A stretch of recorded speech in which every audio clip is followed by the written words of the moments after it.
Shop our gift cards online at www.sewingstreet.com or www.yarnlane.com, or purchase them via our UK call centre on 0800 001 44 33. Keep up to date with what's on Sewing Street, as well as all the latest news and special offers by signing up to our email newsletters. Head on over to www.sewingstreet.com, scroll down to the bottom of the homepage, type in your email address, click the envelope, and you're done. Never miss out on the latest news and special offers ever again. Are you a fan of Sewing Street and Yarn Lane?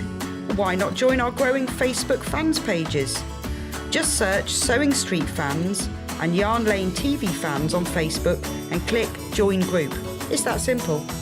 Never miss out on the latest news and updates from our presenters and guest designers, special offers and plenty of chat with your fellow fans. Share photos of your makes, ask for advice, interact with your favourite guests and presenters, and be a part of the ever-growing sewing and yarn community. See you there!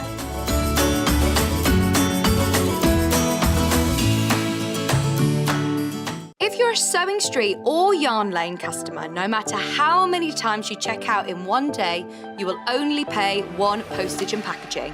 So don't wait to add the item you want to your basket and check out. You will only pay one P&P even if you check out multiple times in one day. Follow Sewing Street on Facebook and Instagram to keep up to date with what's coming up on the show, as well as being the first to know about our amazing offers. Get involved with our competitions that are exclusive to social media, and pick up some top tips from us too.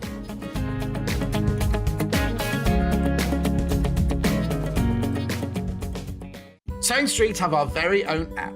You can now watch and shop from anywhere. Simply download the app from your app store onto your smartphone or tablet, then log in or create an account, and you're done. You can watch us live from anywhere, browse all our recently played items and pre-orders so you never miss out on any show deals, and message the studio to say hello at any time. And remember, you can check out as many times as you want and only pay one P&P all day.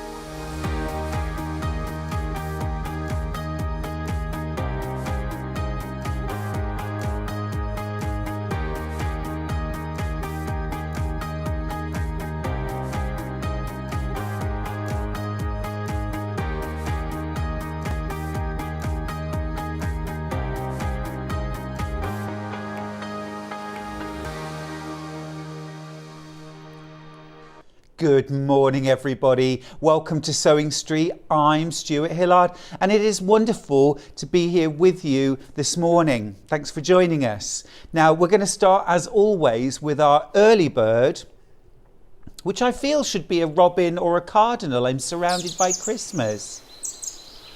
Ah. Now then, our early bird, such a useful stash builder. I think everybody's going to go for this. We've got 3.5 meters of, well, Christmas colours, but I mean anytime colours. We've got a gorgeous 1/2 metre of white.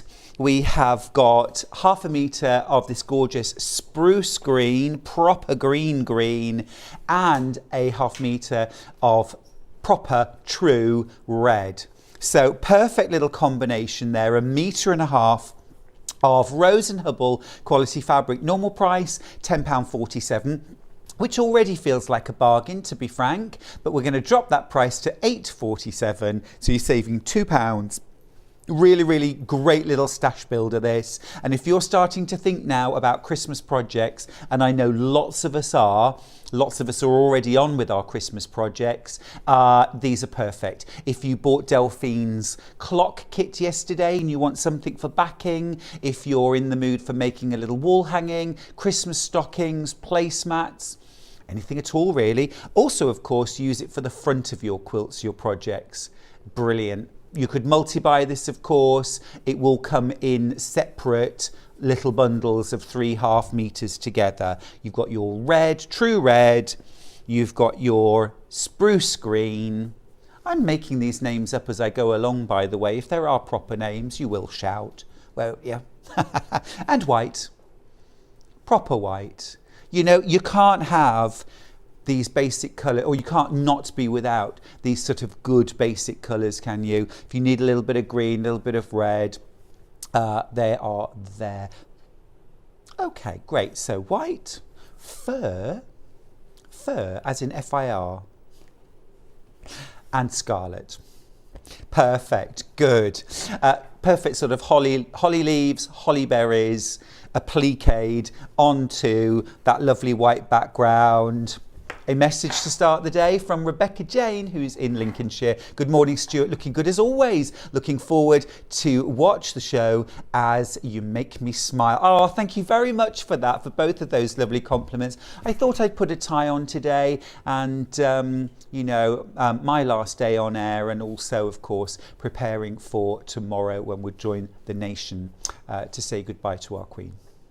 But thank you for that lovely message. And let's spend the morning together. Let's have a look and see what's coming up, actually. Let's have a look at the menu, shall we? All right, so first off, 8 o'clock, it's Christmas fabrics and gifts. We're getting all Christmassy for the first hour. And then at 9 o'clock, Emma Bradford's here with the most stunning, charming Carpenter Star quilt. This is an absolute beauty. Check this out. One big block, 72 inches square, the Carpenter Star, and we have got 3 beautiful kits, including this one, which I think I don't need to say it is right up my street. That would go beautifully in my house. What a stunner. So that's at 9 o'clock. At 10 o'clock, we've got Kerry, Living in Loveliness Christmas. And, you know, Kerry's whole year is loveliness. But at Christmas, she really pulls out the stops. She's brought us a plethora of gorgeous crafts, projects, beautiful things, great demos, so stick around. Now at 10 o'clock, we've got, that is 10 o'clock. At 11 o'clock, Emma Bradford is back with a K-Facet quilt. This one's called Lavender Scent and is a beautiful collection of lavenders, lilacs, purples, a little bit of pink in there as well, and blues. Absolutely lovely. And she'll be doing a demo at 11 o'clock for that. And then at 12 o'clock, Kerry is back from Living in Loveliness, and she has got some more demos and tips and tricks to share with us. So a really full morning of demos. Now, we won't have a menu for tomorrow because, like the rest of you, we want to join the nation in saying goodbye to our Queen tomorrow. So we will be off air tomorrow, and then we will rejoin you on Tuesday. So at the end of this morning, I'm going to do Tuesday's menu. So I just wanted to let you all know that now. Some lovely messages coming in. Good morning, Stuart, and all from Claire. Good morning to you, Claire. Hillary's messaged in. Hillary had a good day yesterday at the Harrogate Quilt Show. Lovely stash, saw it. Morning, Stuart, looking very dapper this morning. Thank you very much.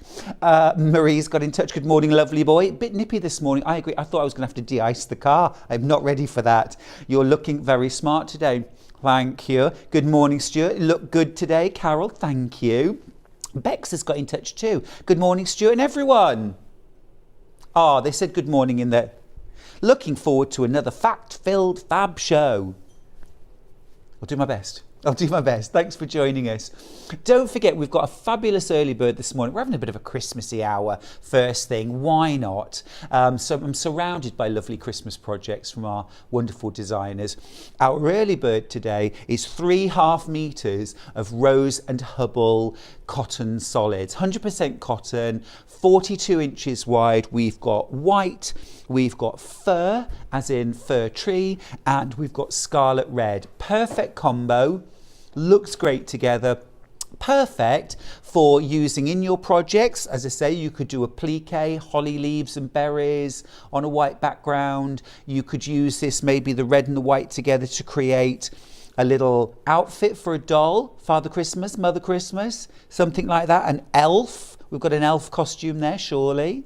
We've also got, of course, fabrics for borders, bindings, backings, adding into your Christmas stash to create some gorgeous projects. And remember, it is never too early to start, but we definitely are in the season of thinking about and starting to make our little Christmas projects and gifts, aren't we?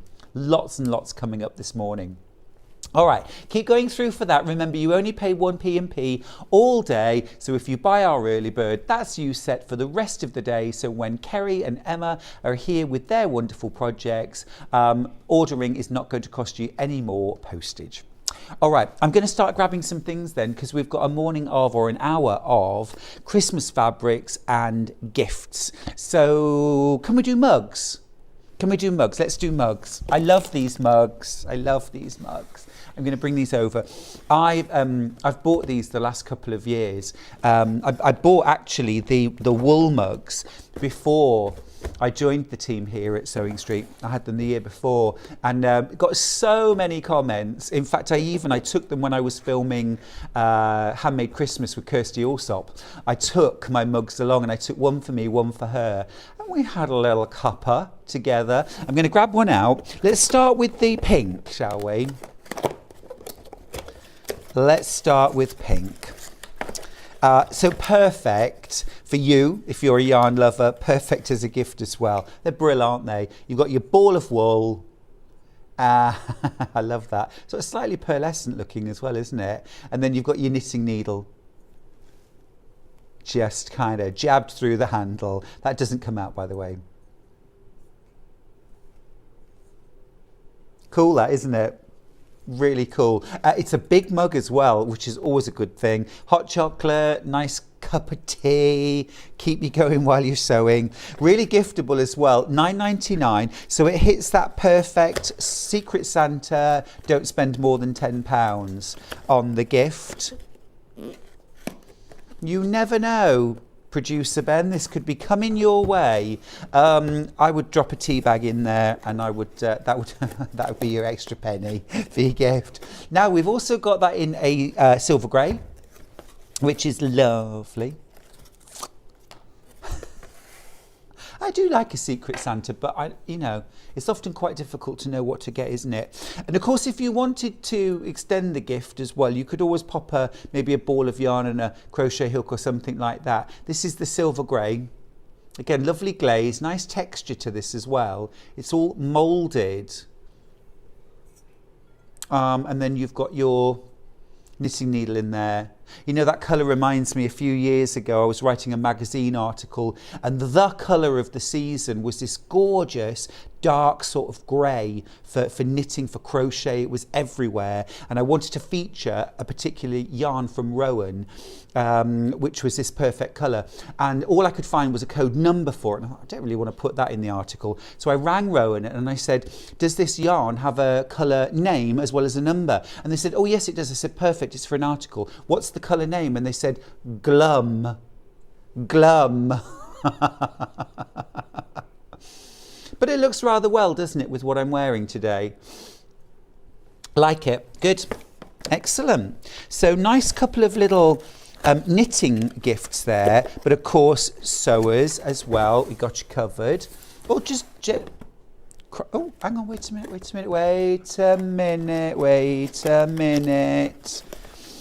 One more knitting.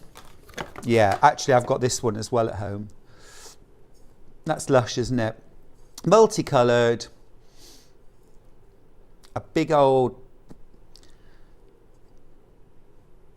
Yeah, it's cute, isn't it? Oh, I really like it. Ah, Fiona's got in touch. Morning, Stuart Hillard. It's very formal. You're looking very smart. Loving your show. Thank you. Thank you. Oh, I don't dress up very often. Not often enough. You know, you get to that stage though where you sort of don't go to those formal things where you dress up in the evening, and it's what's lovely about the Christmas period, isn't it? They tend to have a few more of those things where you can dress up, and it's quite nice sometimes just to feel really smart as well, isn't it? Awesome, lovely. Right, last one then for sewers or crafts people. These are the scissors, which look great. There we go.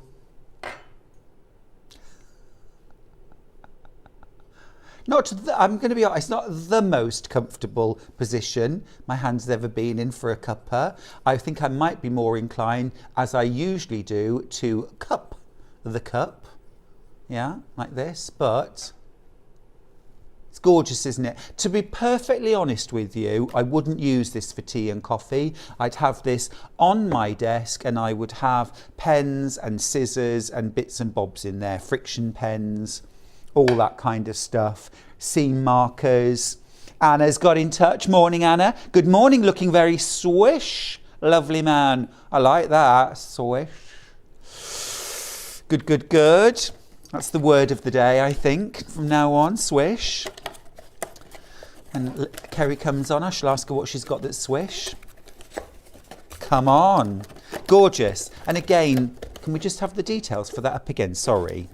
I beg your pardon. No, that's me. I was a little... It's £9.99. That's what I wanted to say. £9.99 for that. So all within that sort of general Secret Santa sort of ballpark figure. Lovely. Right, now then, may I do a bit of fabric? I want to do the Alice Caroline because this is absolutely beautiful. Do you know what? I'm just going to move over here a second because this is absolutely beautiful. It's very, very special. It's the Robin Cushion kitten instructions because I just think that is gorgeous. And it is beautiful, isn't it? All picked out in Liberty fabrics. This beautiful bit of piecing around the outside, a gorgeous fused applique, little bit of hand stitch detail in the running stitch stems on those hawthorn berries. I think they're hawthorn, aren't they? And that little robin. Love that green as well for the binding. It's a very special kit, this, isn't it? I think it would be wonderful fun to make. And then really beautiful to display in your home. And actually not just at Christmas. The robin is such a beloved bird. There's, yes, in your Christmas decor, that's going to look Christmassy. Any other time of the year, it's just going to look beautiful, isn't it? But it will tie in with your Christmas look as well, I think. But really stunning. Now in there you get all of your fabrics, and I think if I'm right, and I don't really want to open it, but these are Tanner Lawns in here, which is beautiful. If you've never worked with them, exactly like working with quilt weight cotton. And actually, if you've ever worked with K Facet fabrics, they're that sort of slightly lighter weight cotton, but it's no different to cut and sew. It's not stretchy or anything like that. It's perfectly stable, really beautiful. And I think the design has been done very cleverly too, using the Liberty fabrics to create, because they don't really do brown as such, but look how they've created the wing on the robin with this paisley and the tail, the little claws, the branch. Beautifully put together. Minute I saw that, I just thought that is stunning. Fab. 3rd of the 9th. 3rd of September. If you go on to 3rd of September, you can see a demo of that being made. Great. Oh, look, there he is. Oh, do you know, I'm really missing John. When's he back? Very soon. I'm missing him. It's felt like a really long time that he's been away. Yeah. Oh, we'll get him back soon enough. He's just chatting. It's mostly chatting. Now then, I want to say a bright good morning to Lynn this morning. Lovely Lynn, because Lynn's morning, Stuart and everyone, looking very smart, thank you. I'm watching you from a hospital bed. Lynn, that won't do. Thank you for watching us, but I'm sending out a big old hug to you. And I hope you're comfortable. I'm sure you're being looked after. But get well soon, I hope. Get well soon. Know all our thoughts are with you. Message across the bottom. Morning, Stuart, looking super smart this morning. I think it's called Swish. Your monochrome look is making the quilt pop behind you. Yes, I should do that more often. Have a great day, Joe in Shropshire. Thank you so much. Oh, Ben, our producer's just said I look gorgeous. I'm going to take that. Ben is very, very fashionable. Sorry, I'm banging into my mic. My wire's showing. Sorry. My wire. I'm rigged up to a battery. All right, there we go. Awesome. Right. Okay, what's next? Let me grab some fat quarters. Yeah. So I'm going to grab these fat quarter bundles. And actually, I'm going to move over here again. Sorry. I'll calm down in a minute. Okay. So Christmas crafting. I think it's really good using fat quarters because often a lot of the makes that we do at Christmas are small, and these are really affordable too. So if you're making things to sell, making things for the tree, you're making things that are going to be out for just a few weeks, this is a very affordable way of doing it. And actually I've also got some tartans. So this is a lovely little bundle, isn't it? But they're all available as individual packs. Let's start with the tartans actually. I'll open each one and just show you what you get inside. So these are the tartans. Do you need the code, Ben? Yes, it is. Yes, it is. These are really special. Didn't see these before. This is woven tartan with gold lame weave in there and gold overprinting of the snowflakes. Is that all it is? $12.99. Fantastic. Gold and silver stars printed on red. You've got another tartan there with green and red lurex thread. That's a bit special. You've got your green background with silver and gold stars. And then you've got another tartan with stars and gold lame. That's my favourite thing so far today. Those are gorgeous. Now imagine making things like maybe mix and match placemats. What about making your Christmas stockings out of these? What about making some Christmas tree decorations using all of those? You'd get loads out of that for $12.99. Really affordable. That's 1.25 meters of fabric there, and also tied up with a lovely ribbon, which you must use, I insist. All right, that's the tartan. Now next up, let's go with the green and red mix. This is VA25. Really nicely put together, but they'd also work beautifully all together. So there's 5 bundles, that's 25 fat quarters or 6.25 meters. That would make the most amazing quick quilt. Yeah, are you with me? That would work. That would work with some solid. Yeah. So you've got your green with gold holly leaves and berries over printed. That's a beautiful deep red, isn't it? Absolutely lovely. This is glorious. This is now my favourite. That's really rich, really regal. Oh, that's stunning. That's kind of proper, like deep wine red and rich green over printed in gold. Yep. That one, that's the one. Gorgeous. Now, let's go a little neutral because it's nice to have that freshness, lightness, and actually that might be your thing at Christmas. You go more with that kind of creams and whites and lighter colours. So this one is ZO? Yeah, 86, that's the one. Yep. So again, you've got, now these are all on kind of like a natural seeded background. So if you like a little more of that kind of, I suppose I call it calico Christmas, do you know what I mean? That kind of homespun. This is perfect. Pretty though as well, little Christmas trees with a bit of gold glitter over printing. Merry Christmas script. More trees. And a little sort of ditzy, little red and green Christmas trees all over. Ever so cute that. Ever so cute. Would blend really well with the others. It would also work really nicely on its own. Just a little bit more subtle, that one. Now, let's go full on red. This one's got a Scandi look to me. This is BQ17. I think it's that combination of red with a creamy And again, a little bit homespun look. I'm just going to pop that ribbon off for a second so I can leaf through these a bit better. So you've got your red background with, it's a sort of off-white star. That's just a great stash builder, isn't it? I could use that anytime. Natural seeded background overprinted with red. That's beautiful. This is my favourite. Look at that. Absolutely gorgeous, like Fair Isle almost. Stripe. Imagine a cuff on a Christmas stocking in that, and the main body of the stocking in that, and then you could perhaps use that to create the toe and the heel. And then a little natural seeded background with red star, and red with snowflakes, so the opposite of that. That's a really nicely put together pack of 5, isn't it? Absolutely splendid. That one's got me written all over it as well.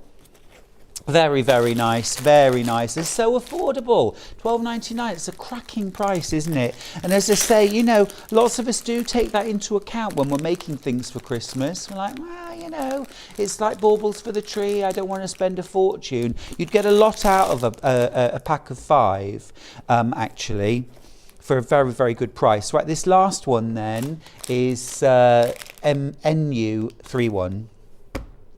And so you've got a lovely kind of winter white with gold, and it is gold metallic. Stars printed over the top. That's just a great general fabric, I think. Holly leaves and berries. Isn't that zingy? Really fresh. That's a smashing print. Could use that anytime. Some more of the holly leaves. And then a general all over. That's a bit weddingy, I think, isn't it? A bit weddingy, like sort of confetti. Yeah, smashing. And of course, mix and match across the bundles. That would work really nicely with the green bundle, would work, or the green and red bundle rather. You could mix and match those, or mix them with that fabulous Lurex tartan bundle. That would be beautiful. Now, something a little bit different. I'm really into these. I'm going to be getting a couple of these. Special little tins. Just going to pop that there. Okay, so these are little gifting tins, okay? Making spirits bright, peace on earth, have a holly jolly Christmas. I feel I can do that in this waistcoat. There's nothing I can't do in this waistcoat, actually. Ho, ho, ho, Merry Christmas. It's like I'm auditioning, isn't it? I don't know what for.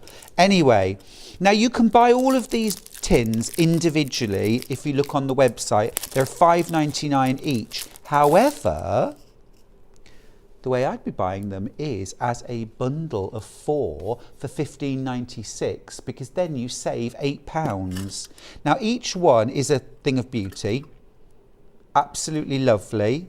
Now, what would you use this tin for? I'm thinking little pair of folding embroidery scissors, sewing kit, needle case, gorgeous little gift, reels of thread, Gutermann thread, something like that I think would go in very nicely.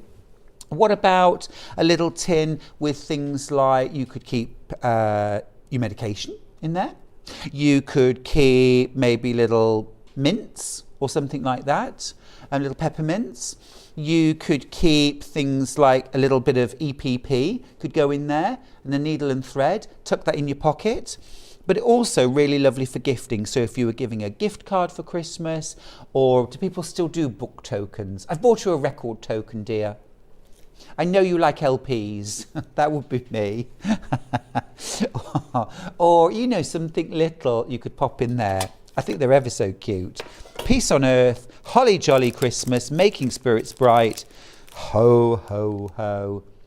Oh, that's a cute idea. Ben, our producer, said, you know those like little, you know, they call them worry dolls, where you could make a couple of little dolls, pop them in, and then you're supposed to tell them your worries before bedtime, aren't you? And then shut them away, and they hold on to your thoughts rather than you worrying about them. That's a cute thought. Yeah. Very nice. Really nice quality too. They're beautiful. They've got a lovely sort of vintage feel to them. Not just the designs, like the the colours that have been used, they're matte rather than shiny as well, which gives them a nice sort of classy vintage feel. But actually they just feel like nice quality too. Do you know what I mean? They feel nice in your hands, and I think that's important with something like this. I recently bought some, I can't mention the name, but you can imagine, you know, really expensive designer does little tins, does mugs, things like that, lovely bags. You can imagine the designer, or not. But I spent a fortune on these tins. I think they were about $8.99 a piece. But I've put incense cones in them.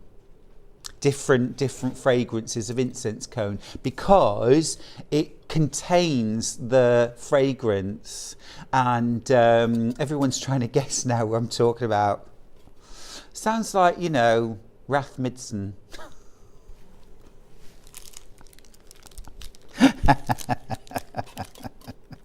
I used to work with Jenny Cleary, and she was always talking about that. Looks like something you might buy at Ron Buis. Ah, dear. All right, those are lovely. I like that. I hope there's a set of those left at the end that I can buy, because those are lovely. Aren't they beautiful? They look so nice together. If you just have a little look at those together, don't they look gorgeous? Really nice. You could also have them as like a little table gift. If there's a few of you getting together for Christmas or Christmas Eve, these could be your little Christmas Eve gift, couldn't they? You could have one on each plate at the start with a little something inside. Or it could be something like, you know, a charade or something like that. Now I need to tell you, half of the stock of those has gone. Well done if you got yours.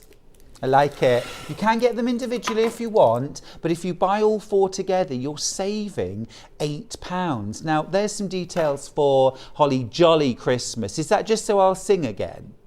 Oh no, it's gone. I can't.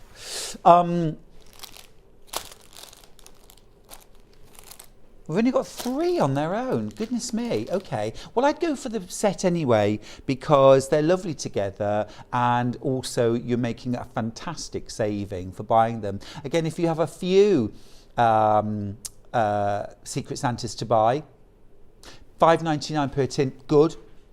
Great value. But if you get them all... Now, one of our favourite things here at Sewing Street, which we absolutely love, is... native lighting. We love our native lighting. And especially at this time of year, we've all been commenting this morning about how dark it is, how dingy it is, and how even in the house it's like, oh, you know, you put on all the lights and there's still not enough lighting. This is so cool. It is so cool. It's the Native Lighting white 2-in-1 travel lamp, and it's really cool. Really, really cool. To help for... It is on, actually. Is it charged? I don't think it's fully charged. It's not fully charged, so we're not getting a lot of light from that. Okay, but we have our task lighting here, okay? Fully charged, I think you get about 6 hours, don't you? 6 to 8 hours we need to recharge, but you've got warm lighting and we've got daylight lighting. You can choose between the two. At the moment you can see it's on warm lighting, but you can go daylight. There we go. There's that daylight light if you prefer. So you've got your kind of angle poise function. Such clever design, because look, it's also a torch. It is also, you can see it needs charging, because that's, yeah, we'll charge it up, don't worry. But it's a USB. It's a USB port. So you don't need to buy batteries. You don't need to have a, you know, battery charging unit. It's just a USB port. So you can charge it with your iPhone charger, something like that. $45.99. Brilliant this, because you could be in bed reading your favourite quilting or sewing book, or doing a bit of sewing in bed, then you might need the loo, okay? Don't want to put the full light on and really wake yourself up. Don't want to disturb anybody else, or don't touch your phone because you'll see an email or a message, something like that. So we don't do that. You've got your torch, you can go to the loo and you don't have to turn the lights on. And I mean, I don't put the lights on because that would really wake me up, and when I'm awake, I'm awake. So I do tend to reach for my phone and put the light on there, but it is too, glaring, whereas you could, like the way with this, you could use the torch. Also, I'm not being funny, this is really, really good to have in your car if you drive in your car, because like, for example, all this week I've had to park in a car park that's just surrounded by trees, very enclosed, very, very poor lighting. And, I would like a little bit of extra lighting, thanks. You might live somewhere where there isn't a lot of street lighting, or maybe you have a shed at the end of the garden that you do your sewing to, that you retreat to, or maybe a different kind of shed, Lots of different reasons for having a shed. Not just sewing, apparently. Apparently, I don't know. Doesn't interest me, but maybe you use your torch in the winter to get down. Really super that. Love it. Great product. Again, as always, from Native Lighting. Now then, shall we do some more Christmassy fabrics? I've got my eyes on... There's a bundle over here, which is just a little bit different. I think it might be the Liberty. Yeah, I'm going to say yeah. This is really different. It's good, and there are some fabrics in here that would do any time of year, but I just love the palette. Just check out this palette. It is beautiful. Isn't that gorgeous? Really different. Those teals and gold and magenta. Loving this. Well, that's a good price too, $74.90. You're getting 5 meters here. Liberty fabric here. Liberty, a woodland Christmas teal fabric bundle. 5 meters. Let me show you what you're going to get. So you've got this little cottage and fir trees in a snowy background. That is cute. Love that patchwork design of equilateral triangles. That might inspire a quilt design, actually. Don't forget, you can cut 60-degree triangles using any standard rotary cutting ruler or your Stripology. That's a great pattern, right? That's a good one. All over little gifts, almost like patchwork blocks, stars, moons. You've got your navy with snowflake stars. That's a gorgeous one. I'm already thinking about a Christmas quilt here, but also I'm thinking about gift bags and gift tags. So you could make a little bit of your Liberty go a long way by using just a bit on a gift tag with a bit of solid as well, that you can then write the name of the recipient on, but have this going round the edge or on the back of it. Now this next one's a favourite of mine. Little Christmas tree decorations. That's very pretty.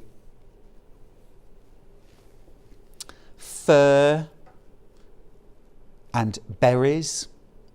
That's lovely. That's delicious.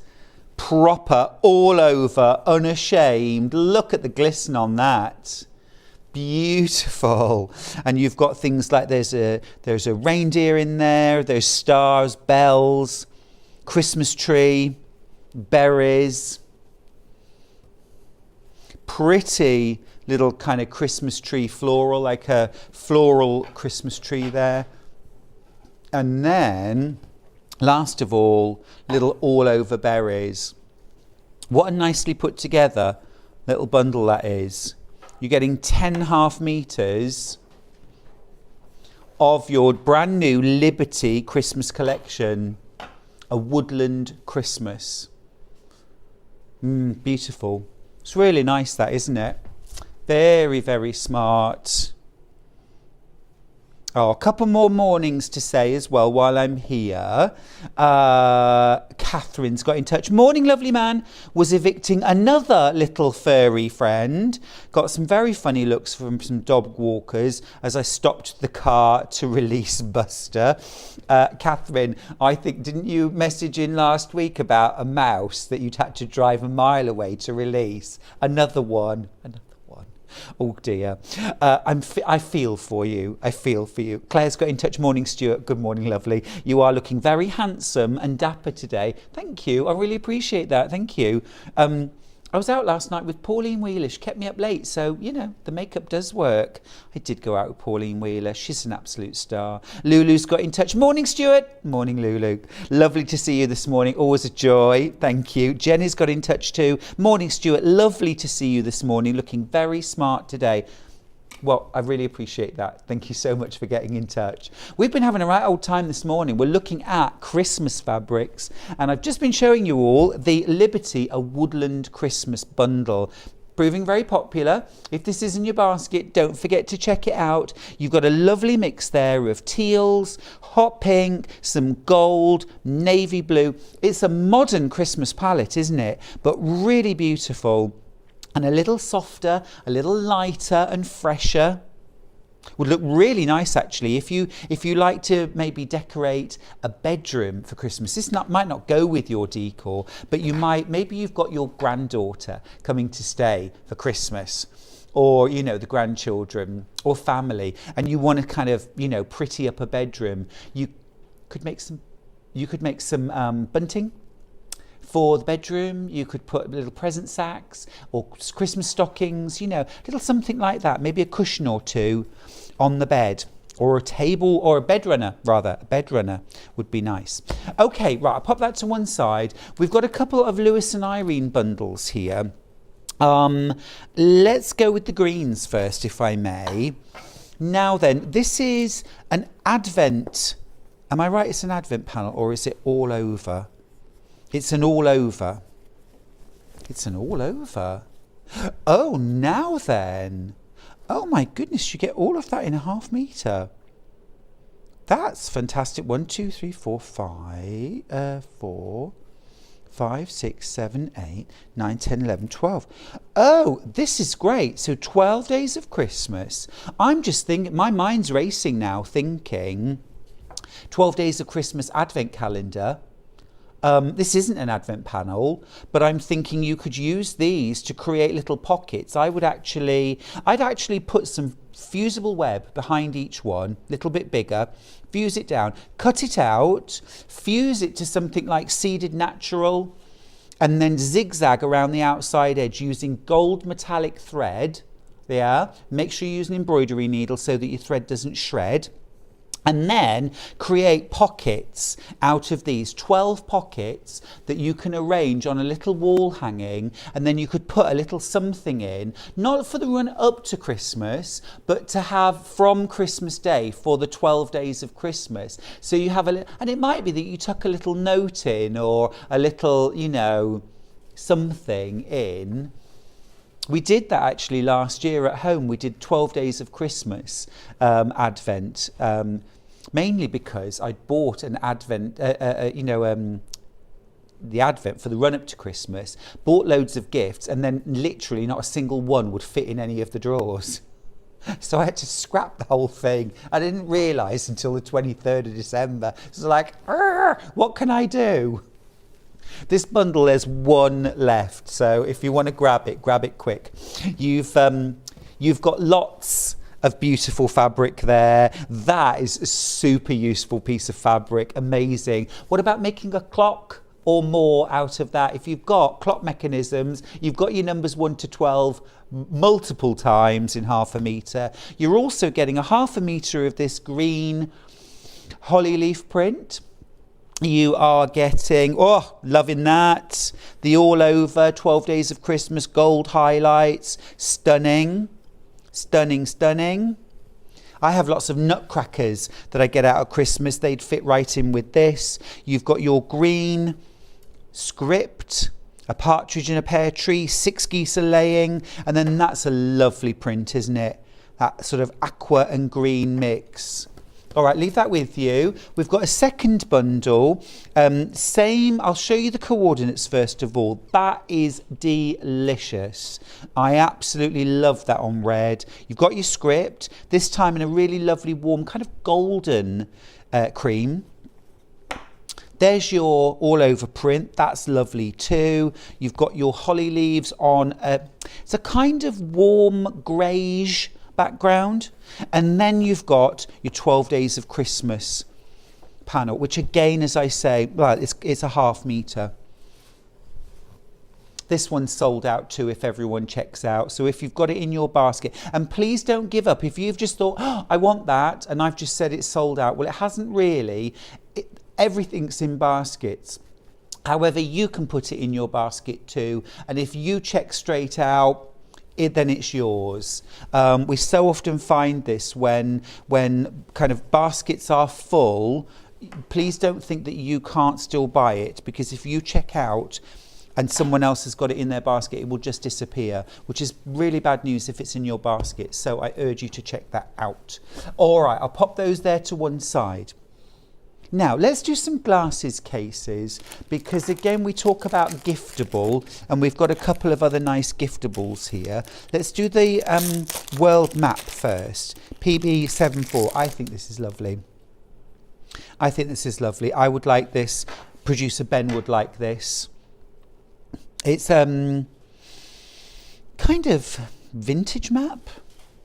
Yeah, vintage looking map. It's like a fabric, almost like a slight flock fabric. It's got a bit of texture to it, soft, almost velvety texture, completely encased in that world map. And then look inside, you've got that lovely black sort of velvety interior, but you've also got a cleaning cloth for your specs. Yeah, well, couldn't we all do with one of those? I'm forever pulling my shirt out of my trousers so I can use the edge of it to clean my glasses. Not good. Not good. Producer Ben's he's just confessing in my ear. I've literally just done that, he said. He doesn't have that deep voice, actually. I've literally just done that. It's not how he sounds at all. That's lovely. Yeah, I just want that for me. Yeah, I'm talking about giftable, but I always start every Christmas when I go Christmas shopping, the very first gift I buy is for myself, because I know what I want. You know, that good men, women, adults, children, it's a good all-rounder, isn't it? It's a great all-rounder. Lovely gift that. $11.99. And then we've also got a Japanese cherry blossom. This is TU23, which is pretty. Very, very pretty. Feels nice in your hands too. Now, in terms of the size of glasses this would fit, this would definitely fit my specs. I'm just going to grab them actually. Let me just see. I've got them here. There we go. Oop. I just want to prove that I do. Oh, I haven't got my glasses in there. It's empty. Yes, please. Thank you. Look, producer Ben's given up his glasses for a moment just so I can. So just wanted to show you the sort of size. So regular specs there. In they go. Perfect. Yes, I have got my case with me, but just nothing in it.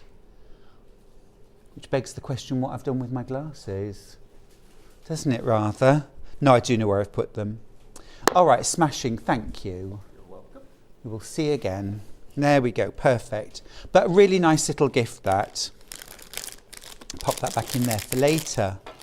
And rather nicer than, you know, basic black. Okay, good. All right, what's next? What's next?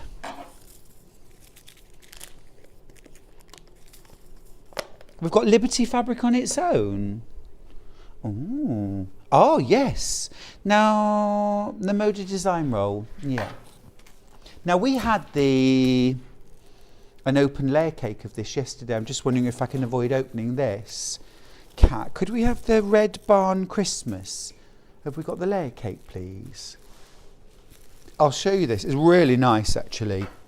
I'll just show you the colour palette while I see if we can find that. You've got those lovely soft white prints with red and green on them. You've got some lovely reds, some apple greens, and then you've got a few black and cream prints, which I think are just lovely and add a lovely modern edge to this.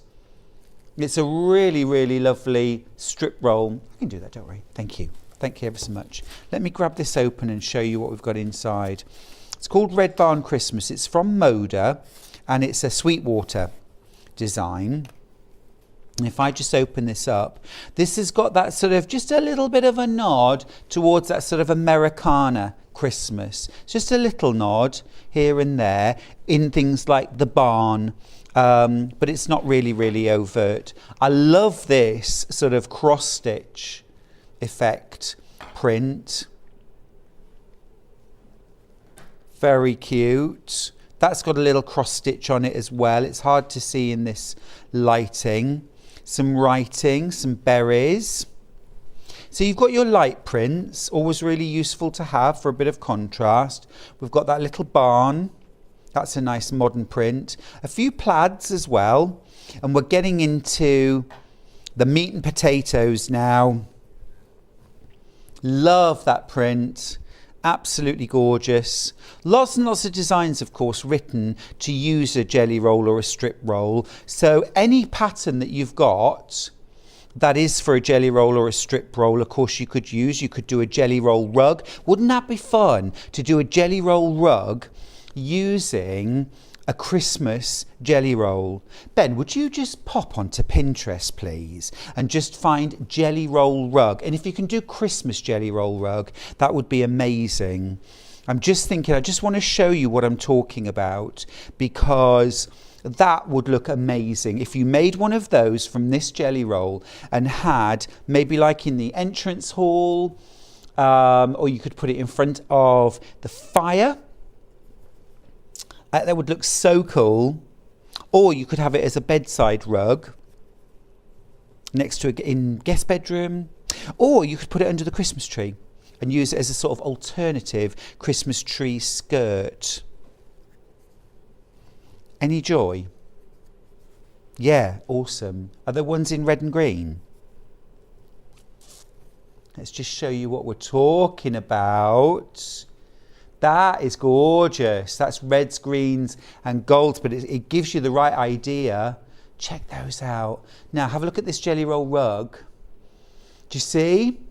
Isn't that fab? Really nice. Or you could like have all the greens in the centre and then go out to the whites and then the reds and then maybe use the black prints on the outside to sort of edge the whole thing. It's really cool, isn't it? They're great fun to make as well. Jelly roll rug for Christmas. Fun, isn't it? It's just a bit different. And I've made a few, and making the sort of yarn, does it like a big ball of yarn, that takes about a day. It takes about a day. So it's a weekend project. It takes about a day, and then it takes about half a day, a couple of hours really, to sew and to zigzag that yarn round and round to create your rug, and then a bit of pressing and best press, really useful. You give it a spritz and press it to get it really nice and flat as you're working, but they're great fun to make. All right, I'll pop that to one side. That's our Moda jelly roll from Sweetwater. Now then, we've got some hand cream, Seams hand cream. Oh, am I allowed to use a bit of this or not? Yeah, I love the Seams hand cream. Oh, it has been used, yeah. Yeah, I do love this. Now, Seams hand cream has been developed to particularly with sewers, knitters, crocheters in mind, because we need moisturised hands, particularly things like yarn. And things like cotton yarn, I think even more than others, seem to suck the moisture out of our hands when we're working with them. And so we need to keep our hands moisturised as we're working. And also, I don't know about you, but I am still using as much alcohol hand gel as I ever was. I've really got into the habit of using it, and that is quite drying. So I'm always moisturising my hands. But what we don't want is to moisturise our hands and then be all sticky, claggy, greasy, and then go back to our work. I've just moisturised my hands using the seams. They feel great. They feel protected. Smell gorgeous, and it's a gender neutral smell.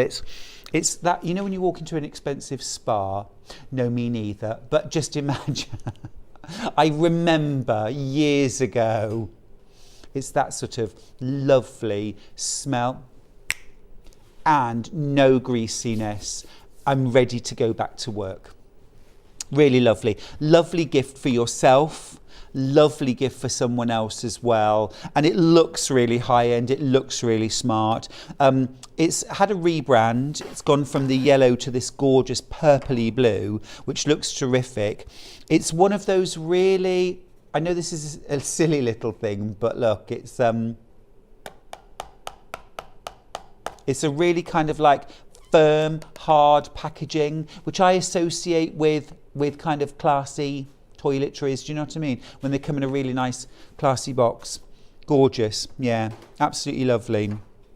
Instantly absorbed into your hands, really nourishing and protecting as well, including a biometric lipid complex which helps to lock in moisture and enhance the skin barrier. So protective. Now Ben's talking in my ear saying, he says every year I'm going to be better at keeping my hands moisturised. Here's the trick. You have your hand cream where you sit. So you're sitting in front of a computer for your shifts. You have your hand cream in front of the computer. And then, you know, in those idle moments, you pick up, you pop a bit on and you moisturise. You have it next to your bed. And then last thing before you go to sleep, you get that little bit and you moisturise your hands. You have it next to your sewing machine. And then when you're having your little breaks and you're doing your shoulder rolls and your little stretches and making sure that you're keeping your hands and everything kind of stretched out and relaxed, you do your little moisturise and then you get back to work. So pop it where you're going to be, where you spend time, where you need moisturising. It is gorgeous, isn't it? Ben's just putting some on now and saying, oh, it does really feel lovely. And have a smell of it too. It does smell like a dream, doesn't it? A dream of a spa day. I'm going to do that now. I'm going to treat myself to a day at a spa. Oh, lovely. Okay, right. Last thing I'm going to do is, oh, this is lovely. Victorian decoupage strip panel, 19.99. So what you're getting here is an exclusive to us here at Sewing Street, printed cotton panel with 18 2.5-inch wide strips of coordinating fabrics. Each of the strips is 2.5 inches wide, but unlike your normal jelly roll or strip roll, these are 55 inches in length. So I talked about making a jelly roll rug. You could do that using this panel. So you'd cut the strips apart first, but just have a look. I mean, it's a huge panel. I'm going to have to show it you in sections, but just have a look. So if you have a look down the bottom first of all, and what's lovely is the background colour changes. So the background colour is different in each strip, okay, here on these first 4 strips, but the Victorian decoupage designs go over the strips. So you could cut them apart and they'll still make sense, but you can also use them as a whole piece of fabric. So imagine this could be, you could cut your Christmas stocking across the strips, lay it on batting, stitch on the lines to quilt it and also attach it to the background and then make it up into a stocking. Job done. You could use that for things like gift bags, little Christmassy wash bags, all sorts of Christmas decks. Next up you've got the poinsettias. Look at these, aren't they lovely? Again, on the background colour changes, the design goes across them all, so use them apart, use them together. Then you've got this lovely almost like a border stripe with stockings and bells. I'd be cutting that out and saving that for something special, like maybe the top of a Christmas stocking or the top edge of a Mantle Runner. So I made a Mantle Runner a few years ago to go over my fireplace. So it's kind of a rectangle, like everything, imagine everything as little quilts. So like a rectangle that goes on the top of the mantle, and then some on-point square blocks that come off the edge with triangles as well within there. So there's some patchwork along the front, and then some triangles, almost like bunting, that are sewn into the front of the mantle, then with little bells along the bottom, and it goes on my mantle. A couple of candlesticks kind of holds it all in place, and that just looks lovely. It's so kind of Christmassy and lovely. All right, and then through to some more designs. This is a really special strip up here as well. I love that with the individual designs. They could be bonder webbed and fussy cut if you wanted. You could make some gift tags, something like that out of those. And then you've got some coordinating colours at the top. Really good value panel that. Under £20, lots and lots of possibilities. All right, that's been a fun hour. Merry Christmas, everybody. Now then, we're going to take a short break. When we come back, Emma Bradford is here, and I'm so excited because it's the Carpenter Star quilt, so don't go anywhere. Stuck for ideas for the perfect gift? Why not get them a gift card? You can buy Sewing Street and Yarn Lane gift cards loaded up with anything from £10 to £500. Shop our gift cards online at www.sewingstreet.com or www.yarnlane.com, or purchase them via our UK call centre on 0800 001 44 33. Keep up to date with what's on Sewing Street, as well as all the latest news and special offers by signing up to our email newsletters. Head on over to www.sewingstreet.com, scroll down to the bottom of the homepage, type in your email address, click the envelope, and you're done. Never miss out on the latest news and special offers ever again. Are you a fan of Sewing Street and Yarn Lane? Why not join our growing Facebook fans pages? Just search Sewing Street Fans and Yarn Lane TV Fans on Facebook and click Join Group. It's that simple. Never miss out on the latest news and updates from our presenters and guest designers, special offers, and plenty of chat with your fellow fans. Share photos of your makes, ask for advice, interact with your favourite guests and presenters, and be a part of the ever-growing sewing and yarn community. See you there!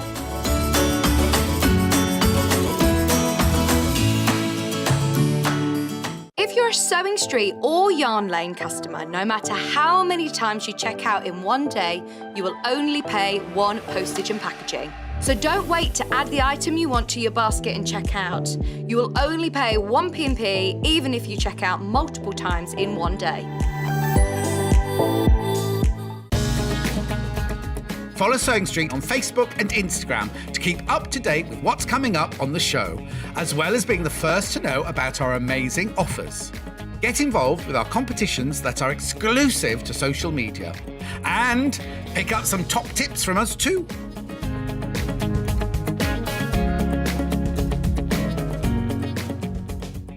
Sewing Street have our very own app. You can now watch and shop from anywhere. Simply download the app from your app store onto your smartphone or tablet, then log in or create an account, and you're done. You can watch us live from anywhere, browse all our recently played items and pre-orders so you never miss out on any show deals, and message the studio to say hello at any time. And remember, you can check out as many times as you want and only pay one P&P all day.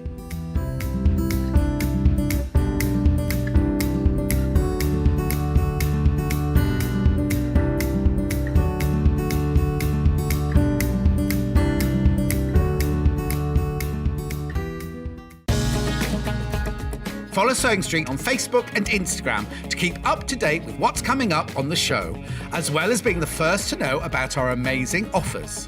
Get involved with our competitions that are exclusive to social media. And pick up some top tips from us too.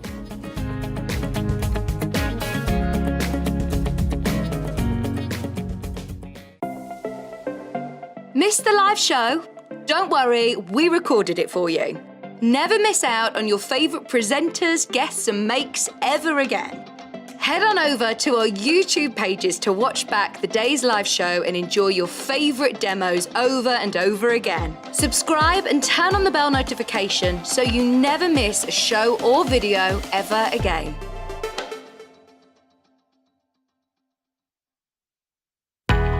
We know that shopping online can be a confusing and sometimes daunting task.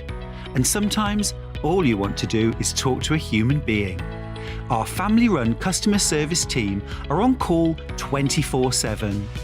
Full of friendly, warm-hearted individuals, all trained to make your shopping experience as easy and enjoyable as possible.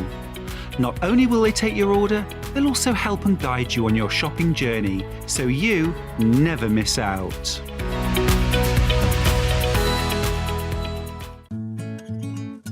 Stuck for ideas for the perfect gift? Why not get them a gift card?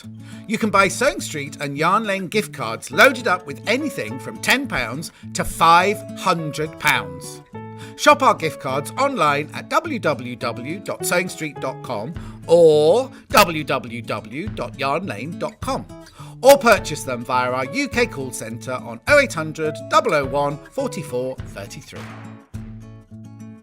Keep up to date with what's on Sewing Street, as well as all the latest news and special offers by signing up to our email newsletters. Head on over to www.sewingstreet.com, scroll down to the bottom of the homepage, type in your email address, click the envelope, and you're done. Never miss out on the latest news and special offers ever again. Are you a fan of Sewing Street and Yarn Lane? Why not join our growing Facebook fans pages? Just search Sewing Street fans and Yarn Lane TV fans on Facebook and click Join Group. It's that simple. Never miss out on the latest news and updates from our presenters and guest designers, special offers and plenty of chat with your fellow fans. Share photos of your makes, ask for advice, interact with your favourite guests and presenters and be a part of the ever-growing sewing and yarn community. See you there!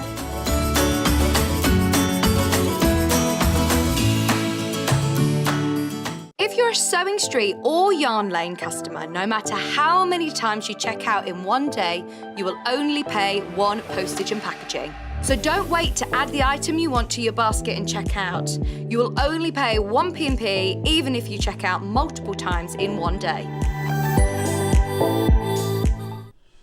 Hi, welcome back to Sewing Street. Stuart Hillard. It's great to have your company on this Sunday morning. Now, this hour, I've got a fabulous quilty guest, Emma Bradford. Hi. Hey, how you doing? I'm good, thanks. Gorgeous to have you back. How have you been? I've been good. It's been a very, very surreal time this last week or so, but Absolutely. Yeah. And of course, we're all going to be joining the nation tomorrow because we won't be on air. We will be at home, as you will, I'm sure, watching and saying goodbye to our beloved Queen. But yeah, it has been a very a week that none of us have ever even really considered, and I don't think. No, I know mentally you know it's going to happen at some point, but when it actually happens, like you're losing a loved one. Yeah. It's like you know it's going to happen. When it actually happens, it's still a shock. It is. You're right. Right. Now, you've been also very busy creating this incredible quilt, which I desperately want to just have. This is the Carpenter Star. Yes. Tell me about the fabrics. So this is what I love about this quilt, is that you can make it from either scraps you've got at home, but a layer cake is perfect, and a little bit of yardage for the background. But it is one of those, because I do like a quick quilt. I do like a slow make sometimes, but a quick quilt. If you've got a gift that you need making, or you've got a layer cake that you've just not quite sure how to use it or has been gifted to you, Yeah, perfect.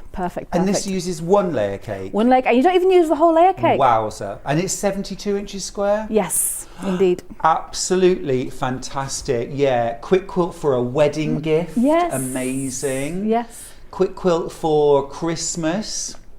Just beautiful. Called the Carpenter Star. I just think anybody who received that would absolutely fall in love with it. It is beautiful, really lovely, and beautiful quilting too. Thank you. You did all that too? I did. Yeah. I did. Nice, nice. Now then, I need to give you a little heads up because the bundles that we've got are already in danger. All right. We've had so many of these already go on pre-order. There are a lot in baskets. They're all going to sell out. So I'm going to run through the bundles really quickly now, and I am going to urge you to check out your basket as soon as you've made your choice. Remember, you're not going to pay more P&P later on if you find something else from Kerry and Living in Loveliness that you want. Just choose your bundle and check out. Let's start with Mary Ann's gift.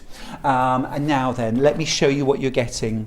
This, I've bought the whole collection. Oh, I love it. Absolutely love this. It's Betsy Chutchian. It's fabrics inspired by the 1850s to the 1850s, yeah, to the 1880s. So it is that sort of historic reproduction, absolutely beautiful. You're getting your layer cake, 42 10-inch squares from Moda. An absolutely delicious mixture of paisleys, ditzy florals, very tiny checks, tonals. They're really beautiful. I don't really need to flick through that because we've seen, I'll do just a little bit of flicking there, just because we can see all those gorgeous fabrics in the quilt itself. But you've got rich deep reds and plums, blues, a little bit of gold there for highlight. Absolutely gorgeous. Yeah, stunning. You've also got 2.5 meters of your background fabric. Now in this bundle, can I just check this color is, we're just checking. I want to reference the color for each one. So this is cotton cream. This is cream. Okay, this is cream. And then you get Emma Bradford's full instructions. Now this is a photocopy. You'll get proper nice instructions. That's yours, isn't it? Yeah. You've got your everything that you need. All your instructions, your full layout diagram as well, all included in there for £72.99. Now £72.99, remember this quilt is 72 inches square. Now that is phenomenal value, and you've spotted it. It is phenomenal value for a full quilt kit. Can I ask you, would we have enough fabric within our layer cake to create a scrappy binding? Possibly. You've got about 12 squares left. And you can get four 2.5 inch strips, which is going to give you can do about 38 inches of binding per square. Okay. So you've got 380, about 400 inches of binding. Yes, So we can bind. Just Scrappy about. binding. Just about. Just about's good enough for me. Yeah. Yeah. Every little awesome. helps. Okay. Yeah. Why it's not one I always lot. want to know if I can bind it. Yeah. That now becomes even better value, doesn't it? £72.99. That's your Mary Ann's gift quilt kit. All right, everything you need. Add batting and backing. Lots and lots of you got that in your basket. Please don't hang about because they will sell out. Now next up, shall we go for Warm Winter Wishes? Warm Winter Wishes. This is my current absolute star favourite Christmas range. You too? I love this one, yeah. I love the colours. It's gorgeous. Stunning. Yeah, really lovely. Really. Is that $59.99? Wow. I'm looking about. Wow, buy quickly. Yes. Yeah, okay. $59.99 just because. Okay, Merry Christmas. You're getting your full Moda layer cake. I had this on air yesterday as a jelly roll. I am absolutely in love with these fabrics. You've got gorgeous tans, you have got deep cranberry reds, these lovely soft, almost like eucalyptus green, light spruce, and then you've also got this dark spruce green. That is really lush. 42 squares, you need 30 of them. Need 30, yeah. All right, plus of course you can use the rest for your scrappy binding. You get that, you get 2.5 meters of your background fabric. Now in this case it's latte, lovely, yes please, grande. And you get your full instructions for the Carpenter Star for less than £60. A mistake, surely. Yeah. I'd be buying that just because I want the layer cake and I want 2.5 meters of latte and I want your pattern. I want it all basically. Yeah. But even if I wasn't going to make that quilt with that layer cake, I'd be buying it just because it's less than £60. There are 7 left and there are 35 in baskets. Wow. Any more? There's 5 left now. Please check out. 4 left. Okay, 35 in baskets, 3 left. It's going to go. I'll leave that with you. Okay, Merry Christmas, Emma. Merry Christmas. Now then, the last one. This is joyous, absolutely gorgeous. There's 2 left of this one. 2 left of this one. Okay. Wow. Okay. Merry Christmas. Again, $59.99. Amazing, absolutely gorgeous. This is called Christmas Morning by Layla Boutique. And yes, Marie, in answer to your question, I have hunted around the house looking for my glasses and had them on the top of my head. Yes. Oh, yeah, I've done that. Yes, or been actually wearing them, which is the funniest. Yes. Sold out. Okay, won't bother. Yes. All right. Okay. Emma, enough of that. Tell me about you. About me. Tell me about this gorgeous quilt. Well, so it's quick. I love it. So I'm going to show first off. Oh. That's going in my house all year round, by the way. Yes, absolutely. I'm making it. I'm not claiming yours. Oh, yeah. Yeah. No, it is. Like I said, when I was making it, I was thinking this was conjuring up pictures of Tom Hardy, leather Chesterfield sofas, I thought Tom cigars, Hardy's chest. glasses of whiskey. Oh, I say Very one for you, one for club. Tom. Yep. Yes, leather Chesterfield, that thrown across the back of it. Have you been to my house? Oh. Was that you looking through the windows? You could be describing my home. Tom Hardy's not there, obviously. Oh. Morning, Stuart and Emma. What a bargain. Just had to buy it. It's gorgeous. Oh, yes. Loving this morning's shows. We really appreciate you getting in touch, Carolyn. Thank you. Thanks. Thank you. Another message for you, Emma. Oh. The quilt behind you, Stuart, is gorgeous. This was 11 minutes ago, so it's that quilt. Okay. And don't you look smart this morning? He does. He does. Swish. Thank The you. word of the day is swish. Swish. I look swish. Yeah. Nice. Now, I should say, of course, if you want Emma Bradford's amazing instructions for the Carpenter Star quilt pattern on its own, you can get them. They're $9.99. This would work with any layer cake, right? It would, and I've also got instructions for like a mini quilt. So you've got the one behind you, which is not actually part of the instructions, but that top or that cushion, whatever you want to make with it, I've actually made that from leftover half square triangles I got from another quilt. Brilliant. For one of my Quiltsborough quilts. I'm thinking as well, you could make this out of a charm pack. Yeah, If absolutely. you can make that out of a layer cake, you could make that out of a charm pack. Yes, that's what the bits Gorgeous. are for. But also like scraps at home. Yeah. So I don't have scraps, Emma. Said no one ever. This is true. Yeah, I always try to write my instructions so that you can either use a layer cake, charm pack, or it also tells you instructions for doing it from yardage. Amazing. Because you could just do it all in one colour. You could. But that quilt behind, made from Mary Ann's gift, would look so Gorgeous. amazing, certainly in my home, all year round. Yes. All Yes. year round. Yeah. Beautiful. What do we need to do? So I'm going to start off, because I always start off with this, because I learnt how to do this from watching telly. Mm-hmm. And in lifts, obviously if you're a quilter, this is teaching you to suck eggs. However, if you've never done it before, this is how you cut strips width of fabric, because that is one of the things you need to start off with your background. So I've got my yardage, and it's all pressed-ish. It would be pressed. If it was yours, it'd be pressed. And what I'm going to do is I've got it folded in half, as you can see, and I've got both of the selvage edges in my hand. And I'm just going to fold it so that it's laying nice and flat and my selvage edges are all together. And it's really important to get it flat because when the yardage is cut off the roll, there's always a bit of a shift between the inside layer and the outside layer. It's twisted all over the place, isn't it? And it's just the way that they roll it, basically. So whenever you are cutting strips with the fabric, it's really important to make sure that your fabric is laying nice and straight. Otherwise, you're going to end up with sort of zigzaggy strips. We've all opened up a strip that we've cut, and it goes like that, haven't we? Like a V. Yep. Not a good look. No. No. And it also means your strips are on a bias. Oh yes, rather in some than straight cases. of grain. Yep.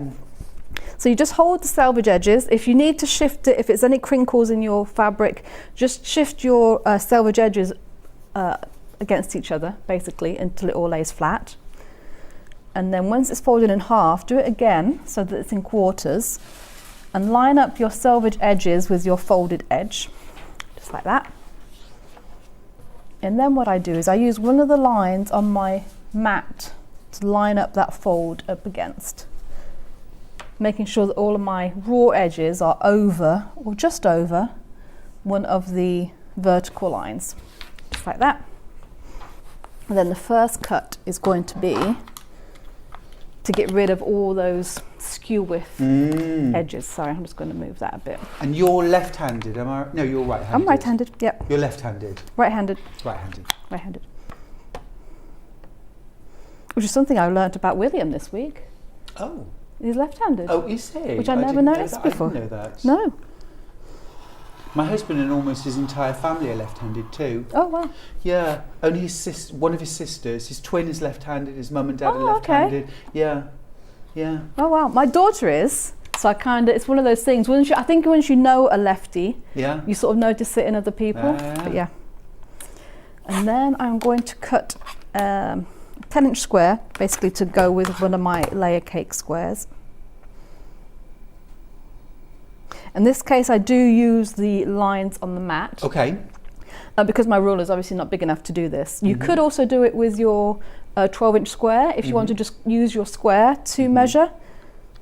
My rule of thumb is when you are cutting, either stick to the lines on the mat or to the ruler. Ruler is always best because it's usually a bit more accurate, but just use one way to measure, don't combine the two. I don't know about you, I am a massive fan of the big square ruler. Yes. I'm increasingly using, in fact, whenever I'm doing any cutting, I get the 6x24 and I get my large square ruler out because there's always something, even if it's just one 8.5-inch square I need to cut. Yes. And yes, you can cut it with a 6x24, but it's just so much easier to slap a square ruler down and cut round it. It is. And actually these two rulers, if you are just starting out, are a godsend. If you don't have much money to invest to start off with, definitely this one. So the 6.5 by 24.5 will do so much. Yeah. And then the 12.5-inch square. Great. Have we got those details, please, Ben, for the 12.5-inch square? It's a boon, and also as well, I think when you get to that stage where you sort of got all your basics and you're thinking, you know, plenty of fabric, I'm all good, I feel like a little something. A square ruler, really good, really good to have. Yes. We'll get the details up in a I'm going to actually use it to trim up as well. Cool, yeah. So I'm just going to measure 10 inches across, and I try to do it in a couple of different ways just to make sure that I'm measuring twice. So I've measured it with my ruler, and then I'm just going to 1, 2, 3, 4, 5, 6, 7, 8, 9, 10, just to double check. So these are 10-inch, not 10.5-inch. 10-inch. Yeah. Yep, to match just like your layer cake. Yep, exactly. Love this. Emma's very, very cleverly designed this quilt. Actually, I was looking at the instructions earlier on to make minimal cutting, maximum use out of your layer. Isn't that what we want? Isn't that minimum waste? Warriors? Yeah. Oh, which I was going to show you. Oh, these are my squares. If you want to have a look, they're a bit. They're not pressed. Is this so what's don't judge left? me. These are all the extras. Ah, from the from the Christmassy one. Yeah. Fabulous, fabulous. Oh, these are lovely. I love these little polka dots. So what I do, so I'm going to do it in a little bit different way because I've got a friction pen. So your next step is to actually draw 2 lines on the back of your background fabric as your sew lines, so that you can make 2 half square triangles. However, I'm going to skip to the next step because I'm going to press my squares together first and then mark them, and not do an Emma and then mark them first and then iron them. and then iron them, Yeah, and then have mark them disappear. again. Yeah. Just want to let you know as well, well over half the stock of the pattern on its own has sold out. So if you want to get the pattern, now first before I say that, actually I should mention on screen, $23.99 is the 12.5-inch square ruler. Absolutely brilliant. Cutting out your background blocks, larger blocks for your quilting, larger strips, sashing. How often are you sashing? 9.5-inch squares or 12.5-inch squares, and you can just put the square. It's so quick and easy. That was swish, wasn't it? But also things like squaring up your half square triangles, your quarter square triangles, your flying geese, and your blocks should you need it, or just measuring that everything's right. Centering and applique before you trim the edges. You can do it with a 6x24 ruler, but it's so much easier with a square. It is. $23.99, worth a look.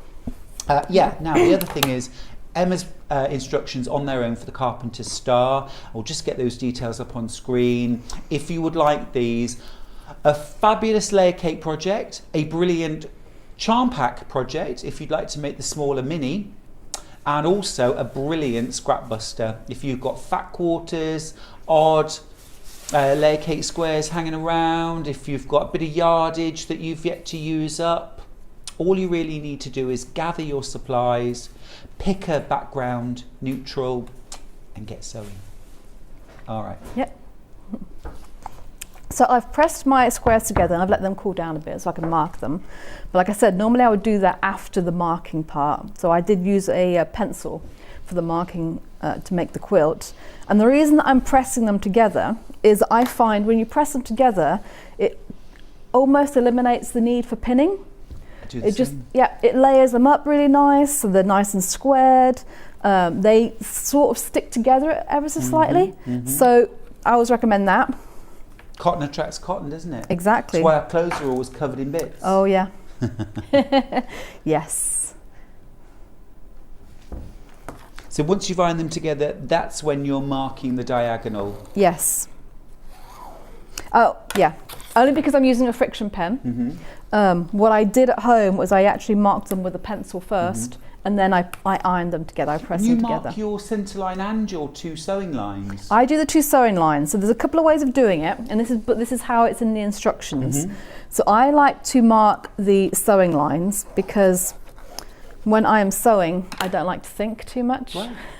And there's too many times where I've actually just sewn straight down the middle because I'm so used to doing the marking on the line, especially when I'm doing flying geese, because you do actually sew on the line. Exactly. So I try to keep it one method. If you prefer the other way, so the other way of doing it is you mark just one line straight down the middle, and then you sew 1/4 inch on either side of that. But a marked line gives you an accurate line to follow. This so is maybe true. if you're a beginner or you're not getting the results that you want using the 1/4 inch, try marking your seam allowance and see what difference it makes. Just want to show you this. These are the leftover squares from making this Carpenter Star using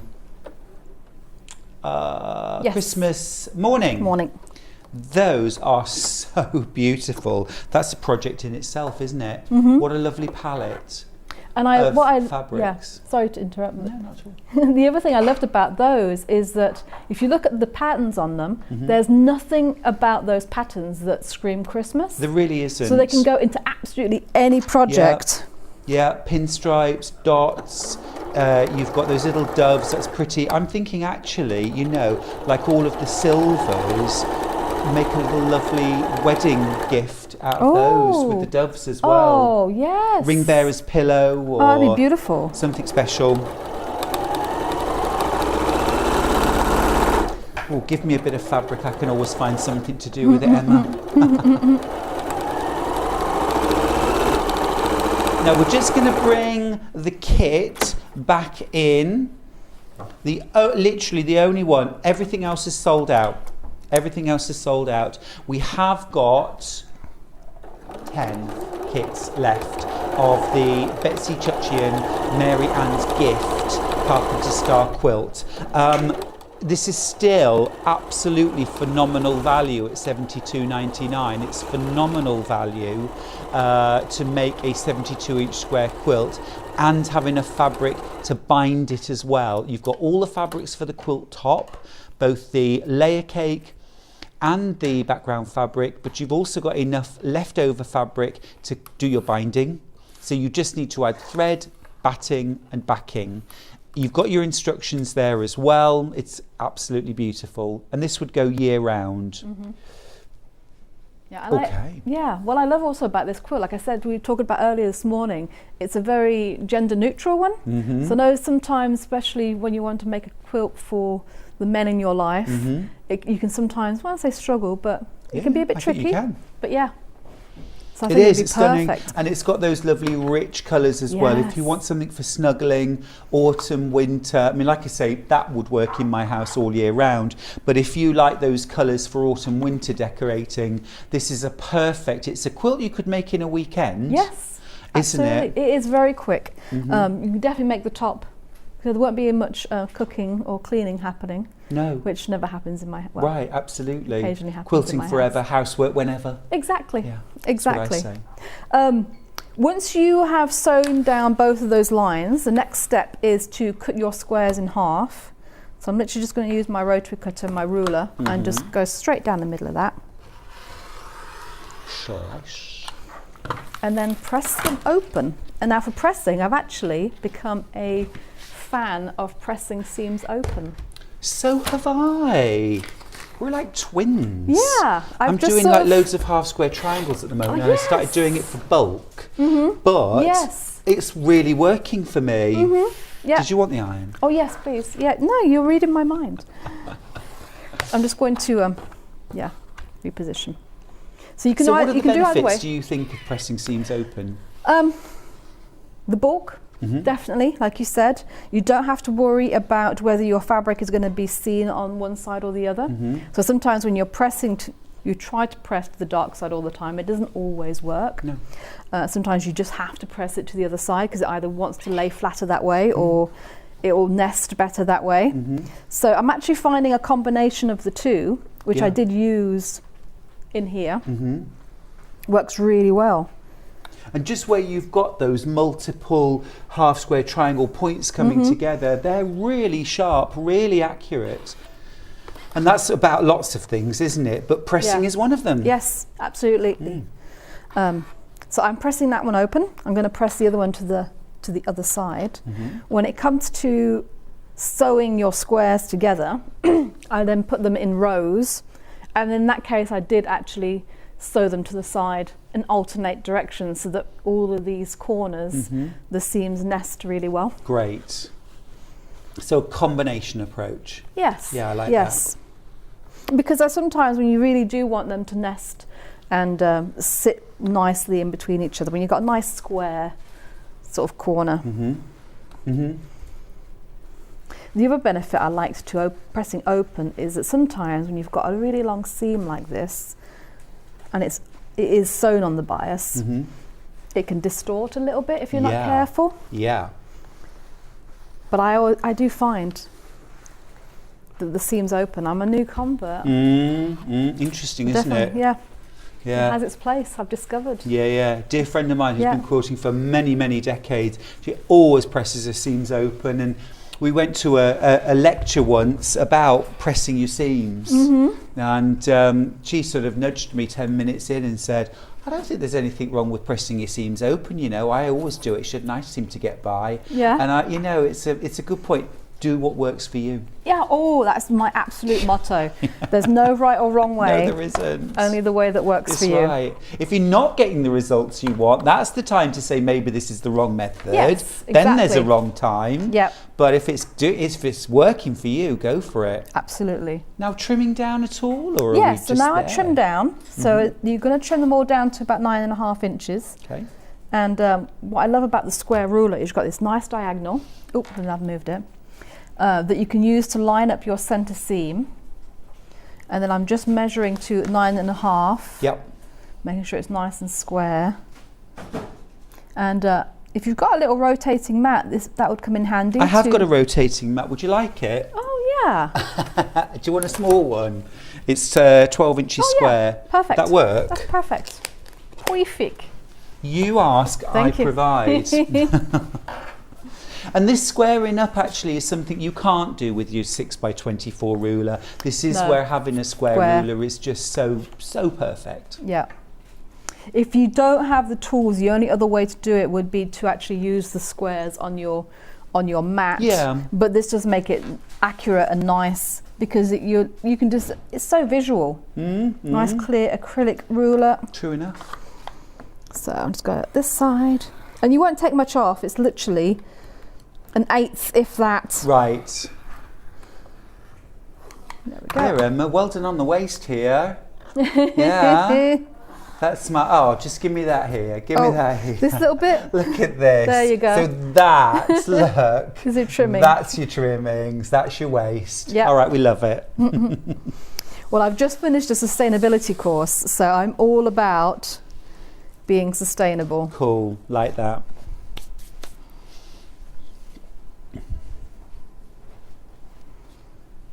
I don't know about you. Have you tried doubling up your quilt batting? When I'm doing a few of those at the moment. What I call a winter weight. Yes. Patchwork quilt.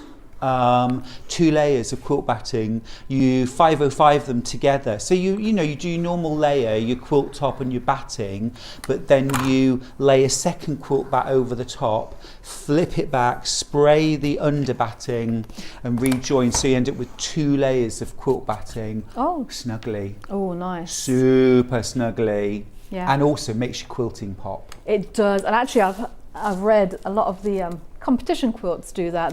They'll layer up 2 different types of wadding so that the quilting on the top really stands out nicely. This one's actually got wool in it. Beautiful. Which I'm keen to. I haven't actually used one yet with wool, and I haven't washed it yet. So I'm keen to see how it behaves. Yeah, I'll get rid of that for you. Thank you very much. Have you ever tried silk batting? No. Oh yeah, I did a quilt some years ago, and it was made in cotton voile, which is very much like a lawn. Okay. And so that was really light and floaty, and I didn't want to weigh it down by using a heavy batting, so I used a silk bat. Okay. And oh my goodness, it felt like you could just throw the quilt in the air and it would have just stayed in mid-air. sounds You know, it was amazing, gossamer, Wow. soft and light, really lovely. Yeah, Ooh. we get into a habit, don't we, of always using the same thing. things, but there are alternatives. Yeah, and I'm all about exploring, because you don't know until you try it. Right. Really, and you can always try it, and if you don't like it, then that's fine. But Yeah. this wool has been a revelation. So I'm trying different things. We'll get some on the show next time. So once you've got all your squares done, so you continue with that till you've got all your squares done, you'll need to separate out 4 of your layer cake or charm pack squares. And these are going to be used whole, so you've got 4 corners. Oh, I see them. Well, I you've didn't got- spot those to begin Yep. with. So I'm just going to trim one of those down as well. Same thing, you get a little bit more trimming off this. We'll forgive you for 4 squares. Okay. We'll let you off. It's not a lot, is it? Is it a 1/4 of an inch? It is. It's literally a 1/4 of an inch all the way around. Right. That's a lovely design, isn't it? All these have sold out, although we do still have a little bit of stock of the Mary Ann's Gift version, which is that gorgeous kind of antique reproduction almost quilt that's hanging behind at the moment. It's just beautiful, isn't it? Emma, I love that. I love that. It's perfect. Yeah, and what I really like about that is there's little pops of not quite yellow, but kind of buttery sort of. It just adds a little bit of sparkle. It does. It does. I like as well how you kind of space that out too. Oh, thanks. So a design like this, you have got to spend time, haven't you? You do. Playing with placement. Yeah. So what I did was, did all of my half square triangles first, and then lay them all out on the floor.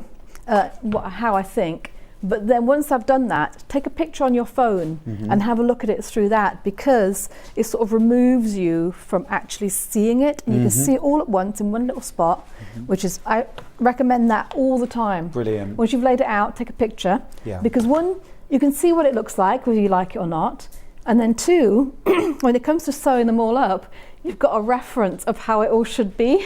Absolutely. Because I could never remember. Absolutely. So I've sewn everything and I go back and put them all back together. Yeah. One other thing I do as well, you know, on your edit, when you can edit photographs and you can rotate by 90 degrees. I rotate it through 90 degrees. That's a good idea just so too. you can see it from all four angles. Because sometimes you only spot something standing on the other side. You could walk around if you've got a ballroom. You could walk around. As you know, I just keep that tucked away. So you've trimmed that down to 9.5 inches. Yep, and that's what all of the big squares should be. And I noticed as well you've taken a little bit off on all sides, so you've got rid of the pinked edge. I have. Yeah. Only because the pinked edge, and so long as you're consistent, it doesn't matter, but it can throw some people off. It's like, well, do I layer it up so that all of my teeth points are lined up, or is it the valleys that I need to make sure are lined and it's up? hard So when you're sewing pinked to unpinked, to cut. Yeah, so it just makes it a little bit easier. And then sometimes, this one's not so much of a problem, but you've got some that have quite a big pattern. You may want to just square, because not all of them are on the square, if that makes it a little bit slanty. So if that bothers you, especially like on the stripes and things like that, just make sure it's all squared and then you cut it out. Cool. I didn't think I had any problems with those.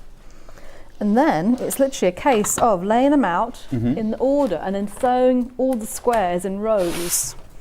So if I recreate that top row. And so did you do it as lots of long rows, like across? Yes. Cool. I did do a mock-up of this Christmas one. I did a quarter. Which is another way of handling it, maybe, isn't it? Yes. That you could make 4 quarters. And then do it that way. If we just hold that up. So this is like this is the bottom corner, yeah? Yes. And this is the centre? Yes. Okay. Yeah, so it sort of gives you an idea. Let me just move that, sorry. Yeah. There we go. That is lovely. What a lovely combination. And again, wintry. Oh, actually, almost kind of, I like that kind of shabby chic pinks and greens and whites. I like it. And it's very modern. So, very modern designs on it. Very clean. Yeah. Lovely. So you could do 4 quarters and then sew the quarters together if you wanted, rather than rows. It's however it makes it easier for you. So what I tend to do them in rows, but you can absolutely do 4 quarters. And then what I do once I've got all the rows together is that I'll sew pairs of rows together, and then the last seam is the centre seam. Right. So you've got 2 sets of 4 rows all together. Spot on. Yep, I'm just trying to, these are my extras, so I am. Arranging your quadrant. Yes. So what I do once I've laid everything down, because like I said, I don't like to think when I'm sewing. Right. So if I grab some pins quickly, I have a method.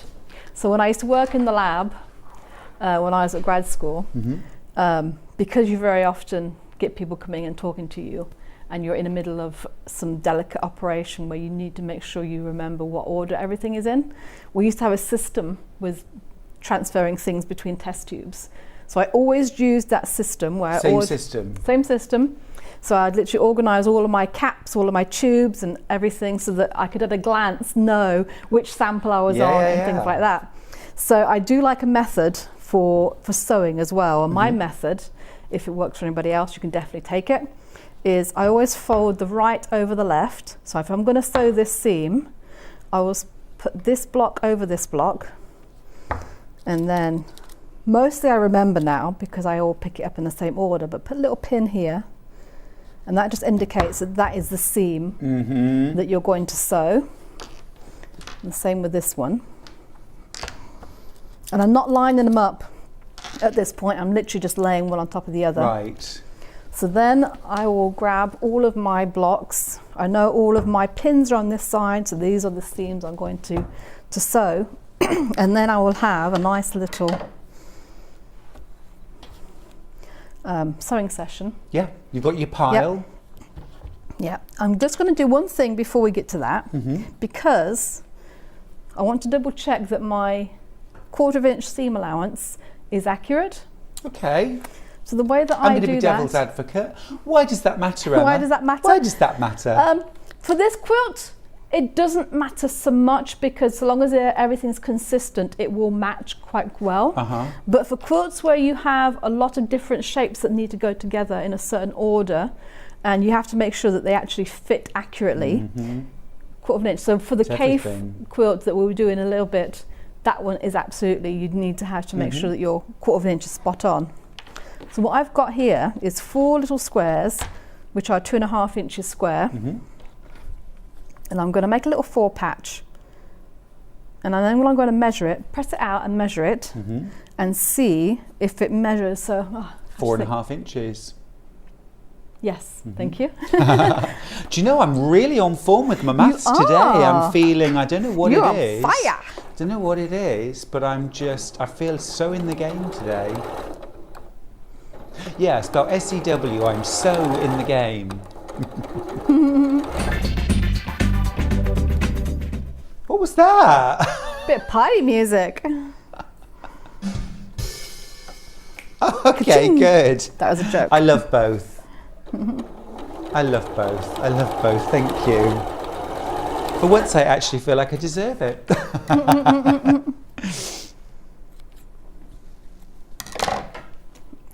Oh, I just have to keep charging the iPad up, Emma, because it wasn't charged up. We've got to plug it in, so it's not charged. So I'm sorry if I've missed any messages from any of you.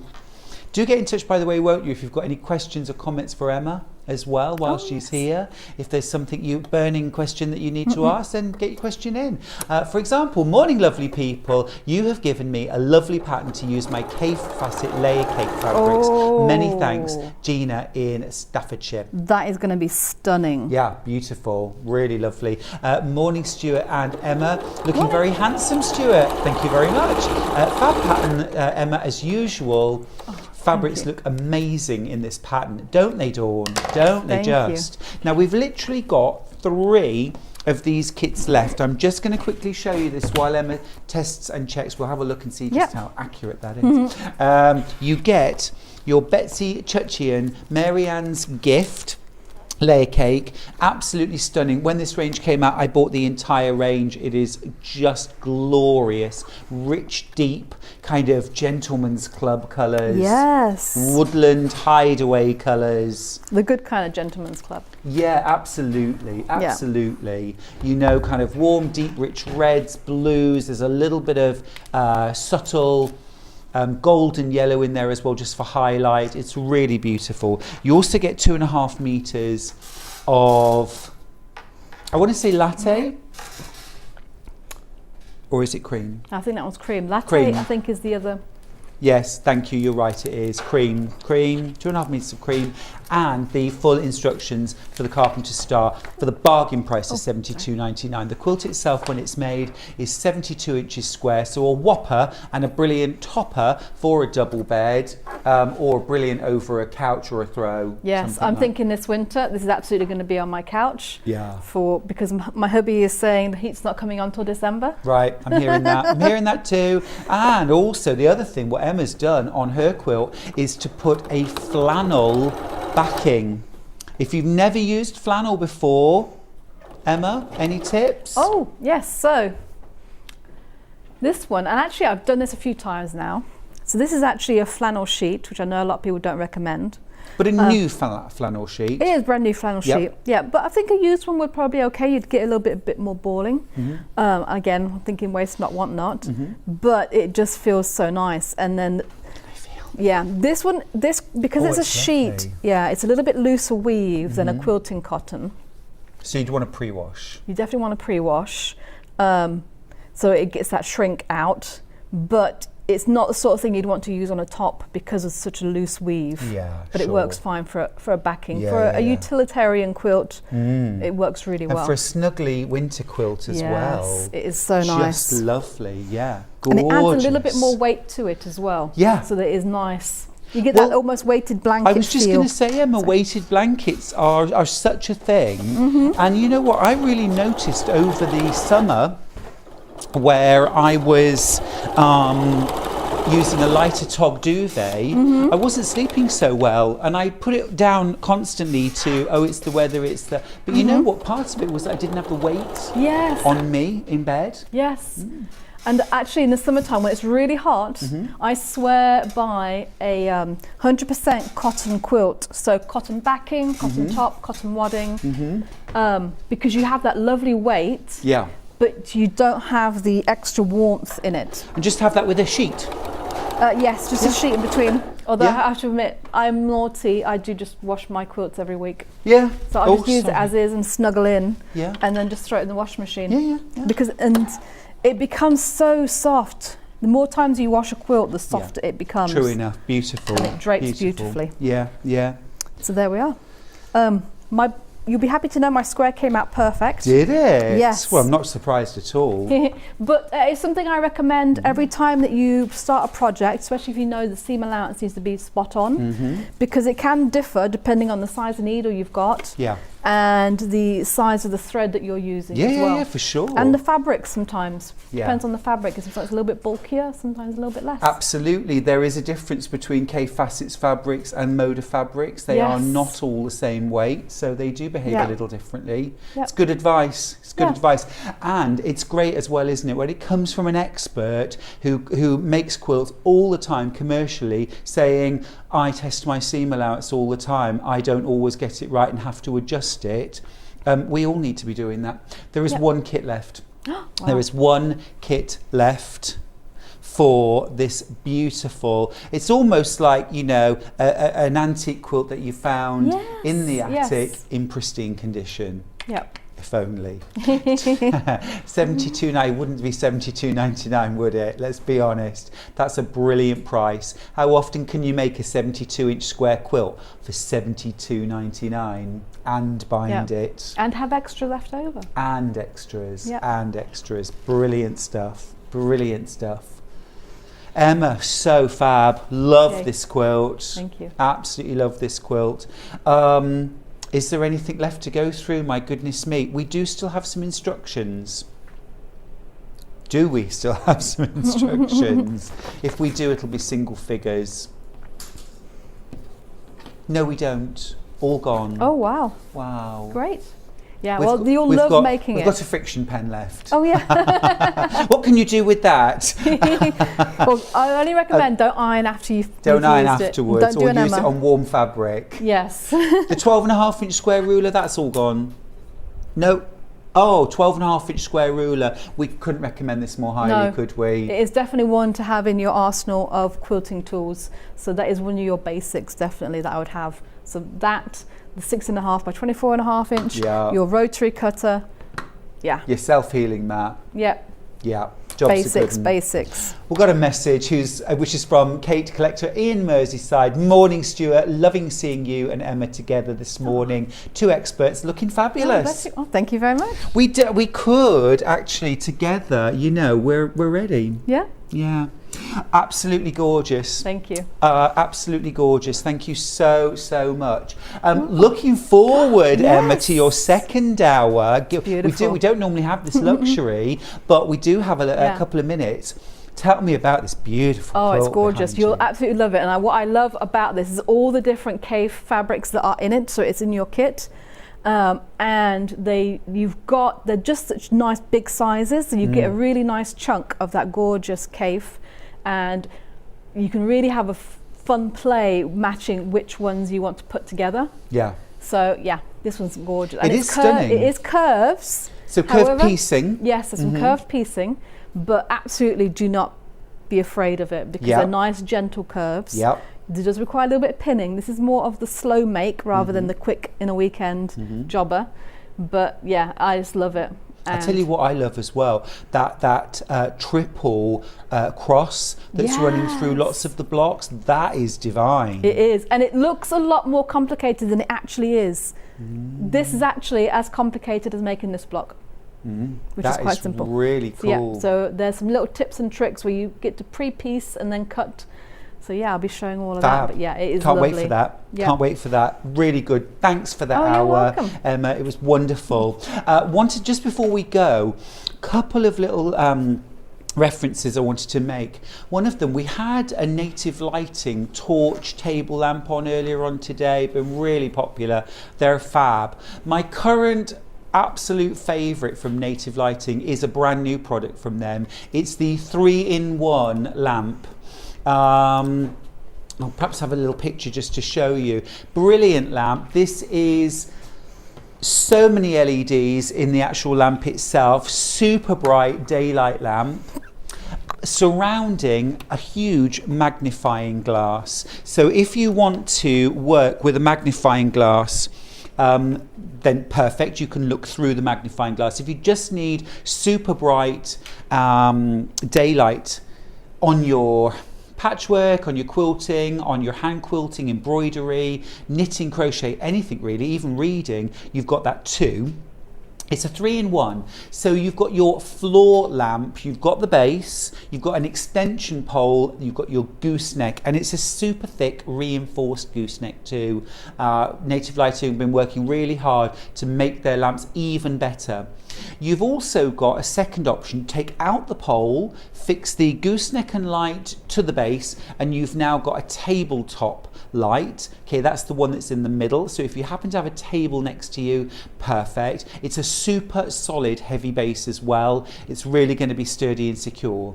Then if you're working somewhere that doesn't have a table, perhaps you're working just at an armchair and you've got arms that you can screw to, then you have got the, if you like, the angle poise style, screw it to the table, screw it to a chair, or even a windowsill. I've done that to we've got windowsills that stick out quite a long way, that you can screw it to there, and then you're really mobile. Now there are only 8 of these left. They're currently exclusive to Sewing Street and at an exclusive price. It was meant to be going up in price last week, but at the moment we've held on to the price, $139.99. It's a fantastic buy, that. And I certainly have noticed now, using task lighting and the magnifying glass, how my accuracy, my tiredness, my eye tiredness has been, makes a difference. And my cross stitch now as well, I've really speeded up. I was getting really slow and laborious, especially in autumn winter where the light's not so good. Yeah, it isn't. It was taking all the joy out of it. Do you know what I mean? It felt like a bit of a chore. So we don't like that. We like it to be a pleasure. So if age is robbing you of being able to just do anything in any light at all, you're not on your own. I feel that absolutely. Getting task lighting worked for me in spades. The other thing I wanted to just mention as well, my current obsession, Emma, is machine embroidery. I finally delved into the world of machine embroidery, and I'm loving it. We've recently got the brother embroidery machine to Sewing Street. It is incredible. It's a Disney embroidery. So amazing. You've got 62 Disney embroideries preloaded, which you cannot buy and load onto any embroidery machine. You've also got hundreds of other designs which are copyright free. You can use them, make them and sell them, which is amazing. You've also got a USB port in there. You can download literally thousands of free designs from Brother and other people that you can then use on your embroidery machine. You've got a 4-inch square hoop, 4x4 hoop. You've got amazing technology. If you're somewhere and you have a power cut, or you need to go out and you're halfway through an embroidery, just switch the machine off. When you come back, switch it back on again. You're back where you left off. Wow, that's amazing. You don't have to start. I'm thinking about long arming, the things you have to do to kind of get back to the right position. Yes. It's like, really? I'll just stay till it's done. Yeah. But amazing technology, super cool, for £599. Could be a whole new opening for you as well. Terrific. Terrific. And also that is doing your embroidery while you're working away on your sewing machine. So what about starting to combine machine embroidery with patchwork, quilting and other skills? Yeah, love it. And I love all the designs, embroidery designs you can get that look like quilting. Oh, that's a little good feathered idea. wreaths and Wow. cross hatching, and that would be perfect for all those little sort of. So my first quilt, I did blocks and then alternate squares, which are plain alternate squares. So you have to do half the patchwork then. Yeah. But filling up all those alternate more squares quilting, with And of course you can quilt a quilt using an embroidery machine. Okay. You can hoop areas of your quilt, make sure your course. quilt's supported on a big table, but then you can quilt those alternate squares just as Emma was talking about. It's really cool. Nice. We've only scratched the surface, but I'm ready for more. I don't know about you. All right, we're going to go to a little break and let Emma go off and have a well-deserved cuppa. I'll be back after the break and I'll be living in loveliness with the wonderful Kerry. Sewing Street have our very own app. You can now watch and shop from anywhere. Simply download the app from your app store onto your smartphone or tablet, then log in or create an account, and you're done. You can watch us live from anywhere, browse all our recently played items and pre-orders so you never miss out on any show deals, and message the studio to say hello at any time. And remember, you can check out as many times as you want and only pay 1 P&P all day.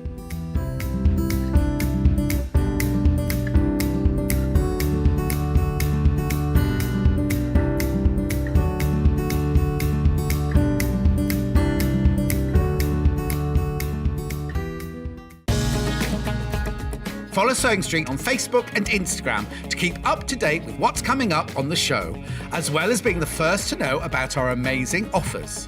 Get involved with our competitions that are exclusive to social media, and pick up some top tips from us too.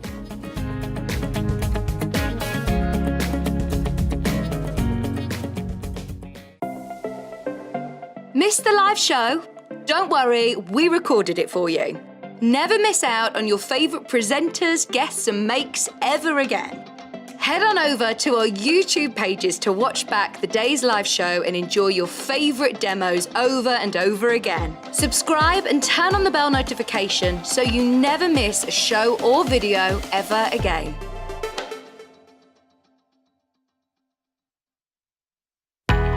We know that shopping online can be a confusing and sometimes daunting task. And sometimes all you want to do is talk to a human being. Our family-run customer service team are on call 24/7. Full of friendly, warm-hearted individuals, all trained to make your shopping experience as easy and enjoyable as possible. Not only will they take your order, they'll also help and guide you on your shopping journey, so you never miss out.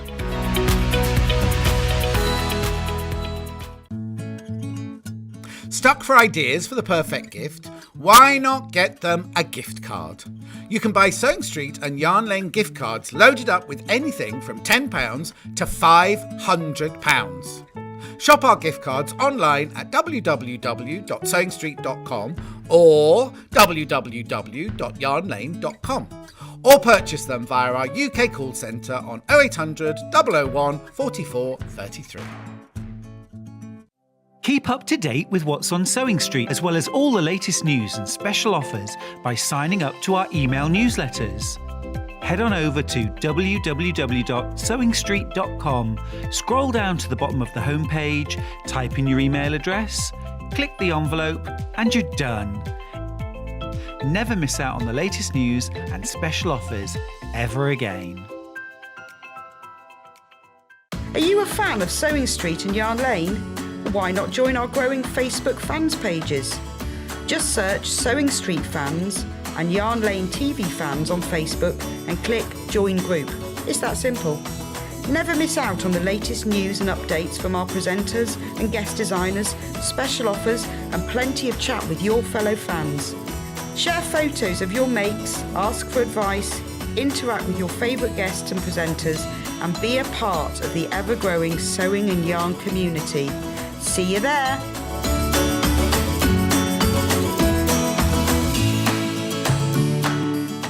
you're a Sewing Street or Yarn Lane customer, no matter how many times you check out in one day, you will only pay one postage and packaging. So don't wait to add the item you want to your basket and check out. You will only pay one P&P even if you check out multiple times in one day.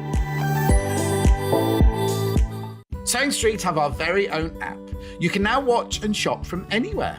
Simply download the app from your app store onto your smartphone or tablet, then log in or create an account, and you're done. You can watch us live from anywhere, browse all our recently played items and pre-orders so you never miss out on any show deals, and message the studio to say hello at any time. And remember, you can check out as many times as you want and only pay one P&P all day.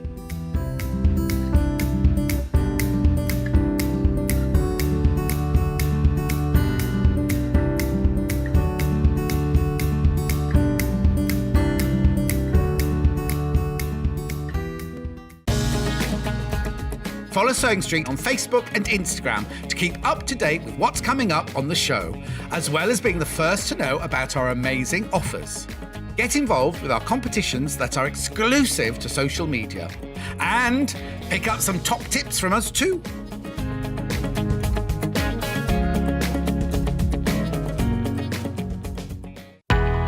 We know that shopping online can be a confusing and sometimes daunting task. And sometimes all you want to do is talk to a human being. Our family-run customer service team are on call 24/7. Full of friendly, warm-hearted individuals, all trained to make your shopping experience as easy and enjoyable as possible. Not only will they take your order, they'll also help and guide you on your shopping journey, so you never miss out.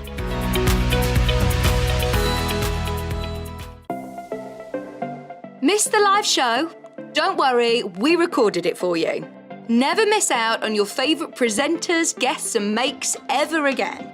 Head on over to our YouTube pages to watch back the day's live show and enjoy your favourite demos over and over again. Subscribe and turn on the bell notification so you never miss a show or video ever again.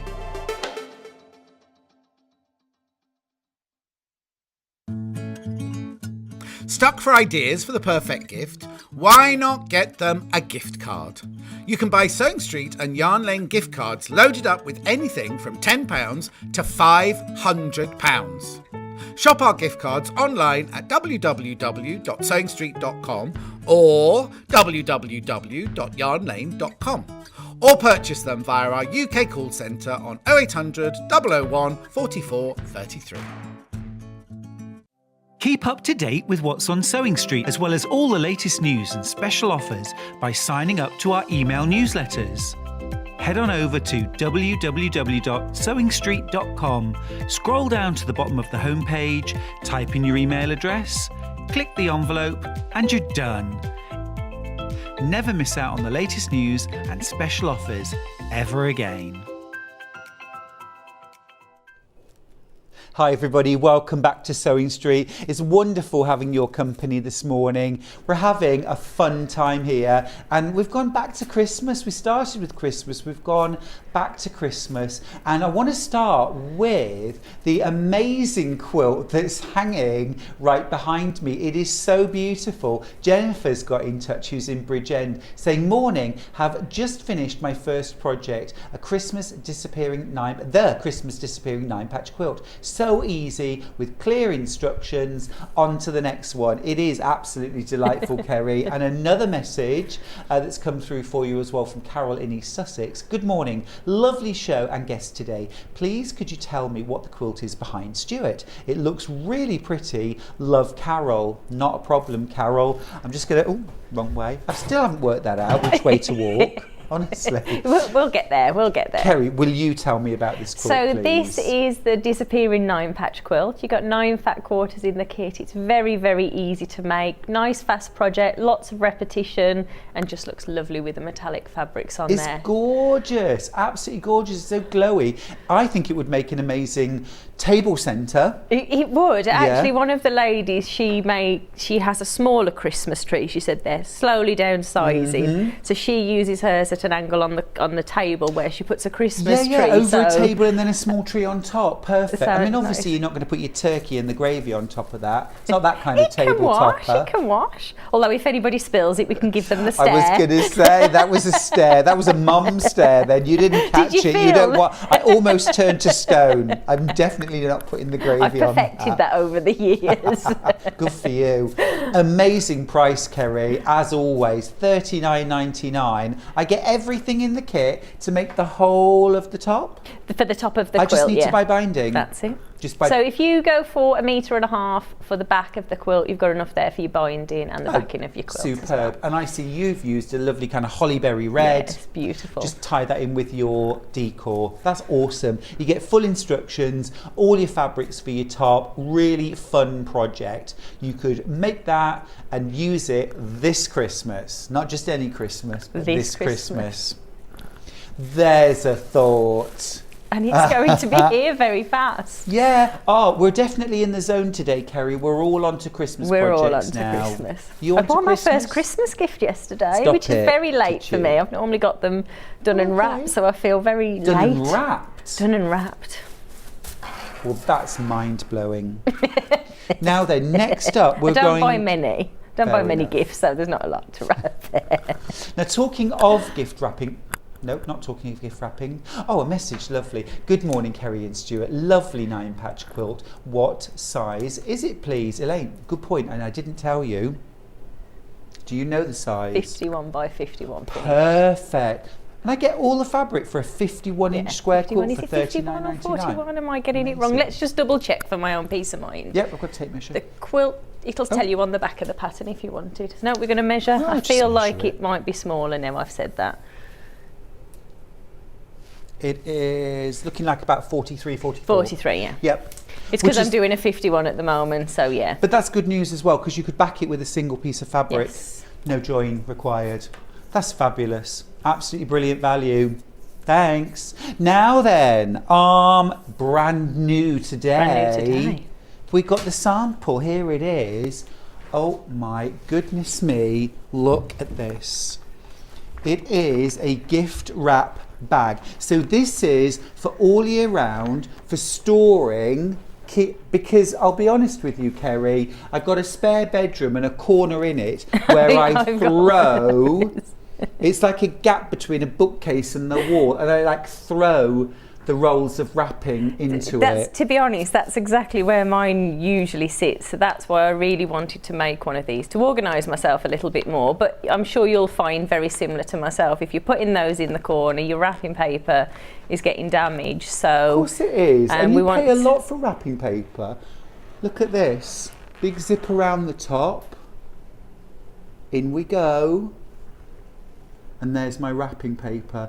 And this could also be your tissue paper, your I use a lot of that. You know, it's florists use it. It's curling that sort of ribbon. cellophane. No, you know the cellophane on a roll. cellophane's nice, Because I'm yeah. so rubbish at wrapping things. Yeah. Most people just get that scrunched around in a big bow. It's very true, and I also tested as well. So if you're like me and you like your interfacing, and I quite like rolling your rolls of interfacing, your rolls, anything you've got on rolls really sit nicely in here. So we've gone for the height that allows for that. So if you're thinking you're not necessarily wanting a Christmas one, or you want a Christmas one and an extra one, it's a nice way to store your collections, especially if you're to-ing and fro-ing from classes, or you're just wanting to organise your stash, which is always nice. We've got It's a brilliant project, actually, and you've just said organise your stash. I buy some fabrics on the bolts. Yeah. And I'm just thinking that you could actually have bolts of fabric in here, it's rolls perfect, of fabric. yeah, because when I'm working on a quilt and you've got your selections of fabrics, you know, you can slide. I think I tried in here 5 different, not full bolts of course, but 5 different ones. So that's generally what I'm tending to work with colour palettes for quilts. That's an ace project. I am loving that. And a lovely message for you from Jan, who says, good morning, Stuart and Kerry. Looking forward to seeing you, Kerry, at West Point on Thursday. I'll see you there on Thursday. I'm very much looking forward to next week, Fan club's going to be there. It's coming close. Oh, it's so much fun. Now then, let's have a look at the kit for the gift wrap bag. Okay, so in here we've got actually 2 different colourways. Yep, I think I've got the red one here. Let me just... Seems a shame when it's so beautifully presented. We'll rewrap it before Always we nice go. that though, isn't it? Because you know you can gift it. This is red, this is red. Right, so what you've got here are all important you are kidding me. $24.99 for all of this. How'd you do it? Because we want you to celebrate. Because I instantly think, okay, so £10 for instructions. How on earth am I getting everything else for less than £15? The zip, again, I buy zips, but they're all 10, 12 inches long. It's really hard finding long zips. Perfect colour. It's all there. You've got your handle webbing. Again, you're not having to hunt high and low. What if your local shop doesn't have red? We've got it. We've got it. It's in the kit. It's there. You've got all of your fabrics. You've got some heavy interfacing in there. You've also got your vinyl. Again, do you fancy hunting around trying to find all these elements? Or shall we just go $24.99? You've got a full pre-recorded kit in this pattern as well. Now, check this out. Just explain this, Kerry, because this is awesome. So on the first page of the pattern booklet, we've actually done this kit a little bit different. Usually we provide templates. So what we've done for this, as the pieces are so big, is we've given you the cutting measurements. We've had some feedback that people would like that option in the kit. And on the first page, just before the first step, if you have a little look in there, there is a QR code. Hover your phone over the top, or there is the link as well there. You can type that link into your search engine, and this will take you through to the full pre-recorded tutorial. So there's a video tutorial? There's a video tutorial. That's for awesome. this It's the way to go, isn't it now? Yeah. Everybody that's ever wanted Kerry in their home... Well, I get a lot of messages asking me what date I demoed things, and I can generally not really ever remember. No. So it saves hunting down the date and time and the time that we showed you. So we've started putting those in and the also newer there's kits no that we annoying produced. presenter interrupting you. I did that for effect. But it's right, isn't it? You can just watch Kerry. Great. I really would like a go. What would you do as a first one? Is 85 too late to start? Great shows, everyone, from Collector in City of Bristol. Now, you come here. You 85? Are you kidding me? Too early to start? I don't think so. No. I It's the don't perfect think time. so. Perfect time. Start today. Have a little look in your stash or top up your stash. Start today. And my advice is always choose the project that you actually want to make. Go for that first of all. Yeah. I'm almost going to say, actually, either just hang fire, or if you're near a computer, have a look on pre-order and see what projects Kerry's got coming up in this hour. But there'll definitely be something in this hour that you'll enjoy, and I don't want you to miss out, or sit back and watch and see what pops up that you fancy. We've got lots of lovely We easy really projects have. today. I love this kit, and I'm absolutely astonished at the terrific value in there as well. There are 2 left. There are 2 left. All right. So I'll leave that one. Let me show it you in the green. There is only 1 left. Is it really? Shall I? Okay, I will. The green's gorgeous, but look at that. I love that fabric. I love that fabric. I just love this fabric. This is a new one. I tend to work each year with the same fabrics or very similar, but I particularly love this design. That is fabulous. That is really, really stunning. And I just love the project. I just love the project. I think it's really smart. Yes, for Christmas, absolutely for your wrapping paper, but also to make again and again. Genius, inspired, you know, your interfacing, Bonder web, all of that. Who knows where to store those or I've got a how. lady who comes to one of my classes, and she comes with different rolls because she never quite decides what she'd like to make. So she's always sort of under her arms got rolls of interfacing. So really this is one of the projects. One, because like yourself, mine is pushed between 2 bookcases. or I have a great idea to hide it in another area which I forget. But more importantly, it damages the paper. Really does. And then, as I say, when You end Adam's up going come to into buy class, more when actually you've got loads somewhere. you can fit up to 24 rolls in there, so you'll have plenty. You know that because you Plenty went of out and you space. bought them, didn't you? I know, and I was really sad. How much? How much? Christmas paper wasn't available at the time, so I'm looking forward to filling it with lots of Christmassy papers in there. Happy birthday, everybody. And I'm thinking as well, Kerry, if I wanted to, when I make another version, it wouldn't be the hardest job in the world, would it? If I did it there. Not at all, no. That down, because that actually becomes a storage drum that I could use 1,000 different ways. Absolutely, and really I would just trim down the vinyl, and I think that's a very good idea for a new kit we'll introduce. I was going to say, can you give me a name while we're here? 10%, that's all I ask. All right. Well done. There's 5, 4, 3, 1. Okay, 3 left. 3 left. All right. Okay, pattern on its own. Pattern on its own. I want the pattern. That's awesome. Absolutely brilliant. That's wrong.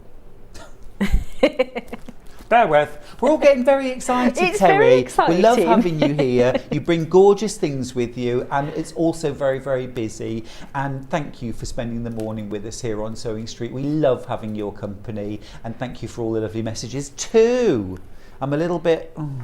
My iPad didn't get charged up, so it's gone off Is again. it still misbehaving today? It needs That's a story of my life, TLC. to be honest. I always forget to charge something. It'll recharge, yeah. $9.99 for the pattern. You'll make it again and again. And like I say, start adapting. And you don't have to adapt anything else other than the height. Just shrink it down. And there are so many different ways that you could use that.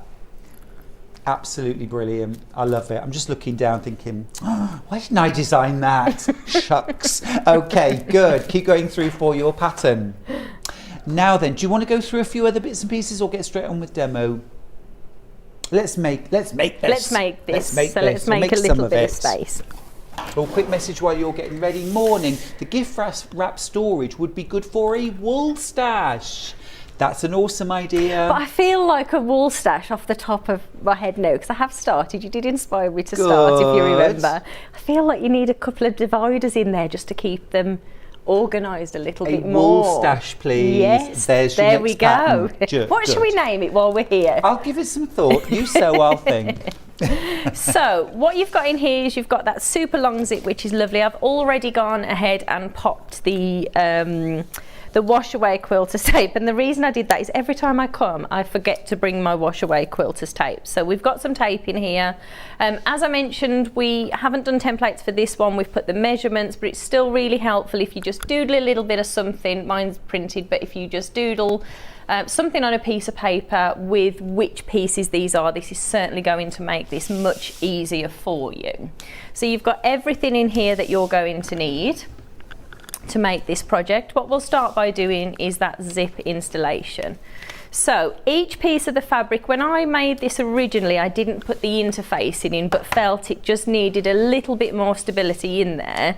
So I went back through, remade this, and then popped the fusible, heavyweight fusible interfacing on the back, and it just gives it a little bit of structure, especially if, like Stuart's saying, you know, you're thinking of using this for wool, or something else other than your your wrapping paper, because that naturally is going to give it the stability anyway. We do have a pack actually from Living in Loveliness, 1 metre of heavyweight interfacing. Super useful this for bag making, great in this project as well. We'll just pop details on screen. $4.99. That's worth a couple of those in your stash actually, just to keep on hand, because heavyweight interfacing I find very difficult to find. And it's so useful as well. Cool. So what I've done before I've started, and your first step in the project is to add all your heavyweight interfacing to each piece of your exterior fabric, either the red or green or whichever you choose if you're making from your stash. We're then going to just double check your zip, because we don't want to go to all that effort without checking that the zip works. Leave that open halfway. And then we're placing that zipper facing down, and we're just going to, I've already removed the tape, just going to secure that there to the raw edge. That's genius, isn't it, that tape? I wouldn't be without it. And the last 2 shows that I've come along to, actually, I'm just Yeah. going to move that across, I've forgotten to bring it. So I thought this time, when I'm prepping, I'll pop it on, because it really, really does make the world of difference. Yeah. So just centre in that zip. There we go. This or a glue pen works as well, but Yeah. Oh, I think the tape every time. And pins, oh, I mean, I do, but they distort the zip, don't they? They make it harder to sew, if anything, rather than easier. I love anything that makes any step, any process easier. Me too. Oh, I meant to say, by the way, Derek, sorry to disappoint. It's a bought waistcoat. I know. That was the first question I asked this morning, wasn't it, as well? Yeah, but I do love it, but I did buy it. I have rolls of wrapping paper. I put them in that somewhere safe place. I know where this is going. That you can never find again. This is fab, thank you. Well, I convinced myself that we had a lot of Christmas writing paper left up in our attic. You have, you just can't find it. Well, no, I can confirm that we haven't. I must have used it all because, you know, in true my tradition, so 11, 12 o'clock at night, I have an idea to, you know, open the attic and have Craig up there having a little check, just for my own peace of mind. So I definitely don't have any up in the attic. So my safe place. Oh, we're caught on something. There we go. My safe place is not in the attic. Like you say, it's literally thrown up a corner. It's all crumpled and wrinkled. It gets dusty and dirty as well. But in your gift wrap bag, it's going to stay safe, secure, and also as well, you know, I'm going to say, you know, things like rodent free. Yeah. You know, they get about. We live by lots of fields, so they definitely get about. And we don't want to see them. We really don't want to see them, no. One of our lovely viewers had messaged in again this morning. She messaged last week to say she'd had to relocate a little furry friend who had come into the house. So that was a mile drive, and then a little drop off. And today's had to do the same again. She's done the... Yeah, it's usually a cat, isn't it? Our cat that brings it in as a little, this is a gift for you, Mum. My chocolates every time. Craig was in. So just to show you here, I'm just sewing along that edge. I'm about 2 finger spaces ahead of the zipper. I can see that through. I'm just going to open the zipper and sew along to the end. Okay. We, my husband was in the army, so we used to live quite a lot near fields, and one of the places we lived, there was always visitors. Oh yeah. And my friend phoned once and said, "Can you come and help me? I'm terrified of birds. There's a bird under the table. The cat's brought a bird in." So I'm thinking I'm going to help her move a little bird, which I was terrified about, like I might add. When I got there, it was a pheasant. The cat had brought this pheasant in, so we were like, I said, "Oh, I can't move that. What would you like me to do with this, you know?" So we found the guard room where you're only supposed to phone as an emergency. Right. And we told them it was an emergency. We didn't tell them what the emergency was, and they came and very kindly moved this lovely bird. And Craig came back from work and he went, "Did you phone the emergency number to have a bird moved out of your friend's house?" I was like, he'd been given a nod. He'd been given the, "Can you have a word, please?" Oh, oops. Oh gosh. I'll never forget that day because it was a very big shock. That's not the bird you were expecting. No. So I thought, as she'd withheld the information from me, it was only fair to do it to whoever came to our rescue. Yeah, that wasn't your fault. So the next thing that we're going to do, now this is a small piece of fabric, so I perhaps won't do this today, but what I've recommended in the pattern, what I show you to do in the tutorial, is to top stitch along the top of that zip there, which I'll do, but also just to use a basting stitch to secure these 2 pieces of fabric together, just because it's quite a small piece of fabric and you do need to attach that to the top and the base of the bag as well. So you don't want that shifting, do we you? Definitely don't want that shifting. But you have all of the steps in there. So do you want me to press that for you? Would you mind? Not That's very kind of you. And while you do that, while you do that. Morning, Stuart and Kerry. What a genius idea. Ordered mine, going to use it for offcuts of my wadding. That's a great idea. All these creative ideas. Brilliant. Another message for you, Kerry. You are cheering me up this morning as had hand surgery on Monday. So now no sewing for a couple of months. Loving the demos. We will keep you going. Don't you worry. Stick with us. Stick with us and we'll get you through your Little bit of recovery. vicarious sewing. Absolutely. Yeah. But think about all the lovely things that you can have in hand for when you have recovered and you're back fighting fit. Just, sorry, am I holding you up? No, not at all. So I've interfaced the top as well and the bottom, and what we're going to do here, using your handle, so the handle's cut to size, I've simply folded this in half to find the centre point. You can mark that on with chalk if you want to, if you're finding it difficult to see through the layers. And we're just simply going to allow that to just rest up in the air there. On the original one, I put a different webbing onto it and felt it needed something a little bit more sturdy, so did change that over. So we've got the interfacing, we've also got the interior part as well. So what I'm going to do here, just to make this much easier, again, just use a basting stitch around, secure the handle, and then for the base, we'll do a basting stitch around those raw edges again.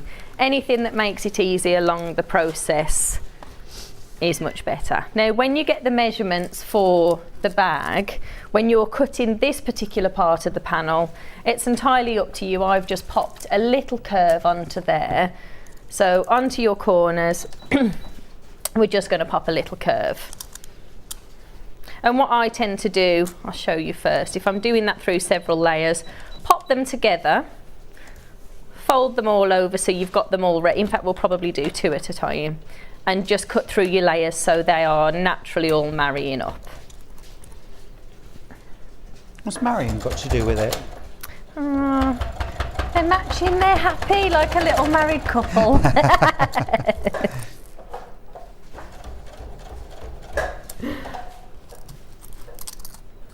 And we're certainly happy that they're all married up when we come to put all the layers together. Definitely, we certainly are.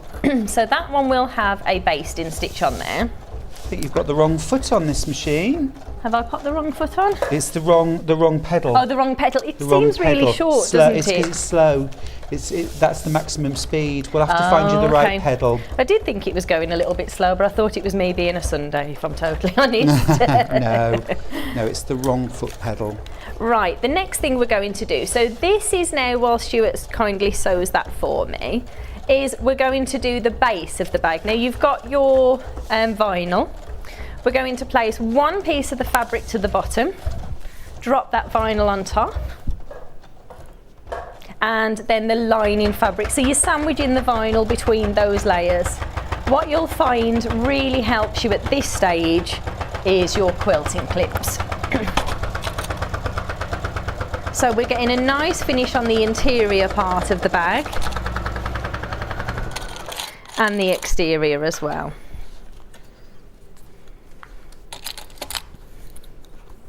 And by popping the fabric on both sides, I find that it glides across the vinyl nice and easily as well.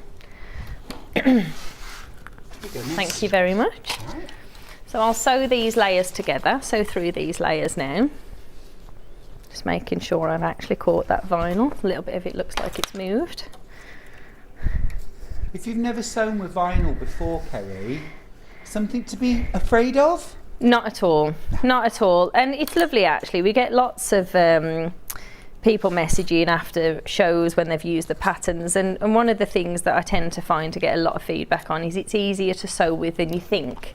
And I would generally tend to change over to a leather foot. Would you? For a leather needle for working with vinyl. But as I mentioned, you are sewing through 2 layers of fabric and your your vinyl as well. I'll just try this one. Okay. I think this might be a better foot. The correct foot. There we go. You try that one. Oh, that's longer as well, so that's going to make life easy. Yeah. Fabulous. I That's think what that we should like. be full speed again. Thank you very much. No worries. Okay, so I'm just using, again, a 1/4 inch seam allowance here. Oh, there we go. Hello, we're back in the game. We're awake. Woohoo!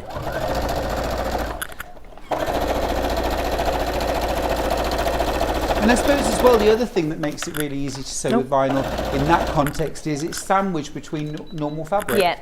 And that, to be honest, when I'm working with vinyl for projects like this and other projects we've done in the past, I generally tend to put a fabric layer either side. Yeah. One, because you get a nice finish on the interior part of your project, but again, it does make it much easier to sew along with. Perfect. You can increase your stitch length as well, which will really help. I'll just move those before they leave the table. When you're sewing, do you have a studio where you sew? Is it part of your warehouse or do you sew at home? I have a space. Yeah, It's a very messy space. We've Call it a been studio, you'll feel in better my about studio. it. Oh, I definitely feel better about it. And then I look and I think, oh, I really must have a tidy up. But the trouble is, when we're busy, everything migrates to the table there. So I spend a lot of time moving things. But when we moved in, we sectioned an area off, which was supposed to be a dedicated space for sewing. Yeah. How long did it last? It hasn't actually been set up completely yet. okay. We've only been there 18 months. I'm thinking about doing it, maybe next year. What was a 5-year anniversary project? As a gift to myself. Yeah, do it. There we go. So what we're going to do here is to just bring this back. Now, you don't want to bring an iron into contact with this at all. So again, I would recommend, first of all, bringing these back, layering up these raw edges and sewing along your raw edge first of all. From there, we then go into top stitch, and I always use a zigzag stitch. One, it's a nice decorative stitching onto the top of there, but it really secures that vinyl into place as well. So I'll go ahead and do that and just trim away any excess bits I've got here. And this, now I know you are going to demonstrate as well your poinsettia bauble, aren't you? Yes. I might just mention that at this juncture while you're having a little clip there. Is that all right? That's great, yeah. Kerry's baubles are amazing and they're always really popular. This is the poinsettia and it's just gorgeous. Where is it? Where is the actual bauble? Oh, that's a very good question. Where is the actual bauble? It's on the tree, of course it's on the tree. There it is. Where else would it be? There it is. Where else would it be? My point entirely. Oh, that is gorgeous, Kerry. Absolutely lovely. Really good size. This is that sort of very special bauble that you bring out and you place right in the centre of the tree, isn't it? For all to see. Or you could make several of these and hang them in the window, 3 of them at different heights. You know, the kind of thing. Or maybe with some other baubles on ribbons hanging from in the window. That would look gorgeous. Absolutely stunning. Now in the kit you get everything to create that bauble. You get your poinsettia patchwork bauble instructions, critical, and then you can make loads of different versions of this. You get your polystyrene bauble. Again, really hard to source some of these materials. You get your little shorty pins that are absolutely essential to this project, and then you get all of the fabrics that you need. Kerry, have you pre-cut these We for me? pre-cut them, yeah. Now that is fabulous, isn't it? Because that now becomes kettle on, slice of cake, Definitely a sit slice down of at cake. the table and just enjoy. You've even got your ribbon. You've even got your ribbon to create that lovely bow and hanging loop for $13.99. That's a brilliant price, isn't it? For a really special bauble. Love it. Absolutely love it. So we'll need to find ourselves a little button or a little something, a little bead, decorative bead. No, just they're to in go- there. Are they? They're in there. They're in your bag. So There's 2. they are. So they are. Look, even these. You've thought of everything. So there's no hole in that little sequin that we've popped in the side there, so you will need to pierce the hole using one of the little pins, and I recommend using a slightly bigger pin just to make it a bit easier for yourself. Just goes in a bit further. Just goes much further, yeah. Fair enough, fair enough. Just lovely. All in a little box. Now, if you wanted the instructions on their own, we can do that for you too. They are $6.99. I'd get the kit. I'd get the kit. I want everything. I wanted everything pre-cut. I want everything pre-cut. I want it all. I want to just sit down and I want to craft. Do you know what I've got to do this week? I've bought a kilogram bag of cloves, whole cloves, and a bag of orris root powder and oranges, and I'm doing those, you know, Elizabethan pomanders, where you make the hole and stick the cloves in, and then put it in a bag with the orris root. You make some fabulous projects. Well, I've never done them before, but I really fancy. I'll probably lose the will, you know, halfway through, because I don't know how long each one's going to take. I'm planning a great big bowl full of them. It's like my baubles. Craig's been asking me for 30. I don't know where he had 13 from for our Christmas tree. But the problem is, I can't help but give them away when, you know, my mum says, "Oh, would you like? I really love that." So we've got 13 probably half finished ones. So I'm a bit like you. Like I'm still hoping that we're going to get there with the full bowl. But well, I'm not being funny. You know, if Craig wants them, Craig can make them. Wow. He knows how, doesn't he? He does. There you go. Craig, if you're watching, are you paying attention? He's been really good, actually. He doesn't do any of the sewing or sample making but this week he's been amazing, really. Just sitting at the side, just tidying up the raw edges. Do we have a cheer sound effect? I feel like Craig needs a cheer. He's been cutting all the threads off, which is the longest job, isn't it? Mm-hmm. Here we go.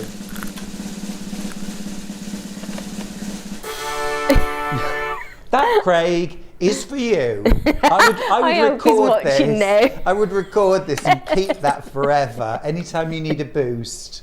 I said, "Oh, you look so happy doing that," and he went, "I can tell you I'm not."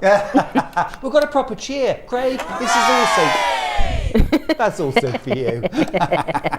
Love it. This also, by the way, I should mention, is a no-sew project. So when you want to sit down and just the sewing machine is put away, you just want a lovely, cosy. This is it. You can do it on your lap tray. Beautiful. So all I've done is I'm just popping the other side of the zip on now. I just wanted to show you how to finish this top part. Same principle. Same principle. Now the only difference with this little bit is you start at 1/2 inch in from the raw edge. Okay. And that's going to help when we put the vinyl in. Understood. Just have a lovely message for you, by the way, from Maria.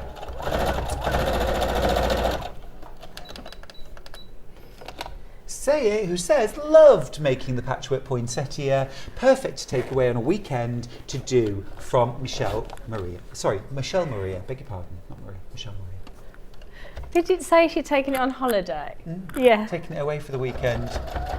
But that's nice, isn't it, when you want a crafty project, but you're not somewhere you can take a machine, or you don't want the faff, or... Absolutely. Well, more to the point, can you talk your partner into allowing you to squeeze in a machine amongst everything else, your shoes and your bags and everything else you insist on taking? There we go. Well, I think it's lovely and portable, isn't it? Lovely it's portable very project. portable. Right, so let's open this up. Would you mind giving that a little press for me? No, of course I don't mind. That would be lovely. Thank you. Great pleasure.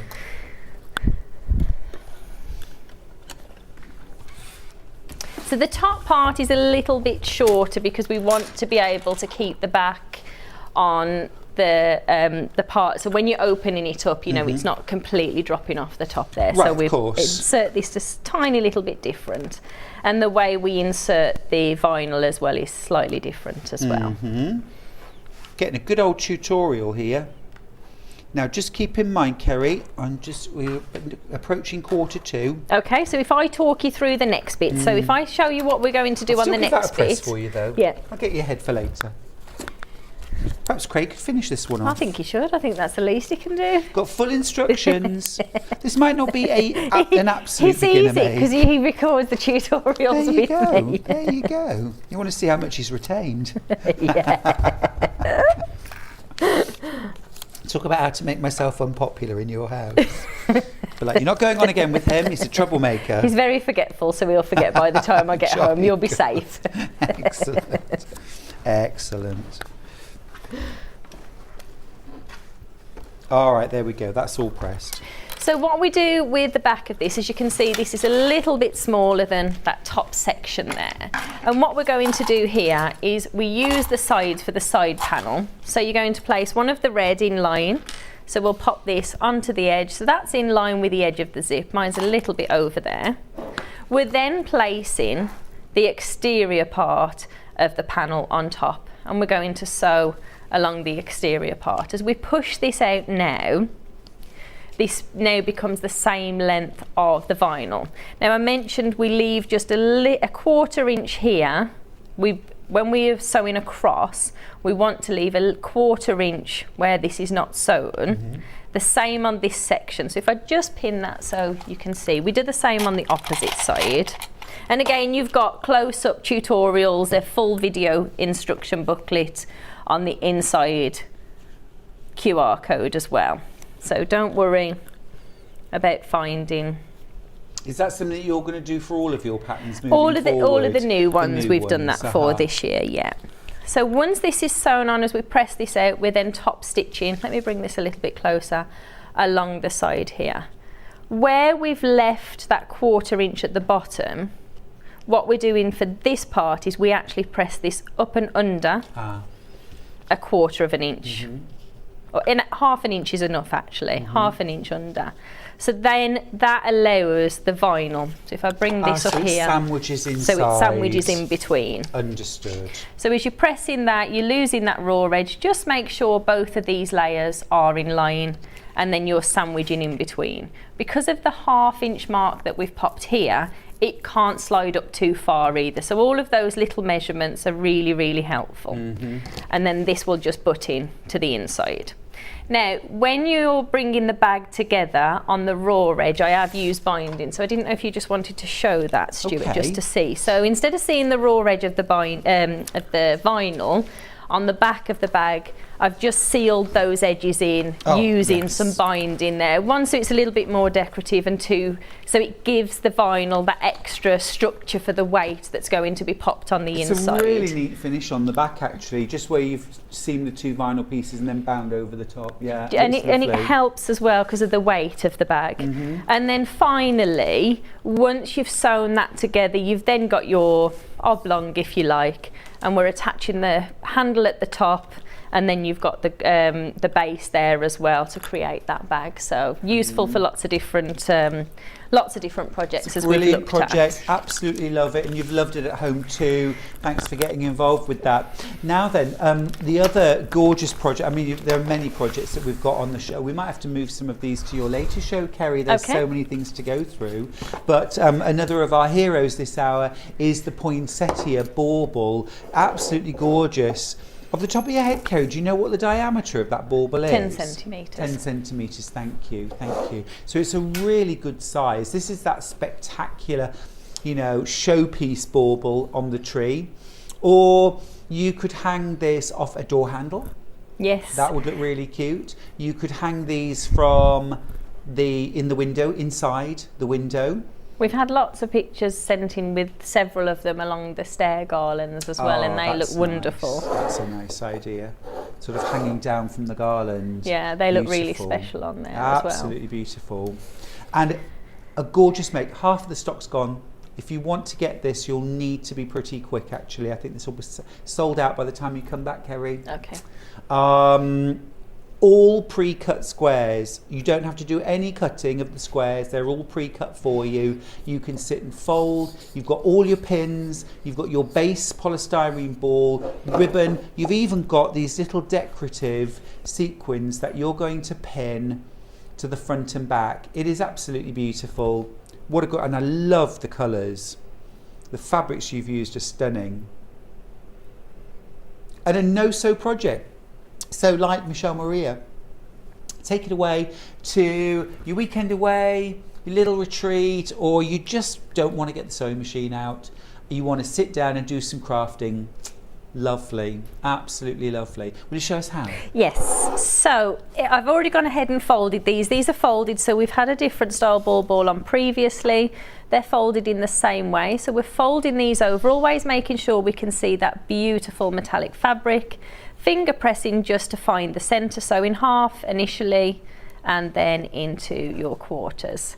Now on your ball you need to find the top and the bottom. We want to find the centre of each of those, and marked on the ball as well you've got your join seam to help you with that. So what I always tend to do when I'm starting this project is to just take one of the pins on the bottom of this one. You can see where the centre is, and just mark that up, just with a cross to help us get the centre.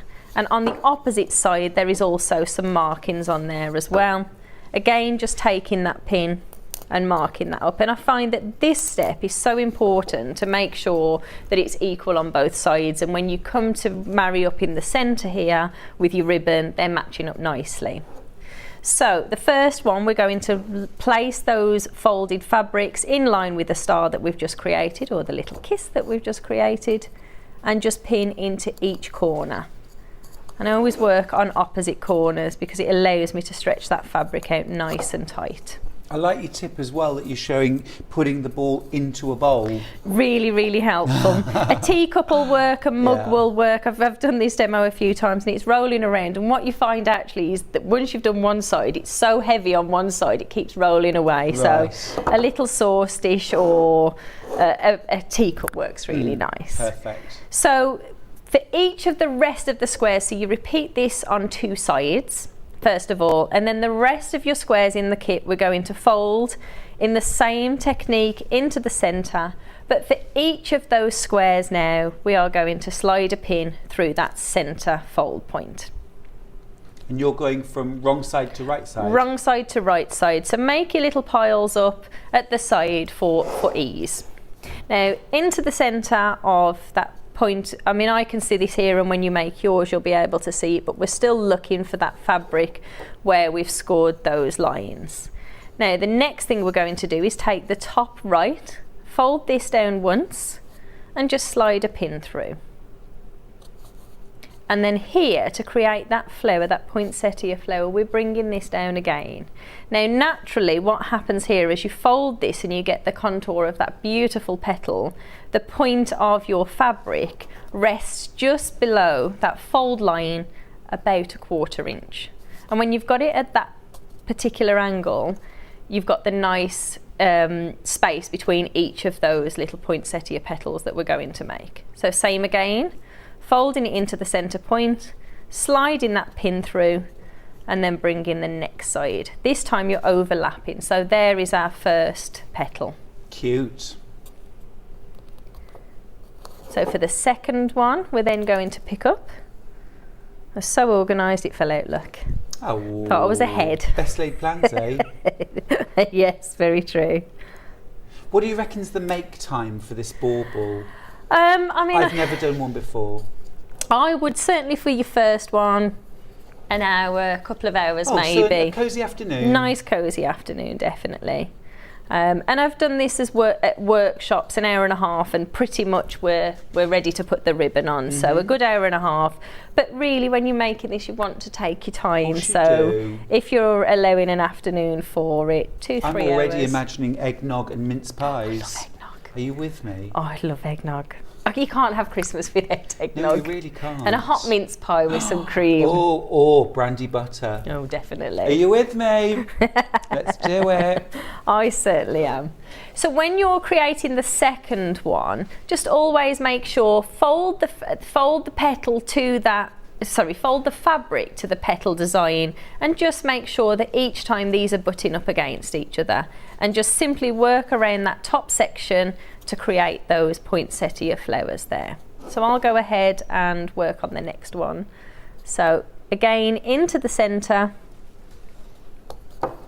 and sort of by the 3rd or 4th petal you'll find that just doing a couple of steps at a time you can pick up a lovely momentum. So I'm folding in and then folding across, and I can see there that it's slightly off, so that allows me to move and manipulate that until I'm happy with the placement. So get them butting up. Get them butting up, because that centre fold there is really important for the next layer of fabric that we're going to add to this. Understood.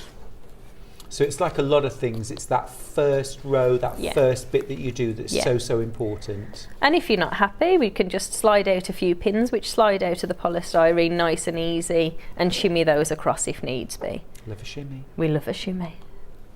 Shimmy on a Sunday. Absolutely. Sunday shimmy. Well, that's a whole new show, isn't it? It is. We've not got that long, so haven't, should we leave that for next unfortunately. time? We'll have to. We'll think about the format. Oh, I can already see that poinsettia forming. It's I think once you beautiful. sort of get the 4th petal in there, it's lovely to see. And if you have a look at yours as well, you can then visualise how this is coming together really nicely.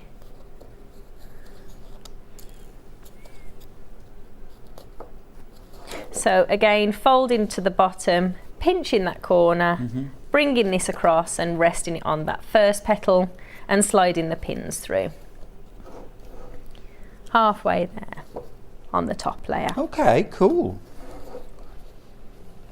And we do that one round of poinsettia and then we go out with the green. That's right. It's very elegant. It really is. I love this. And there's just a few changes really to the original one that we bought the kits for. So if you've got the kits, it's quite nice, and we've kept the fabrics, you know, those lovely metallic fabrics, so they're naturally going to complement each other. Oh, they're absolute perfect Christmas fabrics. And I always think as well, Kerry, like at Christmas, where I might not use fabric with gold highlights the rest of the year, at Christmas all bets are off. It's really special, isn't it? I want all the glitter, all the gold, all the silver. All the twinkly lights. Yeah. All of them. When do you put your tree up? Do you know, I always used to be Christmas Eve. Really? Oh, that would be Horrific, far isn't it? too much on Christmas Eve. I don't think I could cope No, with that. it was used to Christmas Eve, but now we do the weekend before Christmas. So if it was only literally, if Christmas was on the Saturday, we might do it 10 days before that. Yeah. We want about a week or so. Oh, I want it up for as long as possible. Do you? Yeah. So when does yours go up? The first weekend in December, Does it? whatever date it is. Yeah. We used to try and do the 1st of December, but you know, with kids clubs and sing-alongs, and it was becoming I not don't, as special. but I can imagine. It wasn't as special because we seem to be squeezing it in. Right. So we always have it now, and we have like crackers and cheese. And did you do it as a music. family with Yeah, the kids? oh yeah. Do you still do now? Or? Yeah, I don't. you do. Yeah. Wow. Eggnog, that's the secret. Eggnog. They're not having my eggnog. But my son's 17. He's got a girlfriend, so I don't know whether he's going to be decorating the tree. Okay. But last year, my daughter wanted a tree in her bedroom, and her boyfriend helped to decorate it. That's It was cute. lovely. That's cute. And he was quite excited about it, you know, going along with whatever she wanted to do. And she chose pink baubles where you had to put your own ribbon on, and he said, never again. Never again. That was stressful. It's I quite like I've tying done the that in the ribbon. past. I've bought new baubles and you have to put the strings on. What's that all about? Yeah. I ain't got time for that. Absolutely not. Oh, I don't know. I love it all. Do you? I'm sending yeah. mine to you then. You send them to me and I'll Good. do it. I'll sit it. I'll bring Craig them when we're could in the do green it. room. Craig will do it. So here we've got that poinsettia there at the top. What we're going to do for the next layer now, so I mentioned the fold line is really important, and I always tend to work on opposites. It makes it much easier for those layers. So what we're doing now is we're measuring about 1/2 inch. Now the measurements are in the pattern booklet if you want to work with the measurements, but for today I'm going to go by eye. And what we really want is when this folds down, we're really showcasing that poinsettia there. And the fold is slightly different for this one. So we're pinning in between, we're bringing the top left down as we did on the previous row, and pinning into the center. And this time we just pin into the corner and stop there. So the next layer is much easier if you like. Again, into the center, making sure my seam's slightly out, so I am going to jiggle that. We want that seam line running straight all the way through the ball there. Well, like you say, it's a matter of pulling a pin out. There's no unpicking. No unpicking. Thank you. And it slides out and back in nice and easily if you need to shimmy that along. So I'll then go to the opposite side of the ball and repeat that. So again, same measurement, down to the bottom, through those layers, and we can start bringing these down in one step. So just pinching the top, pulling this in line, checking we're in position, and then pinning through those layers. Lovely question here. This is good from Kath. Hi, both of you. Loving my Sunday morning, but got interrupted. What happened? Kath, what happened? Interrupting your lovely Sunday. Do pins come with the bauble kit, Kerry? They do. Do we need to buy anything No. to go with it? No. Absolutely everything's in there. The pins, your ribbon, the little sequins, your pre-cut fabric, There's and 10 your left. pattern. There's 10 left. There's 52 in baskets. I'm just... Yeah? I'm on form this morning with my maths, Kerry. You're on form. I did tell you I'm not very good at counting this morning. You're not? Oh, don't worry, you can rely on me. I get sidetracked very easily, so I Yeah. can be counting and then I think to myself, oh, that's a nice bit of Oh, a fabric and I have to butterfly. say again. You're a bit like that. Oh, I am very much I'm like working that. hard and working hard and working hard. Ooh, a butterfly. Oh, butterfly. This is why you see we bring so many kits, because I'm very, very bad at making a decision. Oh no, it's We'll have them wonderful. all. We'll have them all. And thank you as well, everybody who's been jumping onto pre-order and buying Kerry's other kits that we haven't necessarily looked at. We have got some gorgeous things. We've got a kit for your beautiful wreath. This is stunning. Everything that Kerry does comes out year after year, doesn't it? You know, in terms of like your does. house when you've got Yeah. it. It's not going to date. It's sold out. Okay, fair enough. Oh no, it hasn't.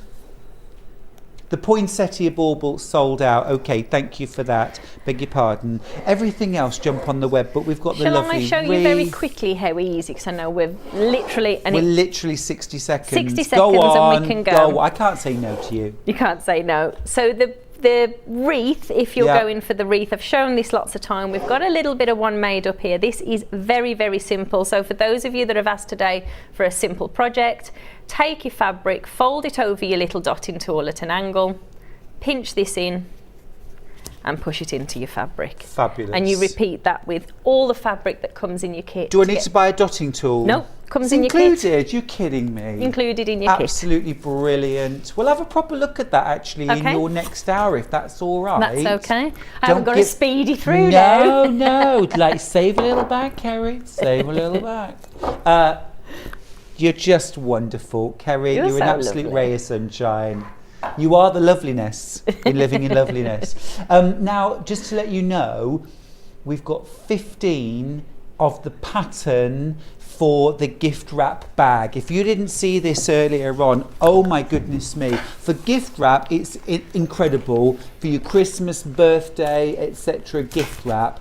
And I don't know about you, Kerry, but I always go around the shops sniffing around after Christmas, buying up all the gift wrap This is for why the I'm following most year. frustrated, because I would normally have it full from the Get an absolute bargains, and I haven't. But the silly thing I do is then throw it up a corner and forget about it. So with this, perfect. But also, your interfacings, your bonder webs, maybe fabrics on a roll, maybe things like your calico if you buy lots of that, freezer paper, all sorts of things, your yarn stash. If you've got the pattern, if you've bought either of the red or the green kits or the pattern on its own, you can remake this and just take a bit off the height of the vinyl and you've got a whole nother story. That's a whole nother pattern. But you got that. You got that. If you want the instructions on their own, details are on screen. This is for the Poinsettia Patchwork Bauble. We're there. No, that's the Poinsettia Bauble. We're ready for a break, aren't we? That's what it is. He's ready for a biscuit. There we go. $9.99 for the pattern for Living in Loveliness gift wrap bag pattern. Okay, let's quit while we're ahead. Kerry, See you you're a soon. star. I'll see you at 12 o'clock. See you at 12. Awesome. All right. I'll see you in 3 minutes. Don't go anywhere. Are you a fan of Sewing Street and Yarn Lane? Why not join our growing Facebook fans pages? Just search Sewing Street Fans and Yarn Lane TV Fans on Facebook and click Join Group. It's that simple. Never miss out on the latest news and updates from our presenters and guest designers, special offers and plenty of chat with your fellow fans. Share photos of your makes, ask for advice, interact with your favourite guests and presenters and be a part of the ever-growing sewing and yarn community. See you there!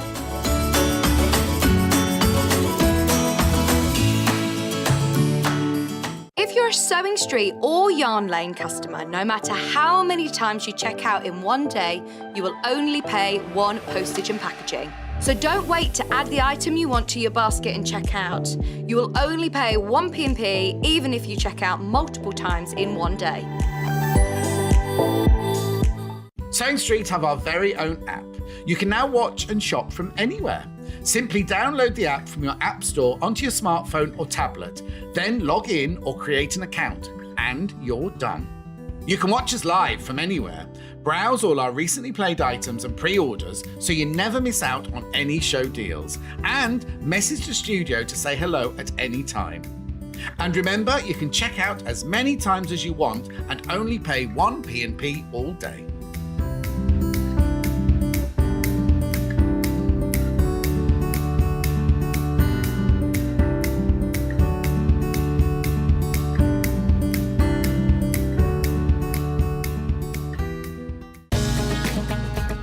Follow Sewing Street on Facebook and Instagram to keep up to date with what's coming up on the show, as well as being the first to know about our amazing offers. Get involved with our competitions that are exclusive to social media, and pick up some top tips from us too.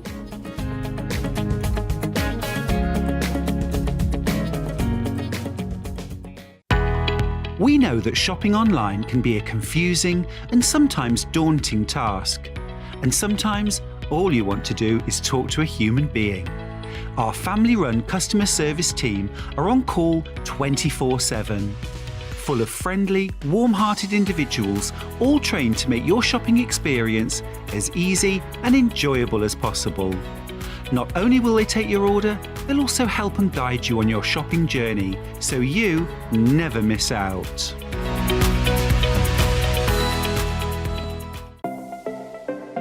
Missed the live show? Don't worry, we recorded it for you. Never miss out on your favourite presenters, guests and makes ever again. Head on over to our YouTube pages to watch back the day's live show and enjoy your favourite demos over and over again. Subscribe and turn on the bell notification so you never miss a show or video ever again.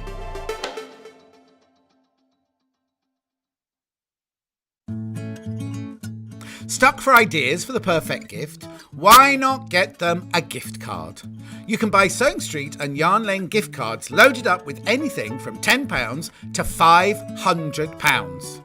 Shop our gift cards online at www.sewingstreet.com or www.yarnlane.com, or purchase them via our UK call centre on 0800 001 44 33. Keep up to date with what's on Sewing Street, as well as all the latest news and special offers by signing up to our email newsletters. Head on over to www.sewingstreet.com, scroll down to the bottom of the homepage, type in your email address, click the envelope, and you're done. Never miss out on the latest news and special offers ever again. Are you a fan of Sewing Street and Yarn Lane? Why not join our growing Facebook fans pages? Just search Sewing Street fans and Yarn Lane TV fans on Facebook and click Join Group. It's that simple. Never miss out on the latest news and updates from our presenters and guest designers, special offers and plenty of chat with your fellow fans. Share photos of your makes, ask for advice, interact with your favourite guests and presenters, and be a part of the ever-growing sewing and yarn community. See you there!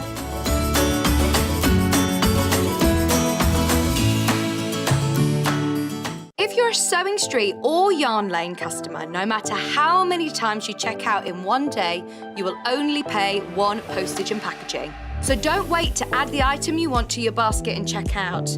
You will only pay 1 P&P even if you check out multiple times in one day. We know that shopping online can be a confusing and sometimes daunting task. And sometimes all you want to do is talk to a human being. Our family-run customer service team are on call 24/7. Full of friendly, warm-hearted individuals, all trained to make your shopping experience as easy and enjoyable as possible. Not only will they take your order, they'll also help and guide you on your shopping journey, so you never miss out. Keep up to date with what's on Sewing Street, as well as all the latest news and special offers by signing up to our email newsletters. Head on over to www.sewingstreet.com, scroll down to the bottom of the homepage, type in your email address, click the envelope, and you're done.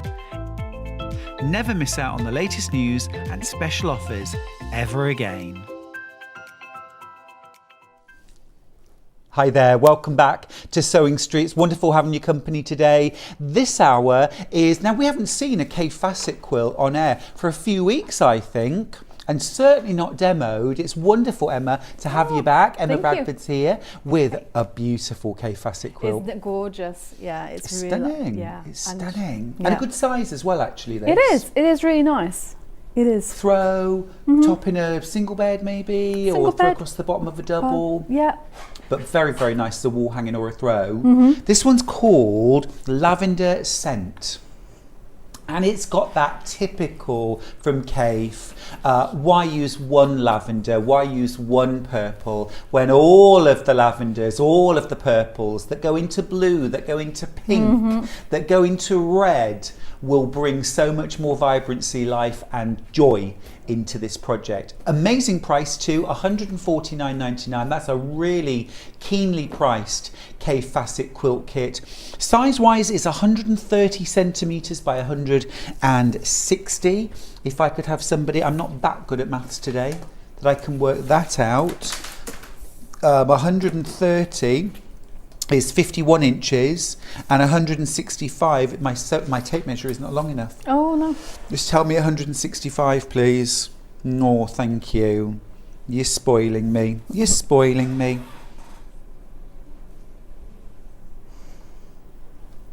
130, 165. We'll get there, we'll get there. We'll tell you in a minute. 64, 51 by 64. Oh, okay, nice. yeah, lovely throw size. Perfect. All right, so in your kit, you're getting everything you need to create the quilt top. Do I need binding? It's included, so you do get some binding. Fantastic. Yep, you get the binding in there. Let me get this quilt kit open and let's have a look inside. It is gorgeous. Get full instructions as well? Yes. Oh, perfect. It's a beautiful quilt. I love all the different elements to it. Emma, you're going to be showing us how to make some of the blocks? Blocks, yes. So there's 4 blocks altogether. So definitely do the 2 and then the side ones, time allowing. Easy. Right, okay, perfect. So you're getting your full instructions. What I always love about the kits from K-Facet is that every single fabric is referenced. Do we get all those different fabrics in the kit? Yep. Oh my goodness. If you're a K-Facet fabric collector and you just want access to, how many fabrics are there? Oh, geez. What have we got? 6 by 5, 30. Yeah. 30 different K-Facet fabrics in this kit. I've never seen a K-Facet quilt kit on Sewing Street with 30 fabrics in it. Amazing, absolutely amazing. Go on. Oh, hang on. Look at the price. Look at the price. You bad boy. Nice one. Nice one. Is that a £10 saving? I'm going to take that.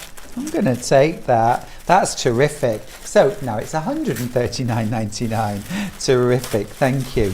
Now then, that is even more keenly priced. And in that kit, you've got all of those fabrics bundled up. And what's great is you haven't got to buy a fat quarter of every fabric. You've got all the right size pieces, all bundled up in just a wonderful, delicious pile. Everything sorted.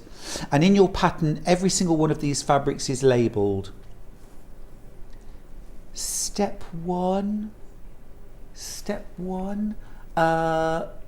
label your fabrics. Although it is really well laid out actually, because you've got a nice picture of each one with a letter underneath. So you could put the letters on just so it's easy, but it is a very good quick reference because it's very quick and easy to see which one is which. Smashing. So don't even need to do that? No. All right, great.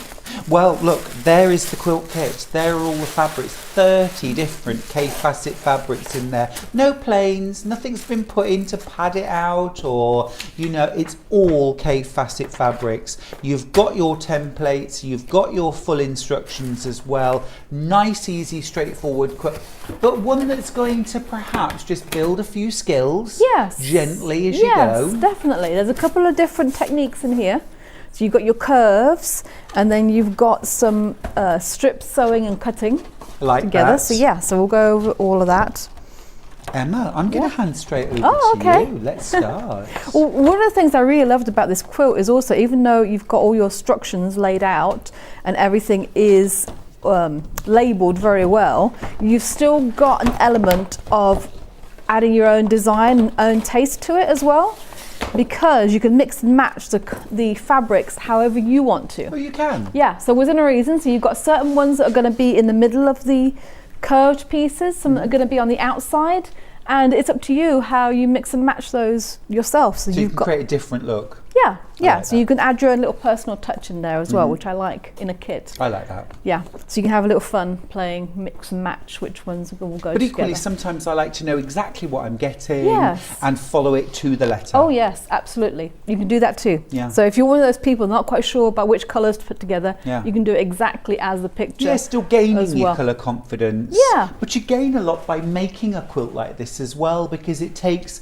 well, I think it takes all of us out of our comfort zone. Yes. Cave is beyond any of our comfort zones, I think. Yes. And so it's an experience, and Yeah. it's one that you learn something from. Oh, definitely, definitely. So one of the first things you're going to do, there are, like I said, there are 4 blocks altogether. I'm going to show how to do this first one first, and this is the one with the curved piecing in it, and it looks a lot more complicated than it actually is. So I'm going to break it down. I'll show you that there. So you've got 4 squares with the curved piecing. So I'm going to show that bit first. And part of it is you're going to have, you're going to need to make templates. So you've got some templates that are in your kit, and you do need to make those out of a template plastic. Or another thing you can do is actually cut out those templates and stick them onto some some cardstock, some cereal box cardboard. Yeah, even. It's I really do nice. that. Yep. Freezer paper, and then you can iron them to your fabric. Oh yes, if you do lots of them, yes. And then you've got 2 choices. So you can either use your templates to actually mark your fabric and then cut it out, or if you are super confident, you can just cut it out using the templates yourself, which is what I'm going to do. So I've already cut 3 from 1 square. So this is 1 square, and I've cut the other 3 because I've already sewn those up. But this is the last one. And they fit perfectly. So I'm just going to match this up in the corner. Oh, so that's the square that comes in the kit? Yes. So use the 4 corners? Yep. Oh, superb. Exactly. And you get a lovely piece of extra left over as well, which you don't use in the quilt. So you get just trim that perfectly square, and then that goes in the stash ready to use. Yeah, or actually I would probably just leave this as is, Just because as is. you get some lovely shapes. I'll show you. There we go. Make sure, there we go. Gorgeous. So actually I'm Easy as thinking that. seam that up, Well, yeah. applique, Yeah, so that yeah, you yeah. get that shape from your convex template, and then this shape left over, these are the leftovers from your convex, after I've cut all my convex shapes out of the corners. So even after you've made the quilt, you've got some good usable pieces I'm of fabric. thinking I've now got 30 sizable K-Facet scraps that I can create a quilt from. Do you know what? Yeah. We're feeling full of loveliness this Sunday. What's the price?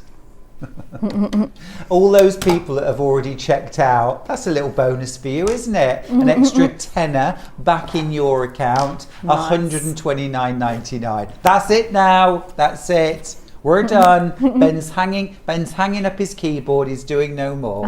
Okay.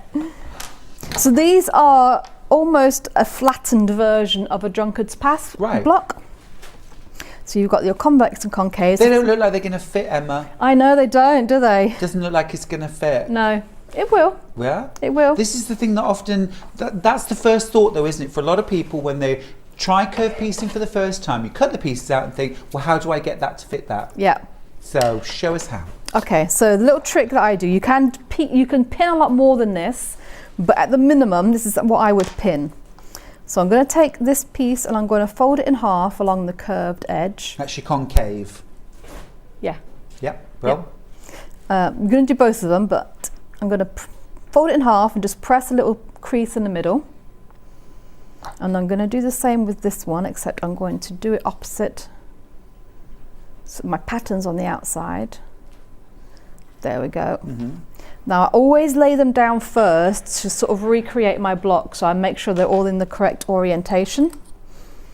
And then I'm going to flip this over here, and I'm going to match up those creases in the middle and just put a pin there. and I want to just point out the cleverness of Emma's technique there. Did you see where she folded one in half wrong side, one in half right side? So now you've got a hill and a valley that fit together rather than fighting each other. It's just a little thing, but it's genius. Thank you. Love it. It's little things. I like to. Those are little things I try to think of beforehand because I don't like to think while I'm sewing.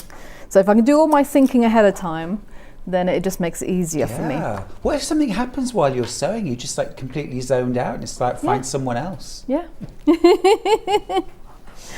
So now the next step is I want to make sure, so you're going to sort of twist this around so that this straight edge is lined up with your straight edge on this corner. And this is where I think it can get people a little bit mixed up. Because you have to sort of manipulate it a little bit, and then I just pin sideways, 2 pins to keep that as straight as possible. And then the same over here. This is going to be my end piece.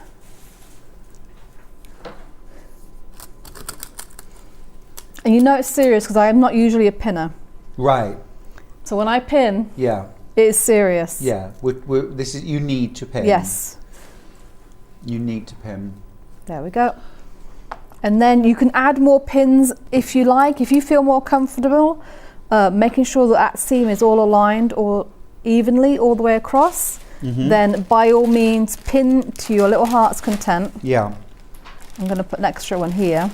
But where I do add an extra one is about 1/4 inch from this first one. So I'm going to start sewing here and sew across. So I put a little one, like I said, about 1/4 inch in, just where it starts to curve a little bit more, just to make sure that is all lined up. And then the trick is when you're sewing your seam is not to have any little tucks inside your seam, basically. Got you. So I would definitely, before I started sewing this quilt, put a brand new needle in.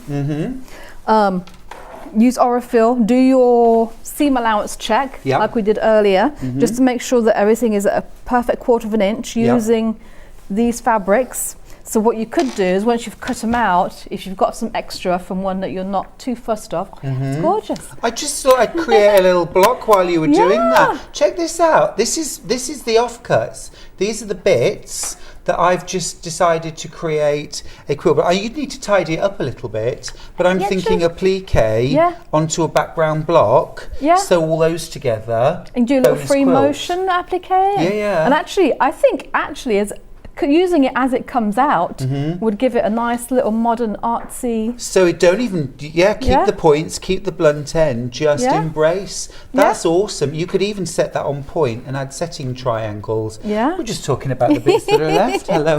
Know. And that would be like a completely organic like quilt. No two would be the same. A 2 for 1.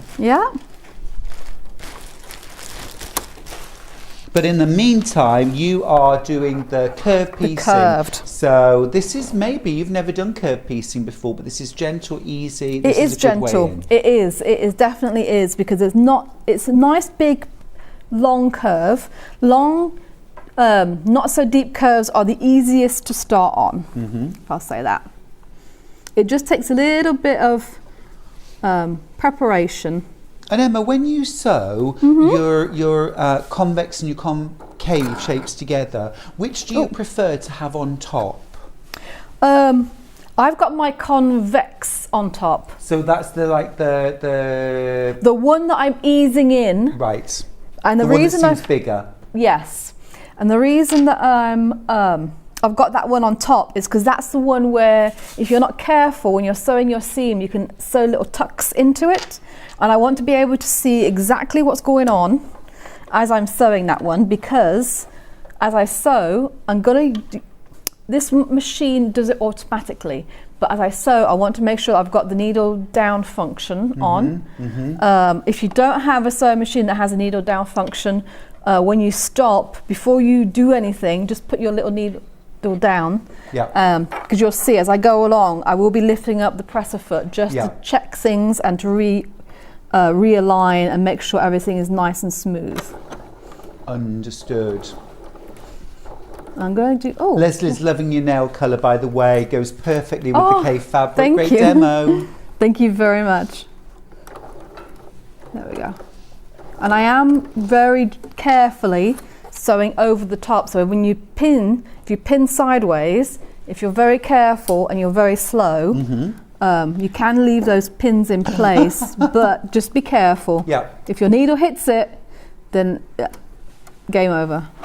Need a new needle. I can't take the risk, Emma. I won't do it. I won't do it. Live on the edge. Yeah.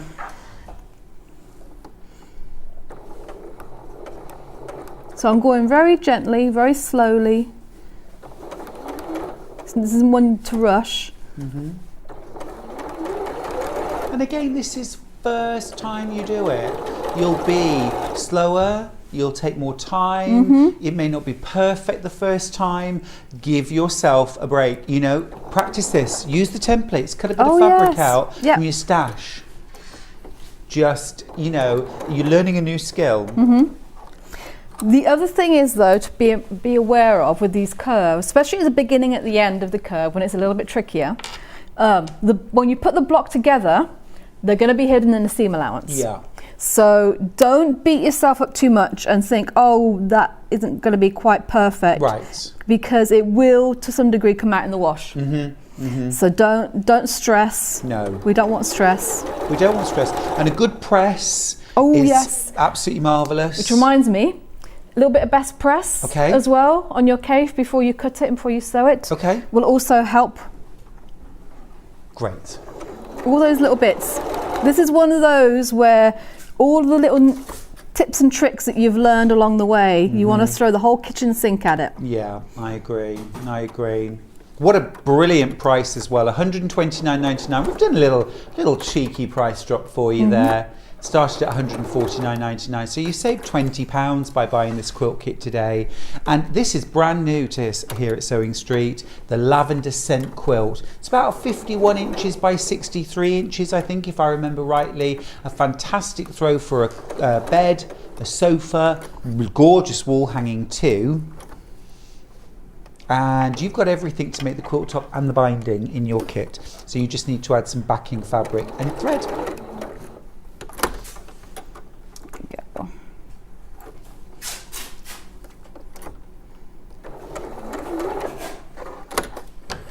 Just like that. Fab. Just like that. Yes, I will need the press because I haven't pressed any of them yet. And some of them, when the fabric, if it creases over, that is a crease, it's not a tuck.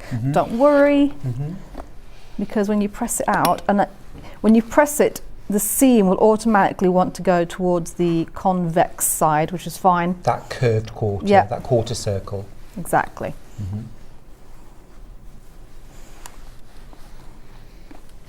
Lovely. Lovely.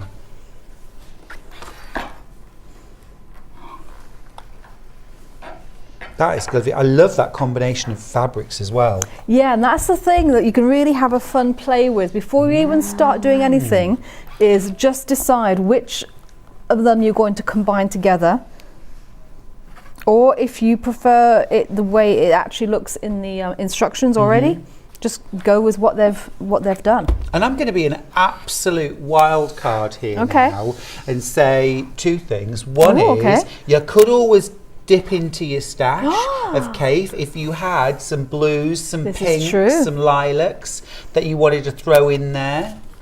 Do a bit of substituting. Don't take any away. Just add more. Yeah.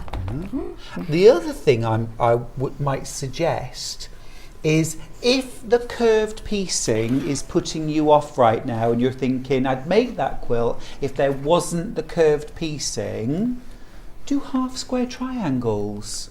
You could substitute these units for half square triangles. The quilt would look very little different. Exactly. Very little different. Or it's such a gentle curve, isn't it? It is very gentle curve. The other way, if you're really put off by that, what you could actually do is, because you've got the other block, which is just squares, just do squares. Yeah. And then you'd actually have more squares left over if you made this size. Yeah. So you can, there's so many options. So many long as options. the unit turns out the right size for the pattern, play with it.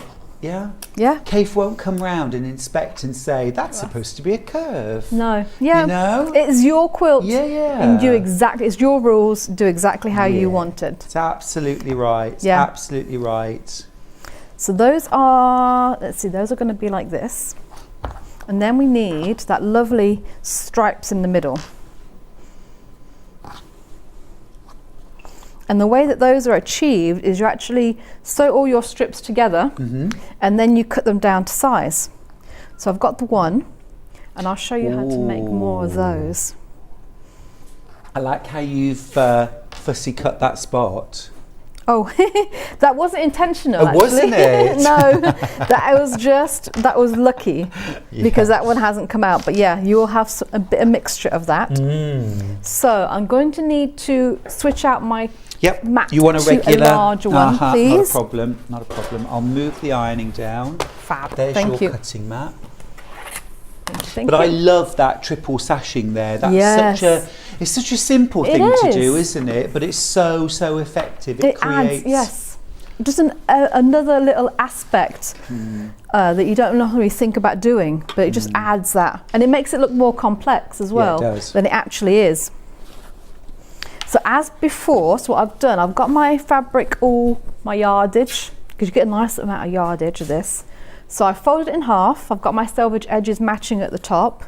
I have actually cut from this already, so I'm not going to worry too much about lining it up because I've already pre-done that pretty much. Folding it in half. I'm just going to cut a strip off the edge.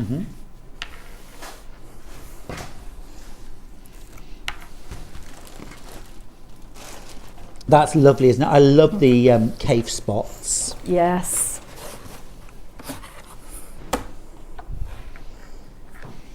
And I suppose where sometimes we're looking for a coordinating fabric for, you know, something that's a bit lower key, there are two fabrics from Cave that stand out for me. One is the spots and the other one is the Aboriginal dots. Oh, yes. Which you're also using in that block. Yep. Really beautiful. You've got some classics in here from Cave. Things like the peony flowers. Oh, yes. Love that. And they're nice big squares as well. Even where you've got the curve, you've got enough of a large piece of unit where you can actually get a really nice look at the fabric that you've used, like these oranges or one. Yeah, it would be tragic, wouldn't it, to use Cave facet fabric and then cut it up so small you didn't see the pattern. Yes. I mean, it's still going to be a beautiful colour, but still, you do want a bit of that pattern. There we go. Now, I just want to make an announcement. Oh. There are 12 kits left. Wow. There are 23 in basket. Why couldn't it be 24? And then that's a nice round number, isn't it? Anyway, 23 in baskets, 12 kits left. So it's going to sell out. Yes, I if think it's not so. in your basket yet and you want it, put it in your basket and check out. There is still time for you to get in on this fabulous quilt kit from Cave Facet. It's called Lavender Scent. It is a beauty, and it's every lavender, the blues, It's gorgeous. the purples, All the pinks. cools. Yes. And I think even if you bought it and you didn't necessarily want to make this quilt, it's such a beautiful collection of Cave fabrics to add to your stash. And then also you get a really nice amount of the dots as well, and the border which is this beautiful chrysanthemum. Yeah, it is. It's stunning. Absolutely, distinctly Caif. And it's those things you'll learn, and it's not explicit. It's in the doing, isn't it? Oh, yes. It's something like this. Oh yes. There isn't a page in the pattern that tells you all about how to lay your blocks out. You'll do it instinctively, and you'll learn about how to balance your, even if you just follow the picture on the front, that will teach you how to balance out. You'll then look down and see how it's been balanced out, but also play with that, do your own thing too. Oh yes, absolutely. Add your own stamp. 25 in baskets now. Because I do think it's nice, especially when you buy a kit, that you've got a little bit of room to make it your own. Yeah, you so definitely even do. two people buy the same kit, the two quilts that end up can look completely different. Yeah, even if you don't add your own fabrics. Roy's got in touch from Dorset. Morning, Hi, Emma Roy. and Stuart. I'd like to thank Emma for introducing me to American hand piecing on bless you, Sewing thank Street. you. I haven't done it for a while, but yes, I love. I've made 2 quilts so far. That's from Oh, Kim. well done, well done. Oh, that's fabulous. I'm going to be on holiday next week, and I will be taking some American piecing with me on the motorbike. Will you? Because, yeah, it doesn't take up any Can I room. press that for you? Oh yes, please. I'll press that. Doing it 'Cause- open. Well, okay, no worries. I want something from you. Oh, okay. While I do this, will you just tell me what is American hand piecing? Oh, okay. So, deviating a little bit. So, rather than English paper piecing, so it's hand sewing, but instead of having papers that you put your fabric over, Yep. you actually use templates, very similar to this, template plastic, cereal box cardboard, and then what you'll do on the back of your fabric, you will actually draw a line around your templates. Okay. So you mark them all out. You make sure, because your line that you're marking is your sewing line. So you do have to make sure that you leave at least a ½ an inch between each one. Yeah, and then you sew them. It's a running stitch. Oh, okay. Yeah, So you mark your along the seam sew- allowance or the edge of the... You can mark the seam allowance. I tend not to, because what I'll do is I'll trim it up after I've sewn it. Yeah, cool. So yeah, I'll have to talk to will. Jess. We'll have to get a pattern, a new Hand pattern going. piecing. Hand piecing. Yes. Relaxing, isn't it? I love hand. It's so portable. I mean, like I said, I actually, where did we go? We went somewhere on the train. Oh, went to Durham. And yeah, I took it with me. Did it on the Lovely. train. I think we all tend to, because English paper piecing has had such a resurgence in popularity, especially for people who've taken up sewing more recently. Oh, yes. You don't necessarily know that there's another way of piecing patchwork that doesn't involve Hand sewing, yep. paper inside and tacking and Yep. so that would be cool. Certainly working for Kim right now. 2 quilts made. All Yeah, by well hand. done. And it's one of those, like I said, you've got some quilts that are quick, some that are very slow, and it is so rewarding to do them by hand. My first one was done all by hand. Was it? Hand quilted, hand pieced. Amazing. Yeah, I didn't have a sewing machine at the time, Fair so enough, yeah. I had to.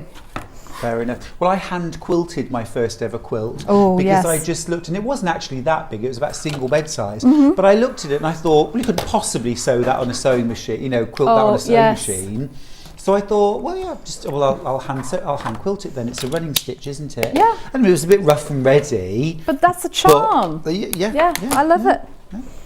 And it's your first one, so it's completely, There's no quilting police at my house. I think hand sewing is a bit like, when you don't have the headspace to watch a film you've never seen before, or you're too tired to watch a film, so you put a film you've watched 100 times. Oh, yeah. I think hand sewing's a bit like that. It's like picking up an old friend yes. and you go back into conversation. Do you know what I mean? You don't have to think about it. Exactly. I also like it for when you do go like to quilt groups or for social sewing. I like a handwork, because you don't have that machine between you and the next person. You barrier. actually, you can just have a nice chat, have a lovely day, very relaxing. Gorgeous. I love it. Right, so what we then do, I'm going to recreate my block again. You can see it starting to emerge. So I don't have quite enough, but we'll have to imagine. So there we go. I'm going to have one of those in between each one, and then this square in the middle. Obviously you'd have another one here, and then you sew those together like we talked about rows earlier with the quilt. So each of those in rows as well. So what have we got for time? Oh, okay, we're good, I think. So this one, it becomes as simple as sewing a 9 patch together. Exactly. You've got 9 pieces of fabric, you're sewing them together. It's exactly that. 7 of these kits left. Isn't it going to be fun getting this home? First of all, I'm going to sit there for about an hour and a half looking through 30 different fabrics. Yes, that was the fun part. And then deciding which you're going to put with which. So would you almost sort of put them together into like little block kits? Yes, that's exactly what I do. So I would go through, and it does tell you which numbers are going to be convex, which ones are going to be concave. And then I would go pick all those out, put them in 2 piles, and then start matching them up. Nice, yeah. Yeah. And what I try to do, and it's completely like personal choice or preference, but I try to have a contrasting. So either a contrasting pattern or a contrasting colour. Right, yeah. So you can really see that curve, so it stands out. Yeah, But you see that. Yeah, you might want to do the opposite. You might want to have 2 similar values together, so that all looks the same, and then have one that is look like this one's a little bit more. But then you've got the contrast of the pattern, so you can have a long, nice play with your fabric before you even start to cut it. Yeah. And I always say as well, if there's one fabric in a kit that you're not so keen on, substitute. Substitute it, or do what my dad used to get me to eat my greens with. Eat it with something nice. So put it with a fabric that you really love. I like that. I like that. Your dad had the smarts. Yeah. He did. I like that. I like that. And then this one goes onto here. All I can think about now is cauliflower cheese. Oh my God, my mum makes With the best. crispy bacon sprinkled over the top, little pieces, lardons, crisped Oh, that up. sounds nice. My mum, her staple dish is cauliflower cheese with roast potatoes and a gammon joint. And weirdly, I don't know. What time do you want me? Well, it's Mikey, my husband Mikey's favourite dish that she makes. And he often gets it for his birthday. Does he? Yeah. Yummy. But weirdly, I don't know how it came about, but ever since I've been a kid, I like to have my cauliflower cheese with tomato chutney. Ooh, interesting idea for a bit of piquancy, and also to cut through the richness of the cheese. Yeah. You know what I'm doing later? Yeah. Yum. Ben, our producer, is appalled.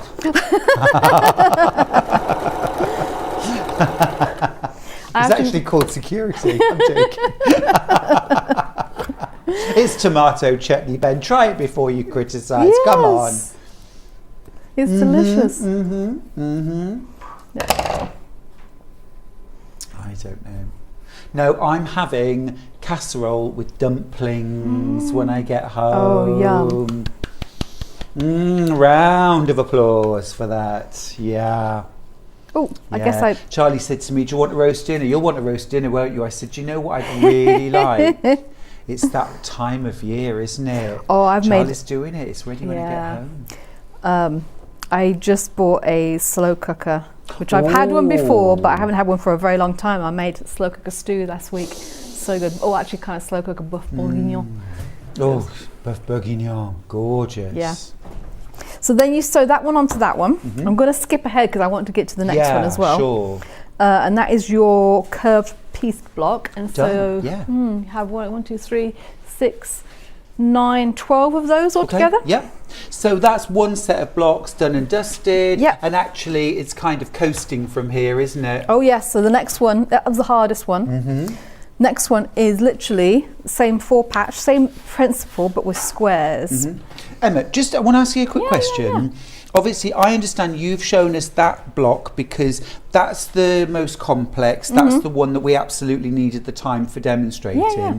If you're making this at home, what would be your recommendation for the order of piecing for our home sewers? Do we start with the hardest block or build up? I say it's totally personal preference. Yeah. So the hardest block actually comes first in the instructions. So they do have you tackle that one first, but you know what? If you're a bit daunted by that and you're thinking, actually, I just want to get stuck in and start sewing with Cave, especially if you haven't sewn with Cave before, because it is a little bit lighter, do this block first, which is the easier one. I'll say the easier one, but yeah, it is kind of the easier one. It's like a gift wrapped present, isn't it? It is, yes. So I've got one already sort of partially made. 4 of these kits left now. Oh my goodness me. Okay, 29 of the kits are in baskets and there are 4 kits left. So let's see this way. I've tried, you don't have to do this, but I've tried to, when I've cut the 4 squares out of the fabric, tried to keep them in order. So that's how the actual square. Piece them back together again. Yep, exactly. So this is the same thing. So I'd have this piece of sashing in between these 2. And then this is this lovely dot. There we go. Like that. And this one, I love this fabric. It's like the glass, Venetian glass. Yes. The paperweights. Millefiori, Yes, did they call that? that's the one. Hi, Stuart and Emma. My hi. nephew is taking me for a carvery for my birthday, Veronica. Happy birthday. I too love cauliflower cheese and stew and dumplings. Yum. Yes. I'm getting a little bit sort of jiggly and excited now. I'm starting to think about it. Oh, a brilliant one. A presenter-led hour, a brilliant presenter-led hour. Oh my goodness me, my own show, stew and dumplings. I'm the dumpling. I love What's it. he like? You didn't think that through at all, Ben, at all. I don't mind being the dumpling. Yeah, my little dumpling. Oh, do you remember that song? Hey, fatty bum bum, sweet sugar dumpling. I used to love that when I was a child. My dad used to sing it. Love it, love it. Oh, I'm just doing a bit of chain piecing. gorgeous. There we go. This is key quilt making season 2, isn't it, Emma? Oh, yes. Yes. Do you find you do a lot more sewing, a lot more projects in the autumn? I'm year round. But Yeah. I have to admit, the autumn, for some reason, September kicks in, I get an itch to knit something. Oh, okay. Yeah. Have you started something? I haven't. What have you, I haven't. I'm thinking about taking some crochet and some wool on holiday with me, as well as the hand piecing. What about socks? Oh, that's a good idea. I've never done socks. You're kidding me. Listen, I give me your address Okay. after the show. I will send you a ball of my brand new sock yarn. It's called Walking in Nature. And it amazing. launches like any day. Oh. We'll have it on Sewing Street, of course we will, on Yeah. Yarn Lane. But I will send you a ball, Walking in Oh, Nature, and you bless can you. make yourself a pair of socks. Socks, that'd be amazing. I have wanted to. I do love knitted socks. Oh, Woolly socks. I'm sending you down a rabbit hole, Emma, because once you've made and worn hand knitted socks, you'll never want Go anything anything else. Yeah. And nice in your boots as well when you're on the bike. Yes. Yeah. Nice. Really good. 2 of the kits left. 2 Ooh, kits left. wow. And how many people competing? 34 of you. Okay. Okay. Check Now out. you can just check out. You can jump in right now. If it's not in your basket, you can jump in, grab one and check out, and that will be yours. There's 1 left now. Wow. 1 left. We'll do a countdown. 10. 9, 8. It's not really our style, Ben. It's not really our style. Nah. 3, 2. It's still 1 left. Yeah, you were wrong, Ben. That was really badly judged. Emma, I'm so sorry Oh, for that's that. okay. No How are you worries. getting on? I'm good. So that is my block. Well, obviously you sew those 2 bits together. And I did have to, when I was picking out this fabric, I did have to chuckle. It looks a little bit like COVID's, which I really loved. It's the I wouldn't have biologist seen in that, me. but yeah, very good. Absolutely, absolutely. Good, good, good. Yep. Love that. We'll never look at that fabric in the same way again. It's COVID's. And then, so you've got some cutting that requires quarter square triangles. Okay. Which is where you cut them. So cut a square and then cut them 2 ways. Yeah. Which I'm actually going to use I'm going to be safe. Awesome. Cutting Good. my cave and use the rotary.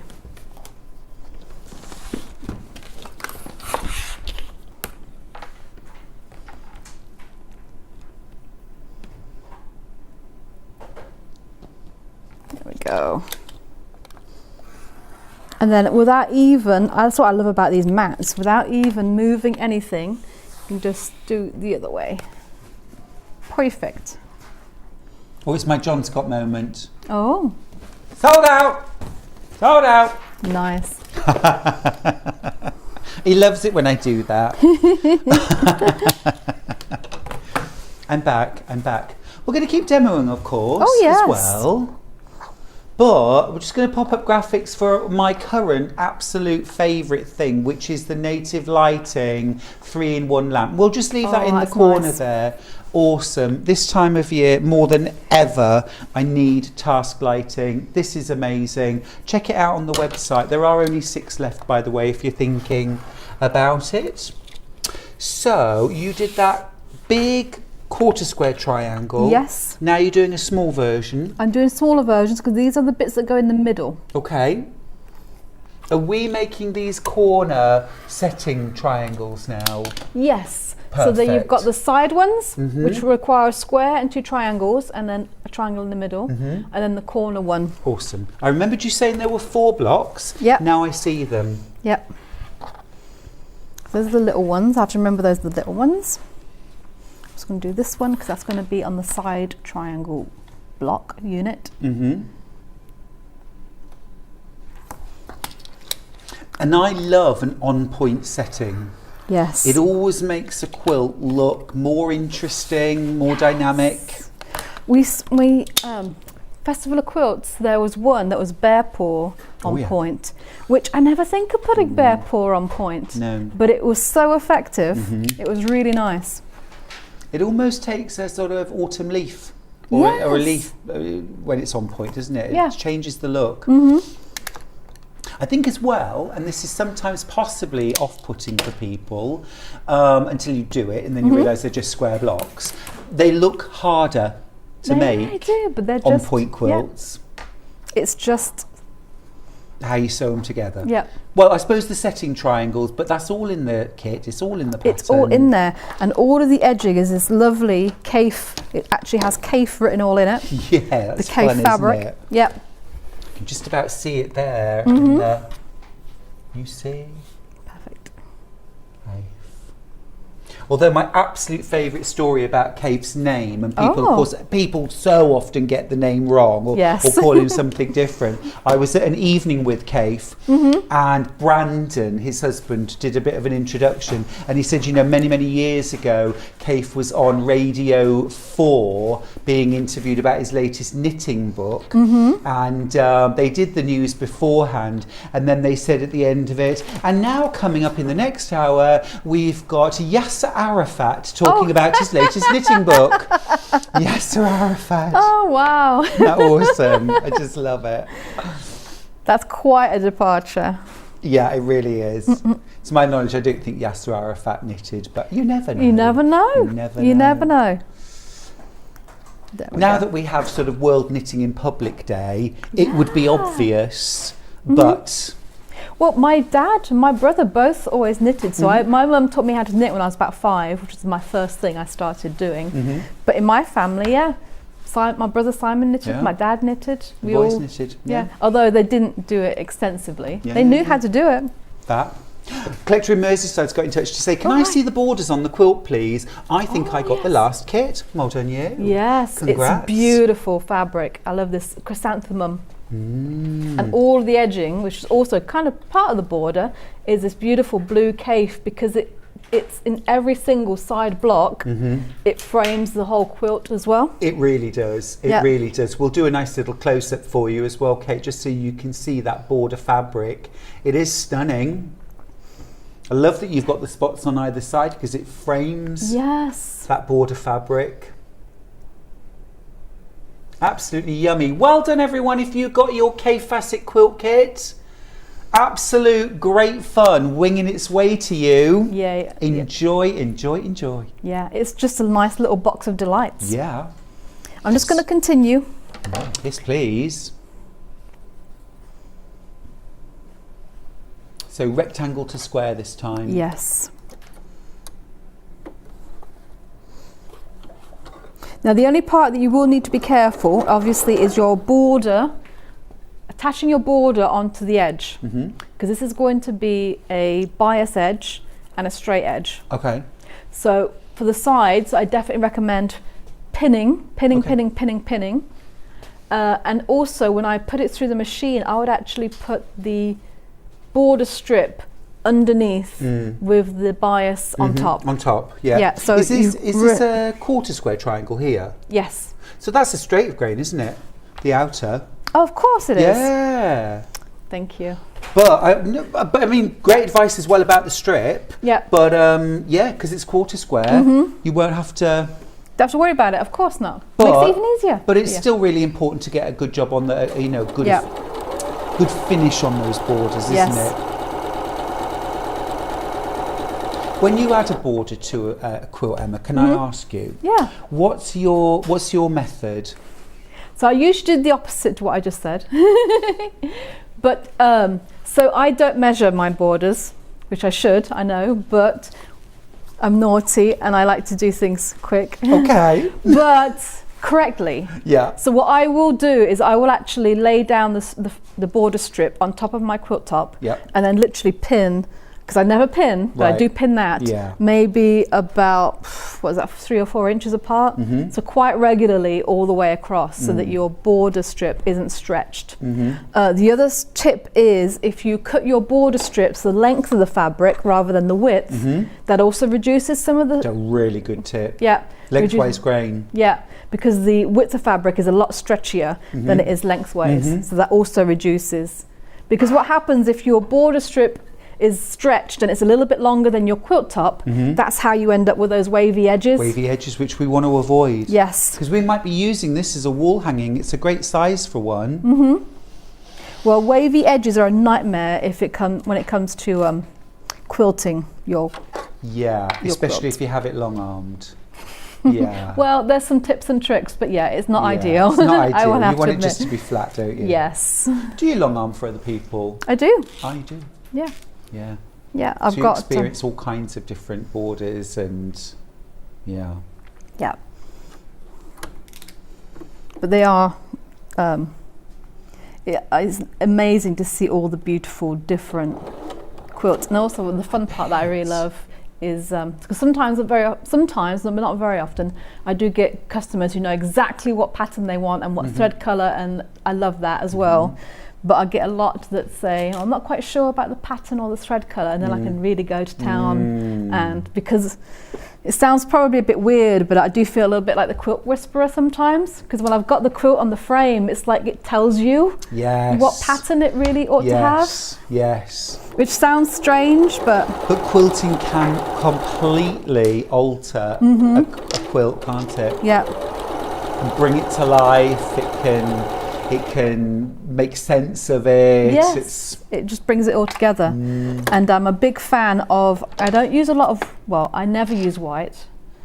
Oh, really? Very little cream. Right. I do have a lot of sort of very delicate pastel shades. Nice. Of different colours, because you'd be surprised how stark white or cream is against a lot of different colours. Yeah. But if you just have a very pale blue or a very pale pink or yellow or apricot or multitudes of different greys, they just sort of blend with lots of different backgrounds. So you know what I'm going to Darks and ask you lights. now, Emma? Yeah. For everyone at home, Oh, how would if I you're do going this to one? quilt that, what thread colour would you use? Oh. Not grey, because grey would work beautifully, but not Okay, grey. not grey. What colour would you use? I would probably use either, because this has got quite a dark pink on it, so either something similar to that, or a lavender, or a purple, but something in that cool shade, Yeah. basically, or even a pale blue, and it would definitely be swirls. Definitely Lots of swirls, 'cause swirls. that's very geometric. It's very geometric, got so that I'd have something with lattice. lots of swirly movement in it. Love it. Yeah. Emma, are you okay if we finish there? Oh, yeah. No, that's Thank you fine. so much for that last Thank bit you. of advice. I try and ask if I can when we have somebody who's an expert on quilting for a little bit of quilting tips there, and Yeah. that was awesome. Thank you so much. You're welcome. Absolutely amazing. Thanks. Loved spending the morning with you. It's been beautiful. See you again soon. When are you Yes. back in? Don't quote me, but I think it's the 15th of October. Somewhere around the middle Round of about October. there, yeah. I'll check the schedule. Brilliant. Cheers. All right, and have a wonderful time away next week. Thank you. I know you're off to France. Yeah. Great. All right. Well done if you managed to get your K Facet quilt kit, lavender scent. We're going to go to a little break. When we come back, Kerry from Living in Loveliness is here for a final hour. Bit of a mixture of some projects and also a little bit of Christmas as well. So stick around. We'll see you in 3 minutes. Follow Sewing Street on Facebook and Instagram to keep up to date with what's coming up on the show, as well as being the first to know about our amazing offers. Get involved with our competitions that are exclusive to social media. And pick up some top tips from us too.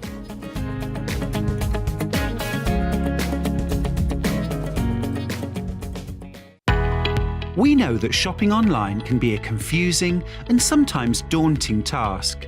And sometimes all you want to do is talk to a human being. Our family-run customer service team are on call 24/7. Full of friendly, warm-hearted individuals, all trained to make your shopping experience as easy and enjoyable as possible. Not only will they take your order, they'll also help and guide you on your shopping journey, so you never miss out.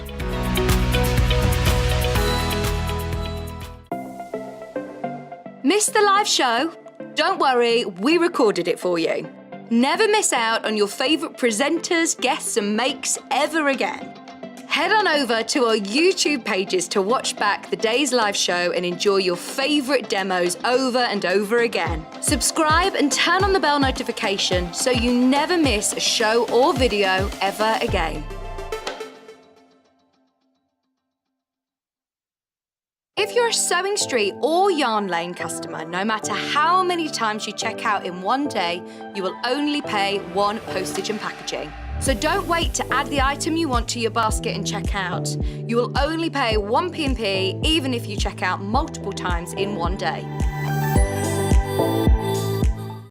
Keep up to date with what's on Sewing Street, as well as all the latest news and special offers by signing up to our email newsletters.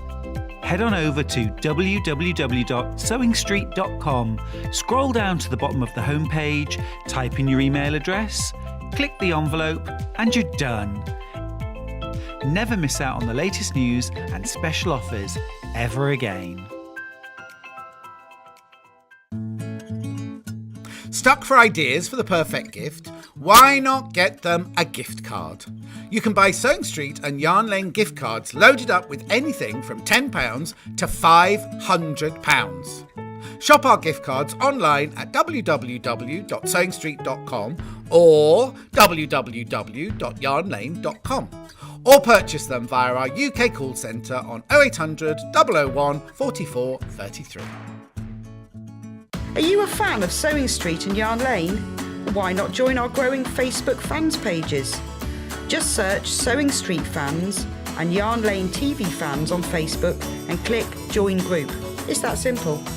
Never miss out on the latest news and updates from our presenters and guest designers, special offers and plenty of chat with your fellow fans. Share photos of your makes, ask for advice, interact with your favourite guests and presenters and be a part of the ever-growing sewing and yarn community. See you there!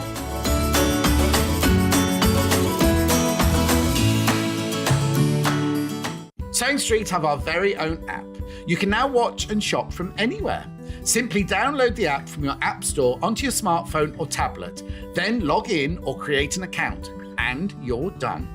You can watch us live from anywhere, browse all our recently played items and pre-orders so you never miss out on any show deals, and message the studio to say hello at any time. And remember, you can check out as many times as you want and only pay 1 P&P all day.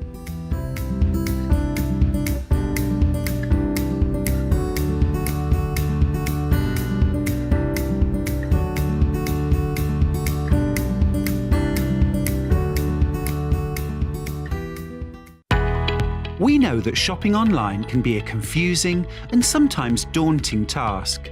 And sometimes all you want to do is talk to a human being. Our family-run customer service team are on call 24/7. Full of friendly, warm-hearted individuals, all trained to make your shopping experience as easy and enjoyable as possible. Not only will they take your order, they'll also help and guide you on your shopping journey, so you never miss out.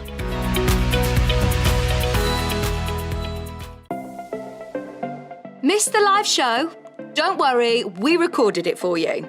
Never miss out on your favourite presenters, guests and makes ever again.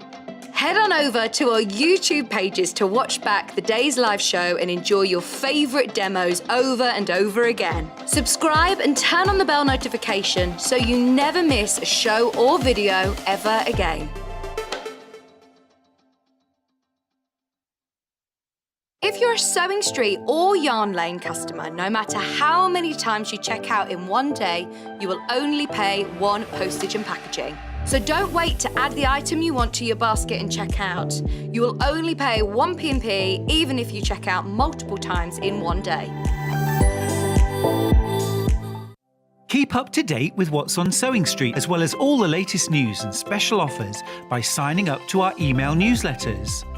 Head on over to www.sewingstreet.com, scroll down to the bottom of the homepage, type in your email address, click the envelope, and you're done.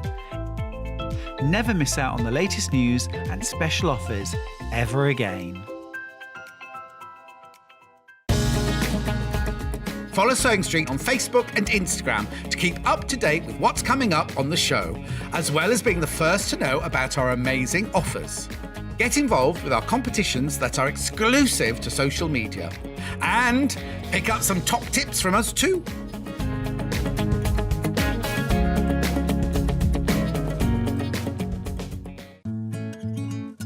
Stuck for ideas for the perfect gift? Why not get them a gift card? You can buy Sewing Street and Yarn Lane gift cards loaded up with anything from £10 to £500. Shop our gift cards online at www.sewingstreet.com or www.yarnlane.com, or purchase them via our UK call centre on 0800 001 44 33. Hi, welcome back to Sewing Street. How are you doing? We've had such a fun, lovely morning, and don't go anywhere. The fun hasn't finished yet. Kerry, you're back. We're back. I've had a lovely hour. Nice, you? relaxing hour in the green room. Did you relax? I did, yeah. Excellent. Did you have a little bit or? I didn't have a biscuit bread, a nice cup of tea. Good for you. Excellent. I needed a cup of tea. Did after that last busy hour. My goodness me, and you showed us so much. In this hour, we've got a bit of a tour de force. That is Kerry from Living in Loveliness, and some beautiful projects. Bit of a mixture. We've got some Christmas, but we're going to start with one of your most popular patterns and kits. This is the sunglasses case. We're going to put the details on screen for that. Now, this is a lovely design for keeping your sunglasses safe. Beautiful fabrics as well. We get all of these fabrics in the kit, don't we? For $12.99. So brill pattern, really lovely, isn't it? Really nice. Are those Liberty fabrics? They're not, but they do look very they Liberty. do. They have a very lovely they're Liberty not this look. time, and we normally bring Liberty, but they are very special. And also, look here, we've got a little tab, so we could put either a magnetic clasp or a button, or you could put a plastic snap fastener there, or even a little velour dot. Yeah, little velour dot. Yeah, that would work too. So all sorts you could do there. I like the fact as well, we've got this little surface here to tuck into. So actually you could adapt this and use it for your mobile phone. You could use it for keeping scissors and other bits and bobs in as well. For $12.99. In your kit, you're getting all of your fabrics to create the sunglasses case. You're also getting your quilt batting plus full pattern. Really nice little project that for $12.99. I usually don't even get a chance to talk about this because it sells out before I do. Now, if you want the pattern on its own only, you can also get that. We'll put details on screen for the Living in Loveliness sunglasses case pattern. It's $6.99. Lovely little afternoon make. Kerry, what's your angel policy? I'm happy for you to use them, just not mass produce them. Okay, fine. So long as you're not the owner of a factory thinking, okay, I could make those for Chanel, we're all right. We can make them sell. Definitely let them know it was me that designed them if that's the case. For sure. For charity, for profit, that's the angel policy. You can make and sell. Wonderful. So that's the sunglasses case. Now, next up, we've got the, this is Passport Clutch. Yes, let me grab the kit. Passport Clutch. Love this project. It's this one right here, isn't it, Kerry? Yes, that's right. That's the finished sample. So, really, really fab. Nicely styled. I love the shape. If I just pop that open so you can see the shape of the flap, that is really, really nice. Got a magnetic fastener there. And then the whole thing opens out and turns into this really useful. We've got a pocket here for your passport. You've also got another little pocket here for your maybe credit card or a travel card, something like that. It's a travel warrant then. I was thinking about my dad. You've got space for a pen. You've also got another pocket here. So this might be for your traveller's checks. For me, it was a little notebook for a to-do list, but yours sounds far more exciting. Traveller's checks. Who uses them anymore? To-do list, yeah. You're a mum, aren't you? A little book, yeah. Wouldn't do without it. Everything can go in there. So this might be your passport clutch. This might be your travel documents, but equally, well, this might be your little organiser that you throw in your bag everywhere you go. It might be your notepad and pencil for when you're out and you feel inspired, drawing down ideas.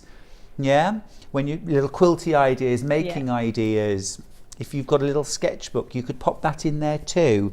Now then, in your kit, we're getting all our fabric for our outer and our lining. We're getting our magnetic snap fastener. We're also getting some fusible, is it fusible foam? This one isn't fusible, this is the sew-in, in-R form. Yep, in-R form from Bosel in there as well to give your clutch structure and protect the contents, plus your full pattern as well from Living in Loveliness. Can't believe the price, $14.99. Just add thread. Literally just add thread. That's it. And then you're ready to book in a holiday, or? Oh, more than ready, Kerry, more than ready. You could also get the pattern on its own if you've got those kind of notions at home. Bosel in our form, magnetic snaps, fabric. The pattern itself is $6.99. Your pattern's a great value, Kerry. Thank you. Absolutely fantastic value. There's a fabulous project there, and everything of yours, I think I'd make that so many times. Yeah. Really, really worth buying the pattern, even if you're not going for the kit. It's great, really lovely. All right. Now then, one more thing. Denver washback. Love this. Love, love, love this. Have we got the kit for the Navy? Have we got this? We have, yes. Oh, now this is smashing. Normally start with something florally, but I really like the fact that this is a smart combo of navy and brown. I think that's very smart. I think it's very gender neutral, even a shade masculine. Love that. So smart as well, isn't it? This is a different kind of wash bag. Like a little briefcase, isn't it? Yeah, it is like a little attaché. It's like, goodness me, I'd walk into a meeting with that. Ready for my meeting, everybody. It's going to open up my... Pin back your ears. Whop it out. There it is. Look at that. So you've got then your your wash bag that opens out. Now within that you have got a Velcro concertina vinyl pocket with Velcro. Do I get all these bits and pieces in my kit? Everything is oh in my there goodness for this me. kit. See, it's just, to me, all right, if I'm going to make loads, yeah, I'll go out and I'll get the... But if I'm going to make one of these, I really want the kits. Yes. I really want everything included. All the vinyl, you've got a zip. Do I even get the zip? Everything's in there. So That's you've got your awesome. lobster clasp, your D-ring, your zips, your vinyl, the hook and loop. You've got your exterior and interior fabric. So that little pocket there is for your toothbrush. Toothbrush. Really like that. And then the whole thing just folds up. It's so cleverly thought out. I just think it's so smart. Thank you. Really cute, really cute. And we've got the full kit to make this version. Exact same fabrics. The same fabrics. Exactly the same fabrics. Fab. For $29.99. Well, we make Now, a lot of things for the women in our life. You know, it's really easy. It's very easy to go to the florals and make, you know, really in-depth projects, or to make something simple. But it's nice to have something for the men in our life as well. Totally or like agree. you say, gender neutral. But Greg helped me put this kit together when we originally bought this, along with the browns and things. So it was really nice to have a different idea to work with, but of course we needed a floral option as well. Oh, absolutely. And this is really pretty. So here's your floral, nicely quilted as well. There's some lovely diamond cross hatching on there. Looks really smart with the binding too. It's a bit different, isn't it? And do you know what, Kerry? I'd make that as well for things like art materials, a sewing kit. It's very adaptable as well, isn't it?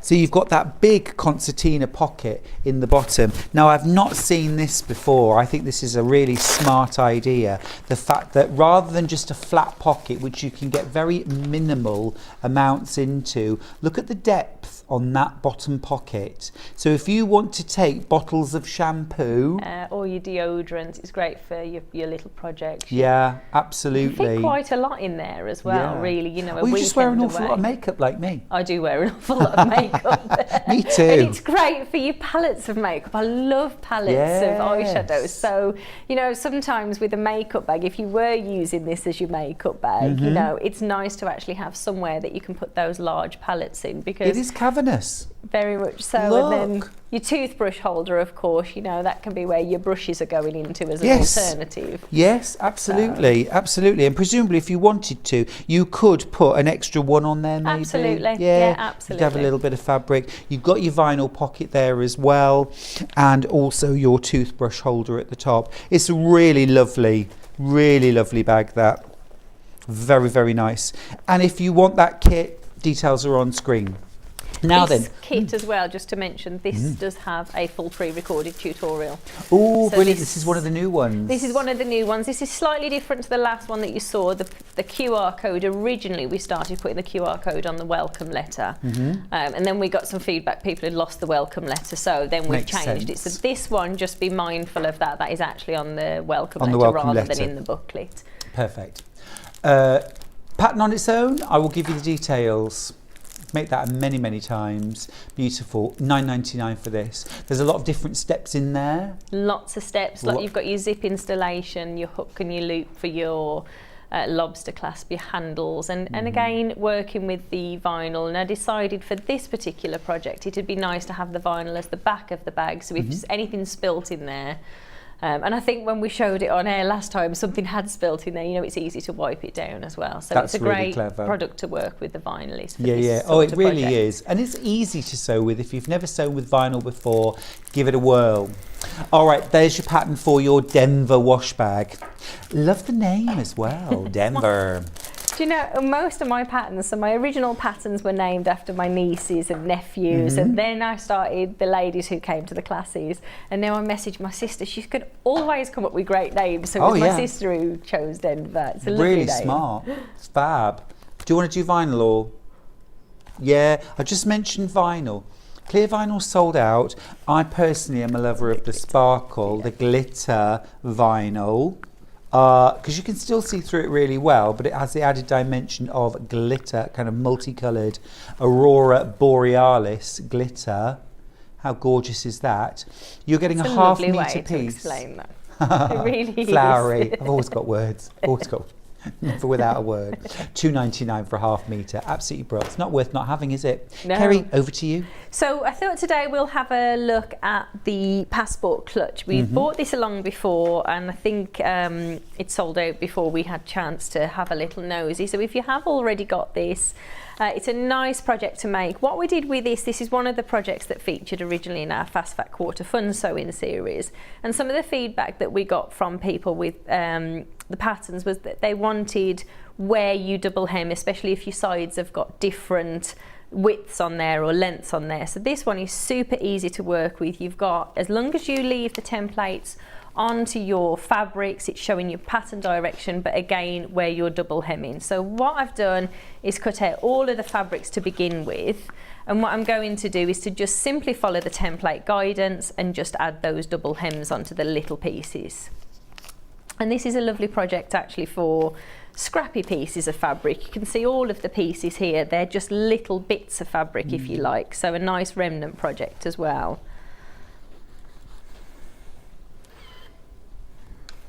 So all I'm doing is just following the templates, and just for ease, did I just break the iron? No, that was... broken the iron. It was one of the buttons. Did you see where it went? I could see I just got by it, the yeah, pedal. they just clip on. It wouldn't be like me to break something. Wouldn't it? Wouldn't it? Oh, I'm very, very well known for breaking things, we go, unfortunately. it's I'm back very, very clumsy. Oh, me too. I'm like a bull in a china Yeah. shop. Yeah. I'm terrible, really. My mum always gives me a plastic glass now when we go around. Oh dear, that's quite judgmental, isn't it? Everyone else It's how has she got... saves the glassware, though. Everyone else has got like a beautiful, crystal flute of bubbly, Yeah. and you've got a And I've plastic got a plastic cup. one, but I feel Yeah. safe with that. So Have you got like one of those Anyway Up cups? I Two should handles. have. I could definitely do with one. Oh. There we go. So I'm just following the contour, the steps on the pattern, just to put these hems on. That's a good idea as well, where you like turn the hem and then pin it back to the pattern piece. Just to keep them together, because it's quite easy when there's lots of small little pieces to get them confused. Yeah, yeah. And this project's really been designed, a nice, fun, fast project. So if you've had a restless night and you've booked a holiday and you need it ready for the next day, you can sew it up quite You can quickly. still do that. No pressure, no pressure. While we're there, then we have the bank card and pocket binding there. So we'll just turn that wrong side, and this time for the binding, we're going to fold that one in half. Wouldn't it be lovely if that was the case? You booked a holiday, you just got to rustle something up, pack a bag and off you go. Oh yeah. I'm not that spontaneous. It sounds wonderful, but I'm not that I spontaneous. can do it in this country, but I remember when I was at school, one of my teachers had a rough week, and so her husband picked her up from school on Friday, took her straight to the airport, thrown a bag in the back, took her to Istanbul for the weekend. Oh, and we just wow. thought that, because we were all country children who, occasionally went to Cheltenham, so this teacher who'd just gone to Istanbul for the weekend, we thought she was the most exotic thing ever. Really? Yeah. Did she have a good time? Oh, she did. She did. She came back all fresh and... Ready to take on a We class full probably of children. broke her again by Monday break time. Yeah, You do realise you were part of the reason that she needed that holiday during the class. What are you suggesting, Kerry, from Living in Loveliness? A message. Hi, loving today's programmes. Great crew. They are a great crew. Presenter and guest. Thank you. Just a query. Is there a pattern for the 9-patch quilt behind you? Margaret from East Yorkshire. Margaret? Yes, there is. Yes, there is. There's actually a kit. Well, there's a kit.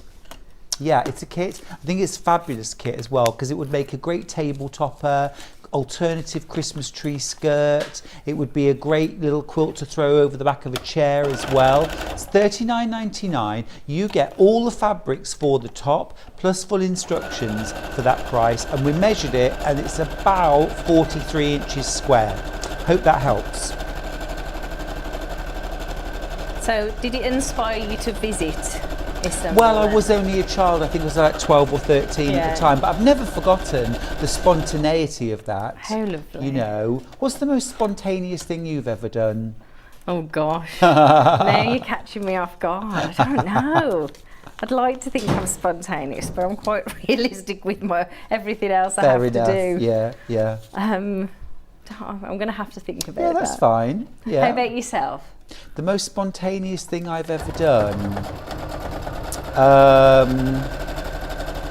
I think once. I have actually. one. Oh, go on, you tell me. No, you tell your Well, I story think first. once I had baked beans on toast and I put cheese on it.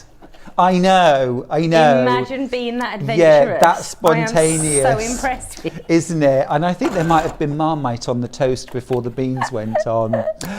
What's your most spontaneous? A little bit more exciting, isn't it? What are you suggesting? Dare you? Go on then. What is it? So when Craig had proposed to me, I knew it was going to be about your wedding. I was very, very adamant I wasn't going to get married. I wanted to do my career. I was training as a teacher. But I'm also I think things happen for a reason and that sort of thing. So as I was putting my dates in my diary, he'd proposed to me. And I was putting dates in my diary, and we met on the 19th of February. And I always said, when the 19th of February falls on a Saturday, the year after you propose, whenever it is, that's the year we have to get married. So as I was putting the dates in the diary, in my new diary when it came in December, I realised 5 weeks later, the 19th of February fell on the Saturday.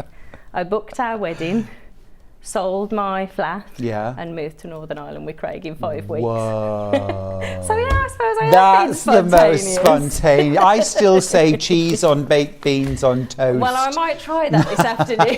It's see if it yummy. gives me the same excitement. You'll never forget it. That is spontaneous. Wow. Well, it was fun. It was a shock to Craig because I phoned and said we're getting married in 5 weeks. You know, you said, shall we? Well, we definitely are. Well, we definitely are Yeah. now. Oh, good for you. Good for you. But how long have you been together?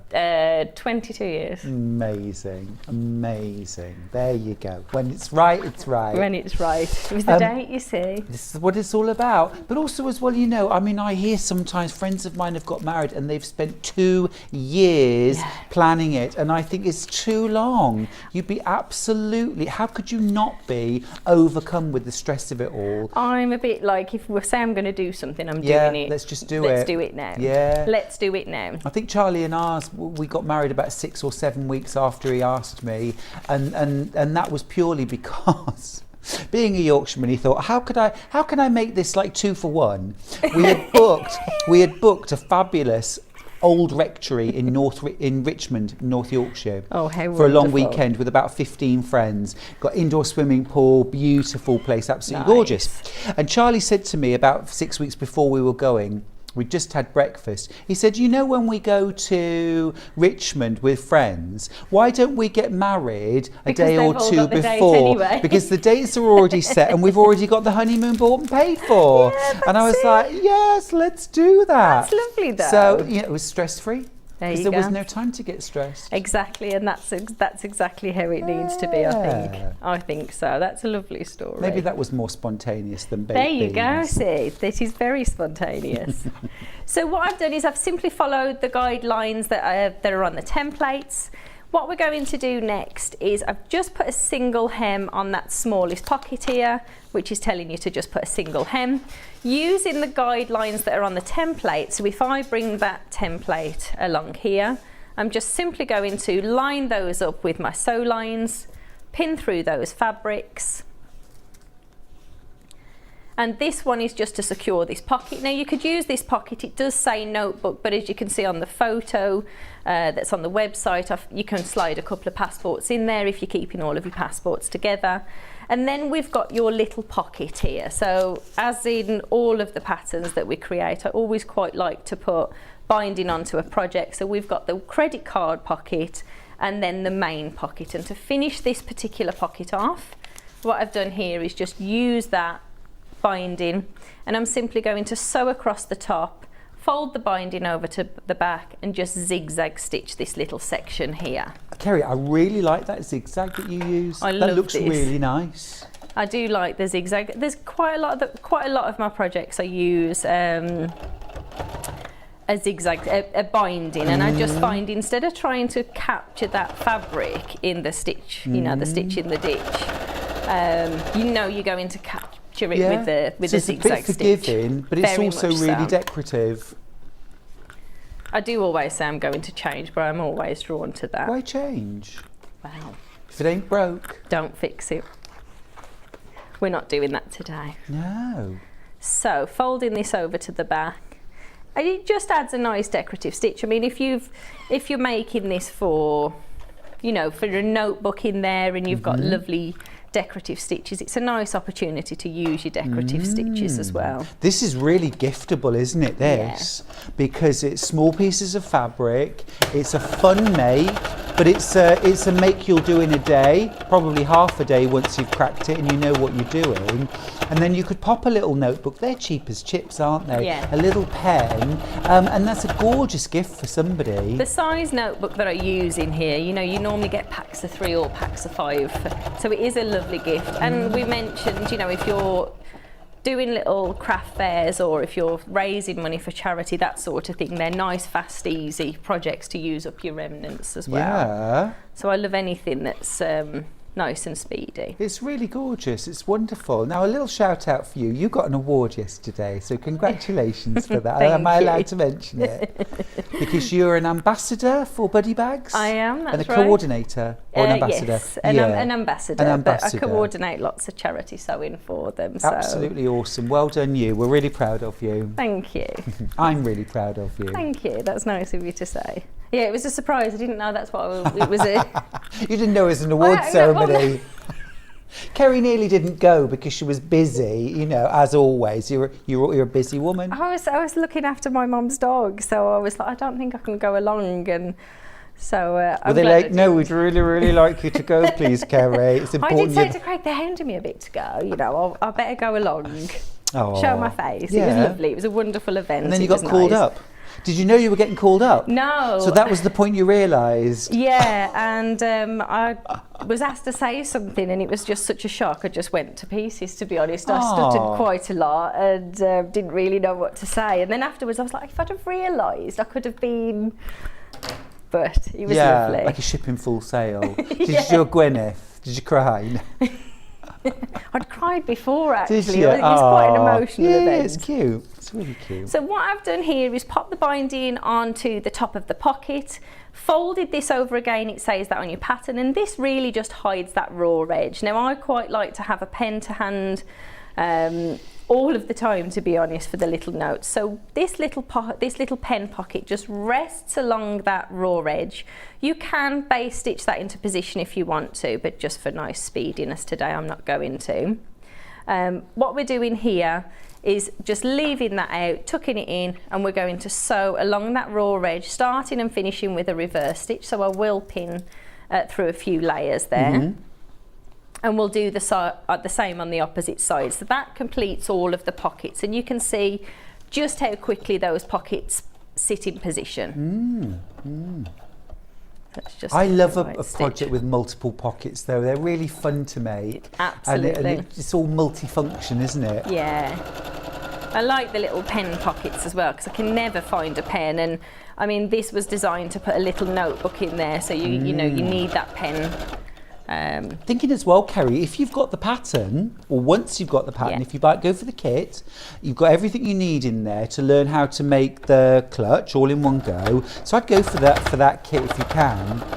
But once you've made that, I'm thinking then every bag you make, basically, you could end up making one of these clutches using your scraps that goes in your bag, whether it's a messenger, a tote bag, a weekender. You'll always find a use for this clutch. Absolutely. It's just so compact and sweet, and versatile. Isn't it? Absolutely.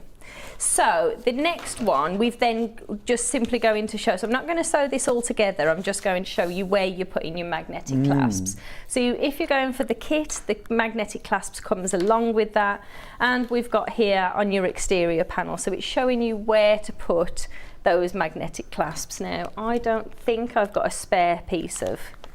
Oh, you want a little bit of fabric or a bit of interfacing? A little bit of batting, if there's a tiny bit of batting tiny anywhere. piece of batting. I think I can find you that. Yeah, if you just give me one sec. Thank you.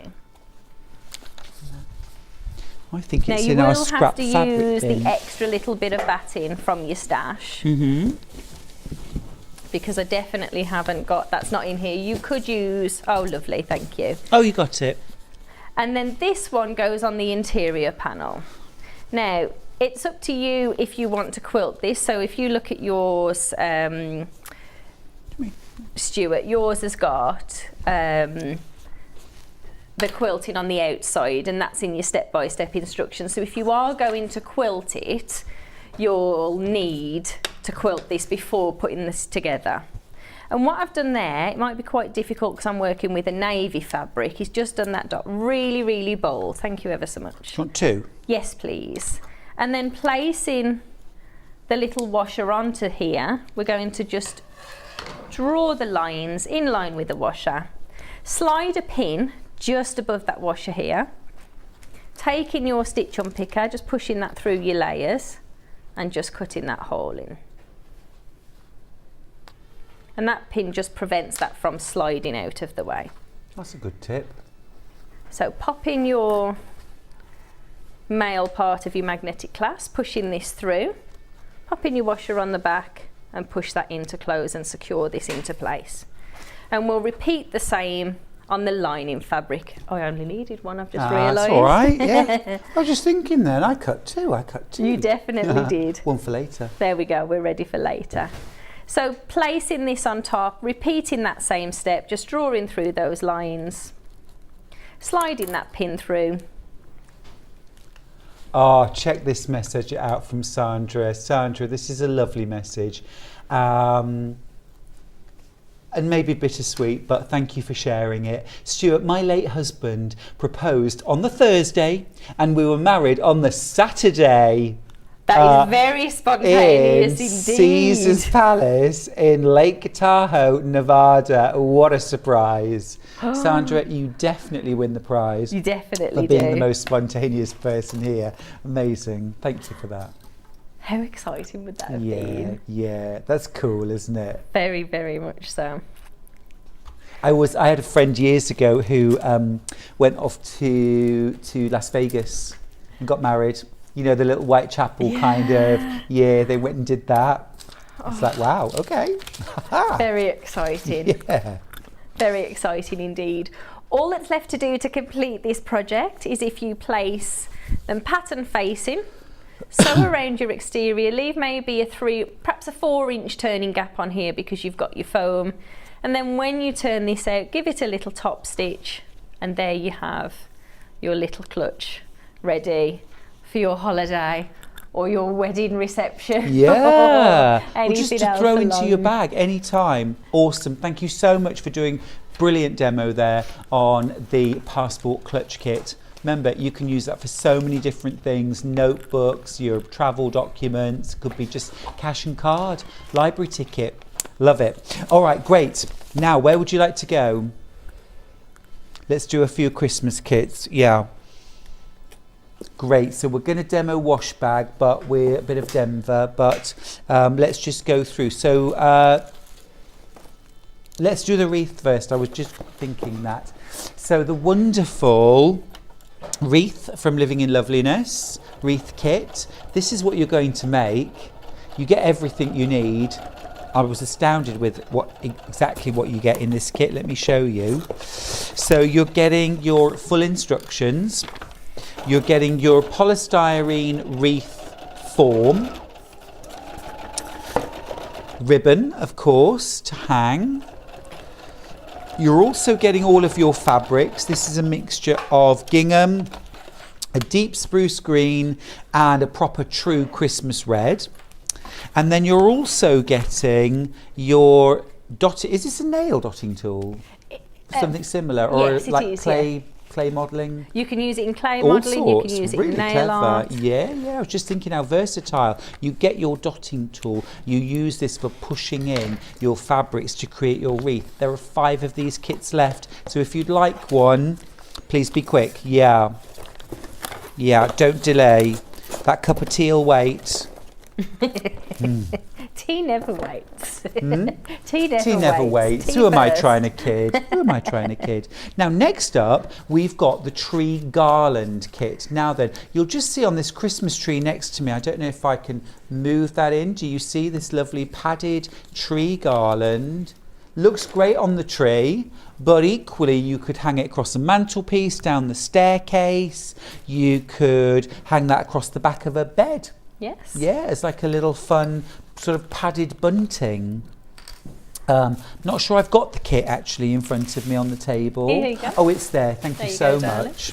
All right, let me just show you what you get inside the kit. Enough to make 6 of those trees. You get your instructions, everything in there to tell you how to make your padded bunting, and of course you get enough fabric to make 6 padded trees, but of course you could add your own fabrics in and extend it. All of those fabrics, you get your ribbon which you're going to attach them to and create the garland, and then you even get your polyester toy stuffing as well to pad everything with. So a really great kit, nice and complete for $13.99. Just chuck in a bit of thread. That's all you need. Nice, that's Just it. add Nice, in easy thread. project. Great Really for children easy. as well, this one. Yeah.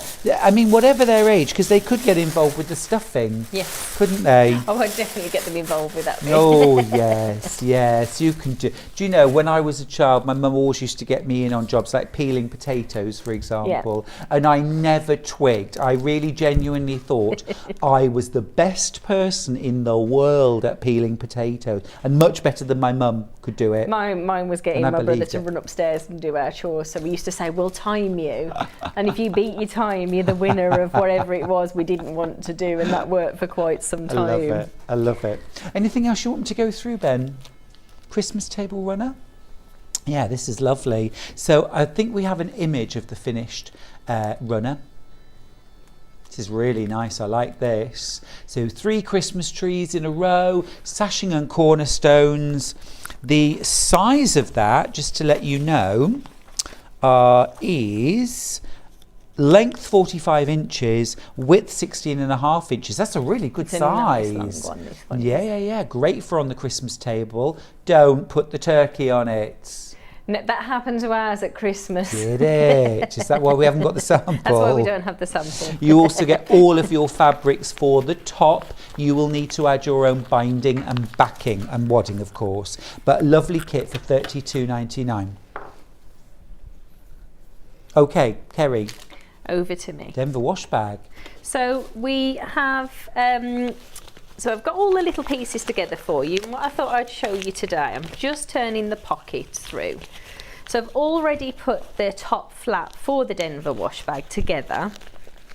So all I've done here is to just attach the loop, so the loop part of the hook and loop, directly onto the vinyl. Then once you've done this little section here, what I'd recommend doing is sewing around the 3 sides, the ones with the curves here, using again a zigzag stitch glides across this nicely. So I would be using a zigzag stitch here, but leaving this top section open for now. Whole thing? Just, yeah, what I've done here is left a 4-inch turning gap. I see. So push those raw edges onto the interior part, and you can just finger press those to begin with. And then I would recommend just slip stitching that turning gap so you get a nice finish on here. So a nice sharp needle, a nice thick needle there because you're going through your vinyl.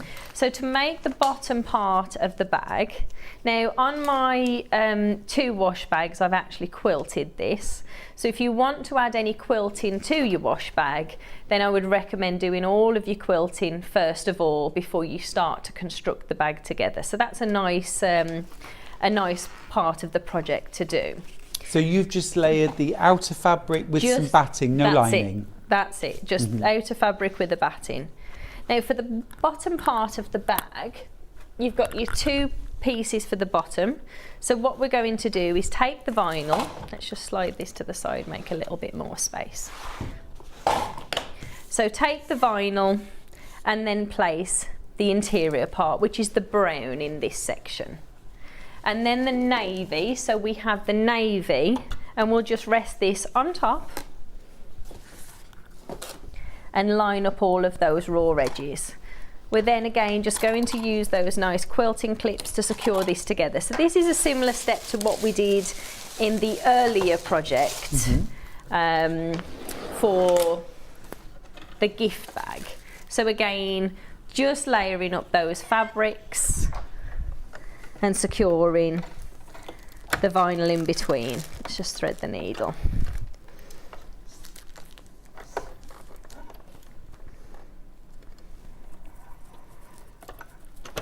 So we're simply going to sew along that raw edge. And again, the vinyl sandwich, no special foot. That's right, yeah.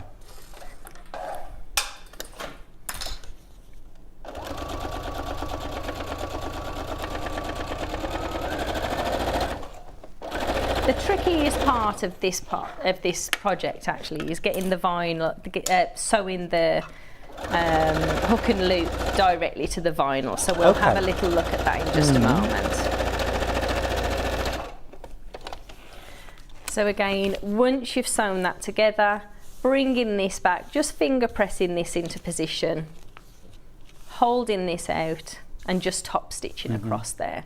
And that really does make the world of difference on this project as well. Yeah, so I'll but don't use an iron. Nowhere near this project, no. A roll and hem foot is really good for this kind of project actually, because you get that nice crisp finish. So all of your layers are, you know, holding in place. And I do recommend that as one of the projects in the book. And also I think because naturally I want to iron everything. Yeah, me too. You know you've got a nice finish on there.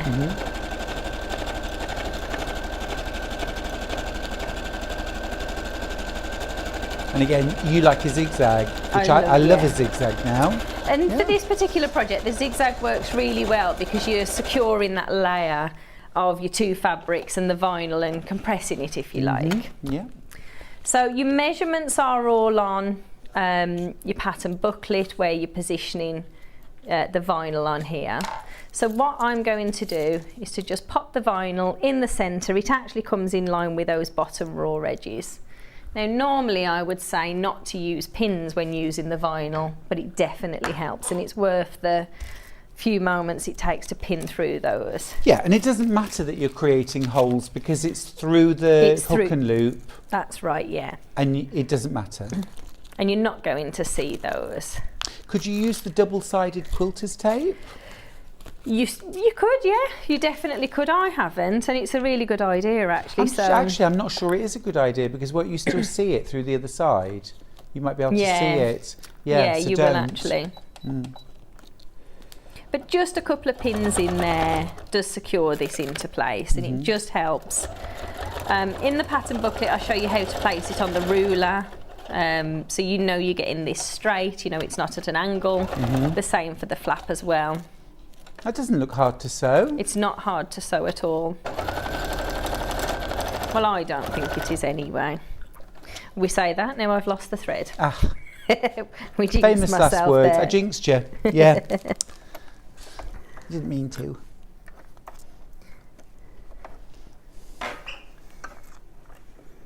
I think it's a lovely project actually to do.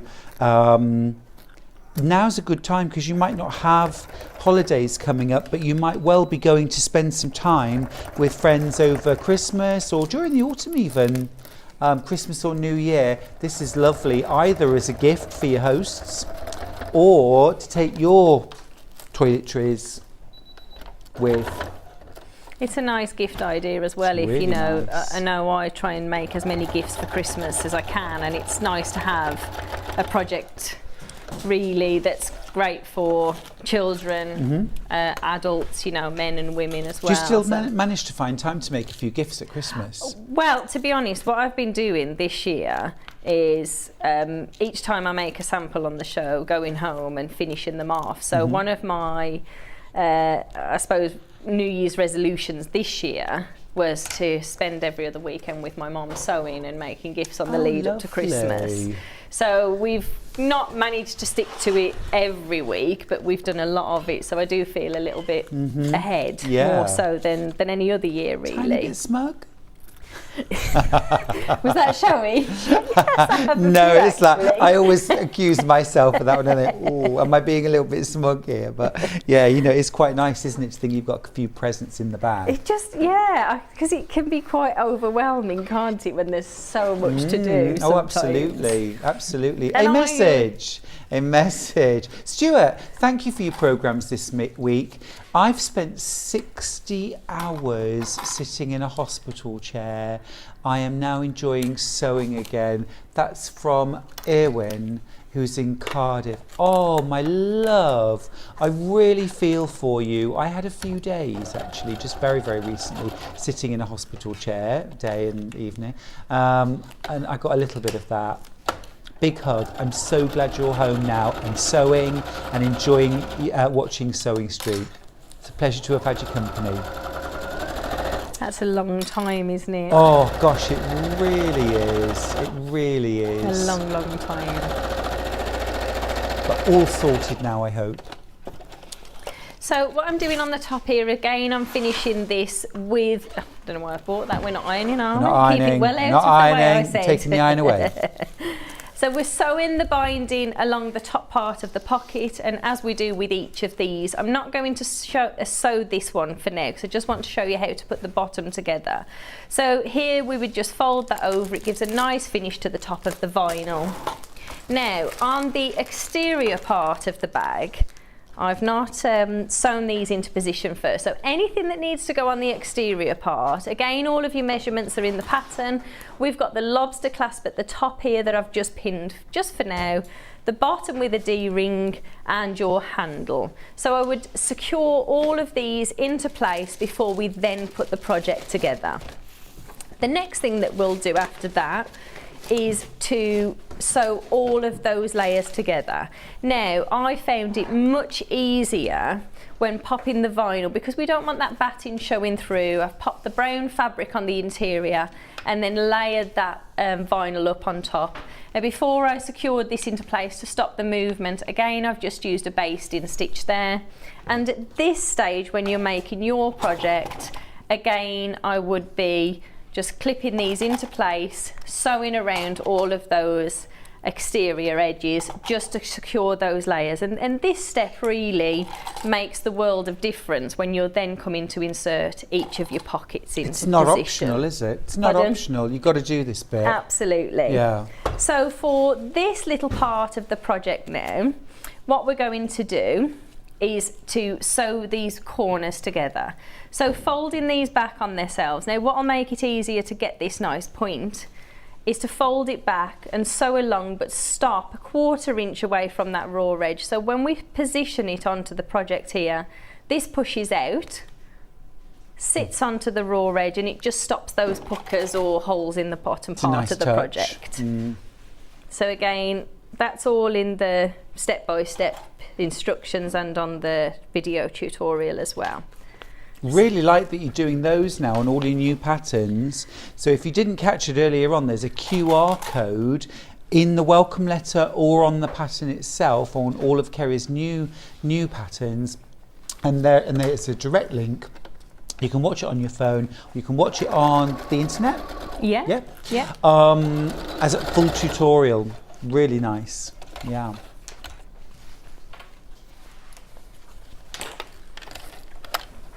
So if I just sew into the corners of each of these, starting and finishing with a reverse stitch. Now if you've got, I find a chalk pen is really, really helpful when I'm working with darker fabrics, and certainly a little project like this, although it's only a small piece of fabric, if you're like me and get carried away, which I always do with projects, mark it up.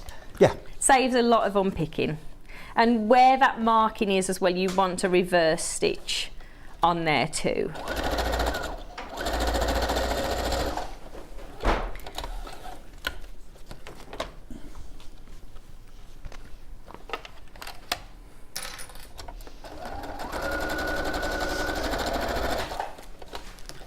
There we go. You're going to have to forgive me because I got one step ahead of myself. Oh, it's all right. You said you get carried away. I do get carried away. It's a good job I covered myself there, wasn't it? Very nicely. Before we put the panels together, so we need to put the pockets onto the lining in there, because we don't want to see those lines on the exterior part. So what I've done here in this bottom corner is just put these seams together. So as we tuck those inside, when you're looking on the interior part of the bag and the exterior, you've got no raw edges. That gives that a lovely finish for your gift giving there. So let's just cut off that extra little bit of vinyl. So when we come to the corner, where we left that little 1/4 inch, naturally that's going to fold. Oh, perfect. And follow the contours here of that corner. So as we clip this into position along this raw edge, now, once you're sewing this in and around that bottom raw edge, that is your first pocket attached to that vinyl. Let me just switch this around, make life a little bit easy. So the same on the opposite side, turn those out, clip it into position. You can take a lot more time than I've got today. That's really nice. I love that pocket.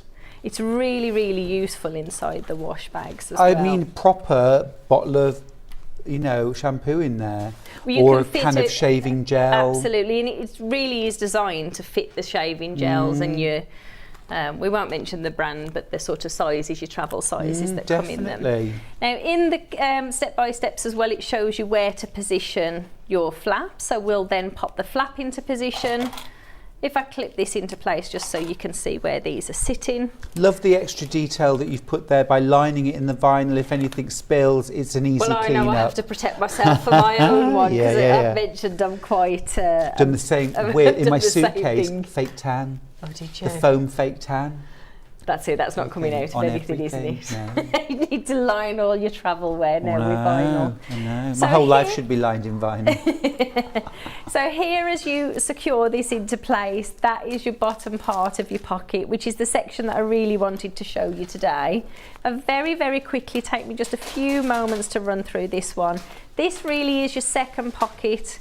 You've got your binding, and then you'll have your zip. So if you've got the one there, it's a little bit easier to see. On the So finished one? Yeah. Yep. So in the same way as I did the installation for the zip on the gift bag, the gift wrap paper earlier, we're going to insert the zip.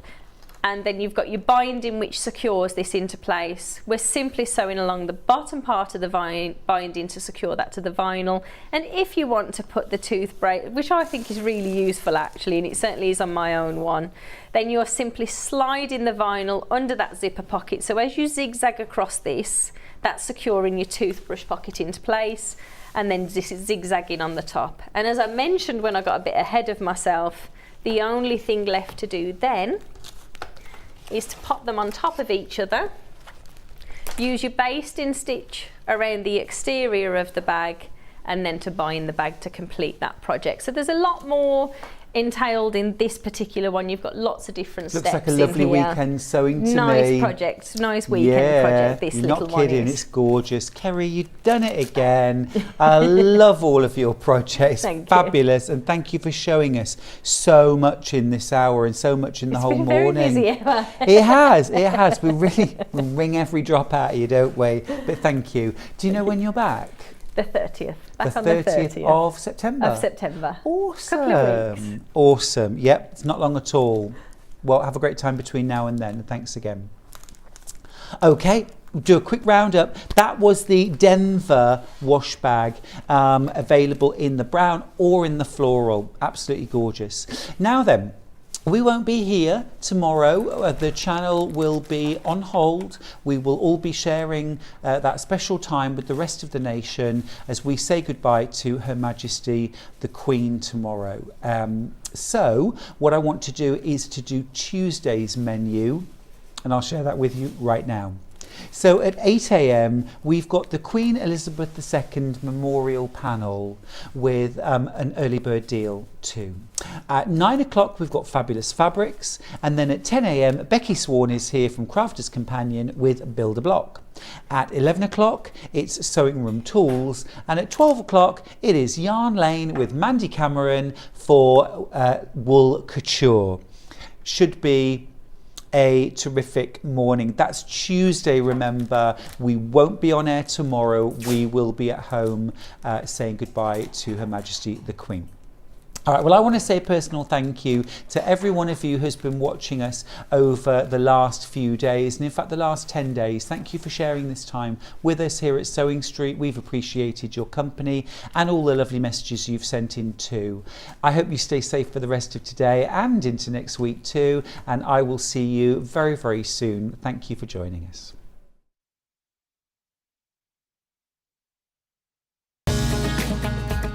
Follow Sewing Street on Facebook and Instagram to keep up to date with what's coming up on the show, as well as being the first to know about our amazing offers.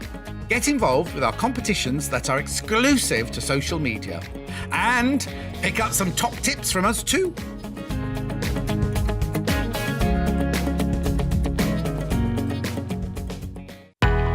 We know that shopping online can be a confusing and sometimes daunting task. And sometimes all you want to do is talk to a human being. Our family-run customer service team are on call 24/7. Full of friendly, warm-hearted individuals, all trained to make your shopping experience as easy and enjoyable as possible.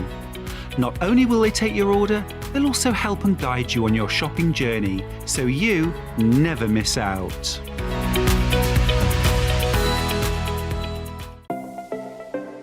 Missed the live show? Don't worry, we recorded it for you. Never miss out on your favourite presenters, guests and makes ever again. Head on over to our YouTube pages to watch back the day's live show and enjoy your favourite demos over and over again. Subscribe and turn on the bell notification so you never miss a show or video ever again.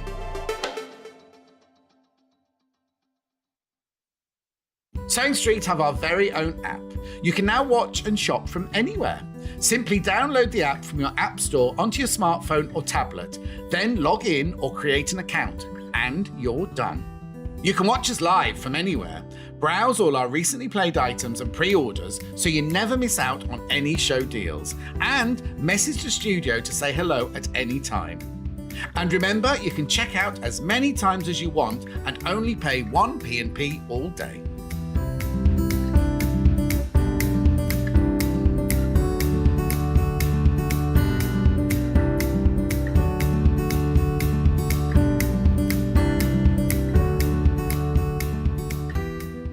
Are you a fan of Sewing Street and Yarn Lane? Why not join our growing Facebook fans pages? Just search Sewing Street Fans and Yarn Lane TV Fans on Facebook and click Join Group. It's that simple. Never miss out on the latest news and updates from our presenters and guest designers, special offers and plenty of chat with your fellow fans. Share photos of your makes, ask for advice, interact